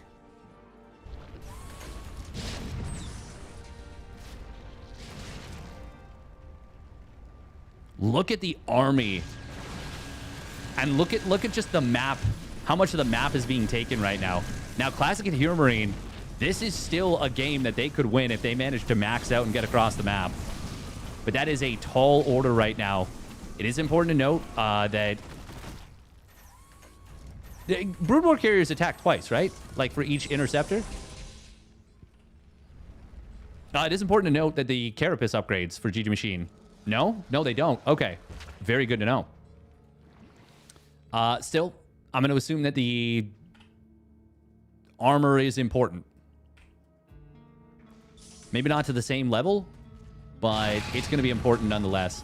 We do have a 3-3 maxed out mech army, though, for Hero Marine. And these are 2 supply siege tanks, so he's got 22 of them. Dark Archon, yeah, that's going to be for the Maelstrom, which he doesn't have, actually, this game. Oh, my God, he doesn't have it. He's got feedback.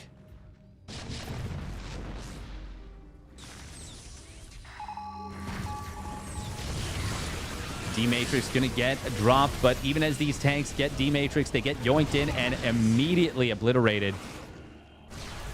Oh, Mothership trying to get a recall. Activates the cloaking field. Doesn't cloak itself, of course. That's not how that one works. We do have these Irradiates being activated on top of the Lurkers, and GG Machine just says, yeah. Sorry, guys. Oh, it's hurt a couple of vessels. Making their woo, woo, woo, woo, woo. Oh, God. Oh, the Irradiates. Oh, they're hitting hard. This is starting to get a little scary for GG Machine and Shameless. Even as Classic and Hero Marine are unable to secure another base at the moment. Drones trying to transfer to this base. Siege tanks are encroaching on the position and will finally clear this one out and enable Hero Marine to take a new base. Zealots in the middle. They're going to find these tanks a little bit exposed. Spider Mines, though, and a massive amount of tanks behind it will be able to clean them up. Can GG Machine and Classic... Or sorry, can GG Machine and Shameless continue to whittle down their opponents? The trades are starting to not look as good as they have.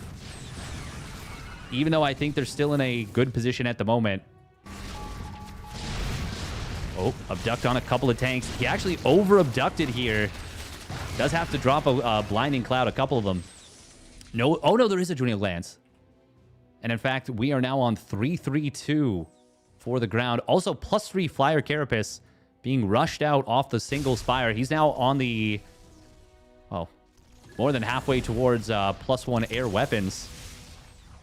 And now Tempest's being added in. Are they going to make Oracle for this? God, that is a lot of Tempest here.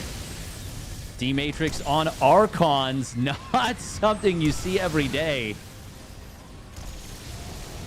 It actually survives a volley from every Tempest right there. But Parasitic Bomb on the carriers behind this. Now there's no loco maneuver. Storm on the Stalkers is actually going to be incredibly effective there. Ultras on the army on the ground, though, will do some work. GG Machine supply, though, currently in the dumps. He has 56 larvae, though. And it is the Tempest that are reigning supreme. They are absolutely blasting right now.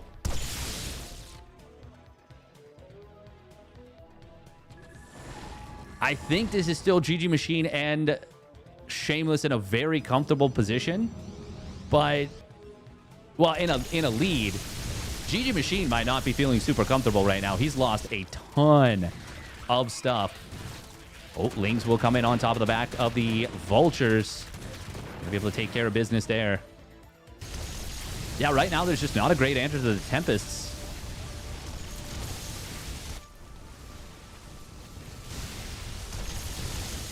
Doesn't have the anti-building upgrade, but he is starting it now, as well as +2 air weapons.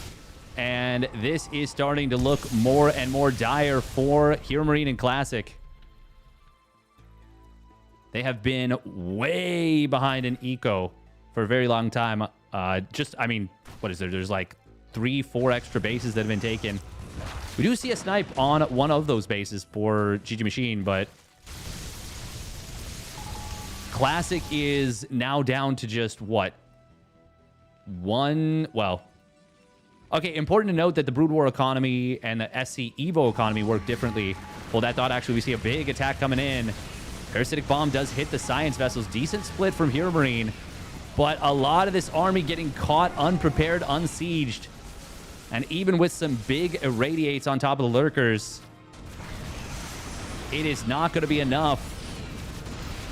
Tanks getting caught again. So many Changelings actually body blocking Vulture in the middle. Look at that. That pilot was freaking the hell out. Good job targeting down the irradiated unit. High Templar on the left side. Templar. Oh, God, that's some big irradiates here. There's a decent little Maelstrom on some of these Hydras. It does not put them in a stasis. It stuns them. You can still attack them. The Tempest count, though. 15 Tempests right now. And at this point, even with 3-1-2 upgrades on the carriers, it does not feel particularly fair. Classic stormed his own Templar. That was not what he intended. I'm quite sure about that. Scouts being added back in. We've got the Scout speed upgrade, but I don't think he can close the distance on these units. Meanwhile, GG Machine is continuing to pick away at Hero Marine. Finds himself on the SCV line there. And Hero Marine, for the first time in a while, his supply has dwindled significantly. Oh, that mothership. Is under attack. That mothership. It is going for a Hail... Well, is it a Hail Mary? It's not a Hail Mary when you're super ahead. Potentially a very bold move. But instead, it will just go for a stroll, I guess. Is it a fake?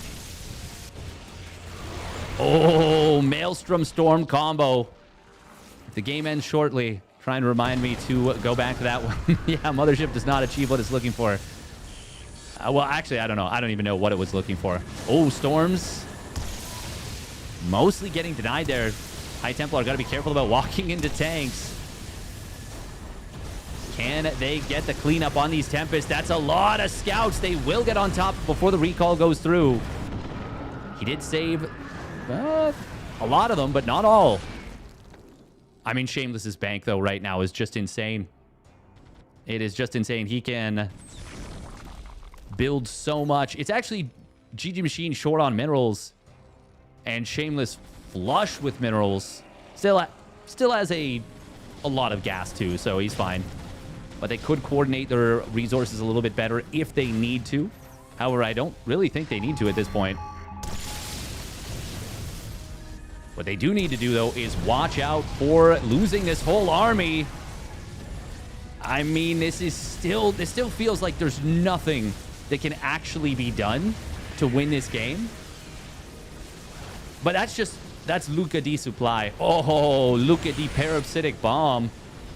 Stalkers coming in from the top side. Tanks not sieged in time. They're going to get blinked on and taken out. Maelstrom hits a few of the Hydras, but it's not going to be enough, even as the scouts are ignored. And will actually kind of go to work. It's not enough. Irradiate going to kill a crap ton of Hydras. But GG Machine and Shameless win the day after 22.5 minutes here on Undercurrent. It is a very well-earned victory. Look at map? Yeah, exactly. It's a look at map situation. Yeah, I want to see this. Oh, he actually Maelstromed after hitting the storm.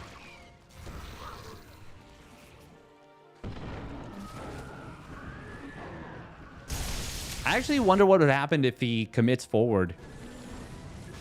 Might have been the best chance there.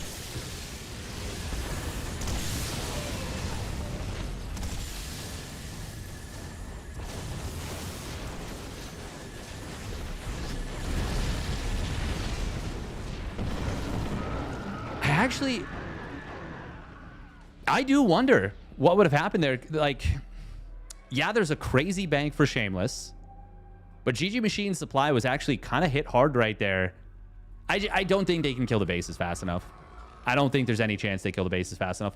But maybe if Classic continues to commit, and then we see like an awkward recall from Shameless, all the production gets switched off, things could maybe get messy, but I don't think it was ever going to be a genuine chance.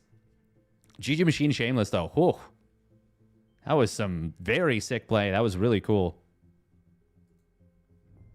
And they hand Classic and Hero Marine their first loss that I've seen as a 2v2 team.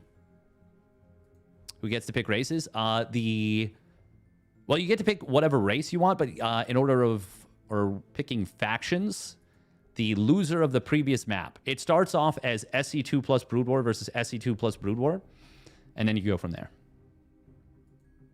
Brood War factions look a little slow. They don't... I mean, they were playing a really slow comp. They were playing Phoenix, or pardon me, they were playing Sky Toss Mech. But I actually don't think that they're particularly slow. I think just by comparison, some of the SC2 stuff can feel really fast. And it is. It is. Still, that was a pretty awesome finals.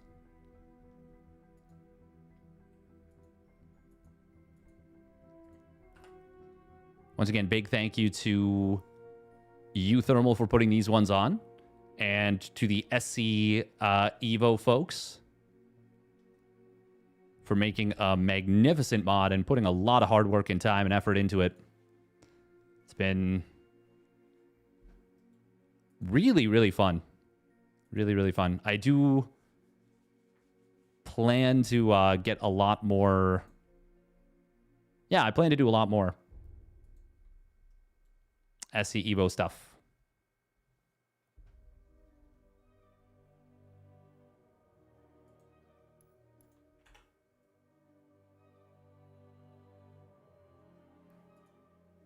Bum, bum, ba-dum. Just to recall forces back to defend. Yeah, that actually would have been a pretty decent idea, especially with the scouts. Pretty decent idea. I'm going to run a minute and a half of ads. Hey, glad you enjoyed Burn D. Hugo. Minute and a half of ads. Maybe we'll play a game. Maybe. We'll see. We'll see. We'll see. Get shredded on the ladder. As it were. As it were. Possibly.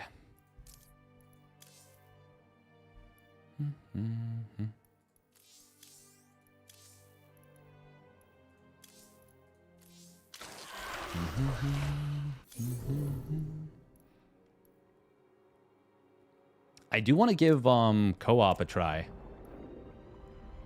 with Kerrigan. Just because I want to play the mutas more. Her mutas are fun. Fun.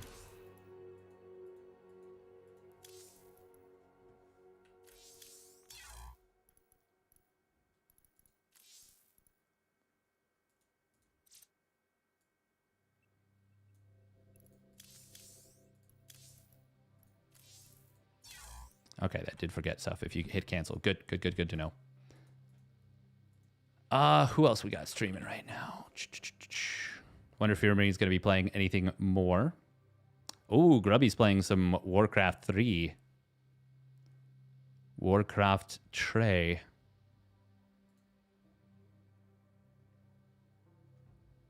Bum bum ba-dum. Ba-dum ba-dum.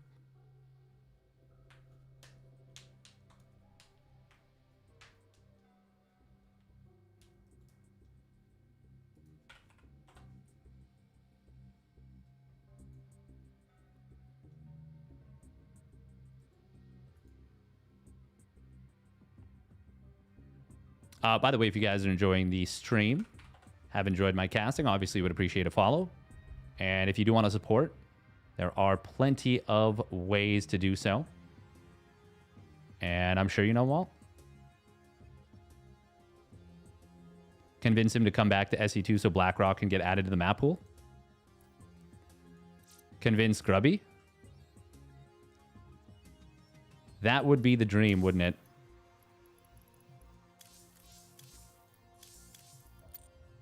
Oh, there we go. Switch that back to Pro SC2. Hang on.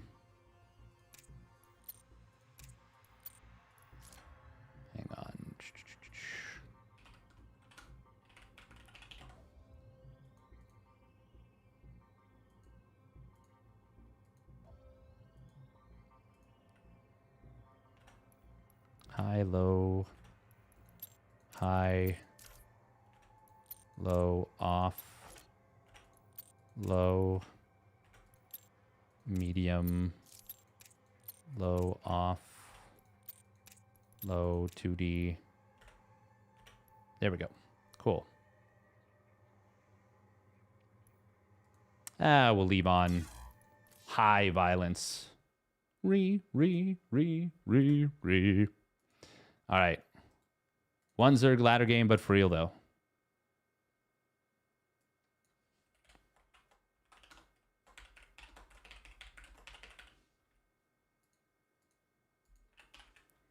Unless.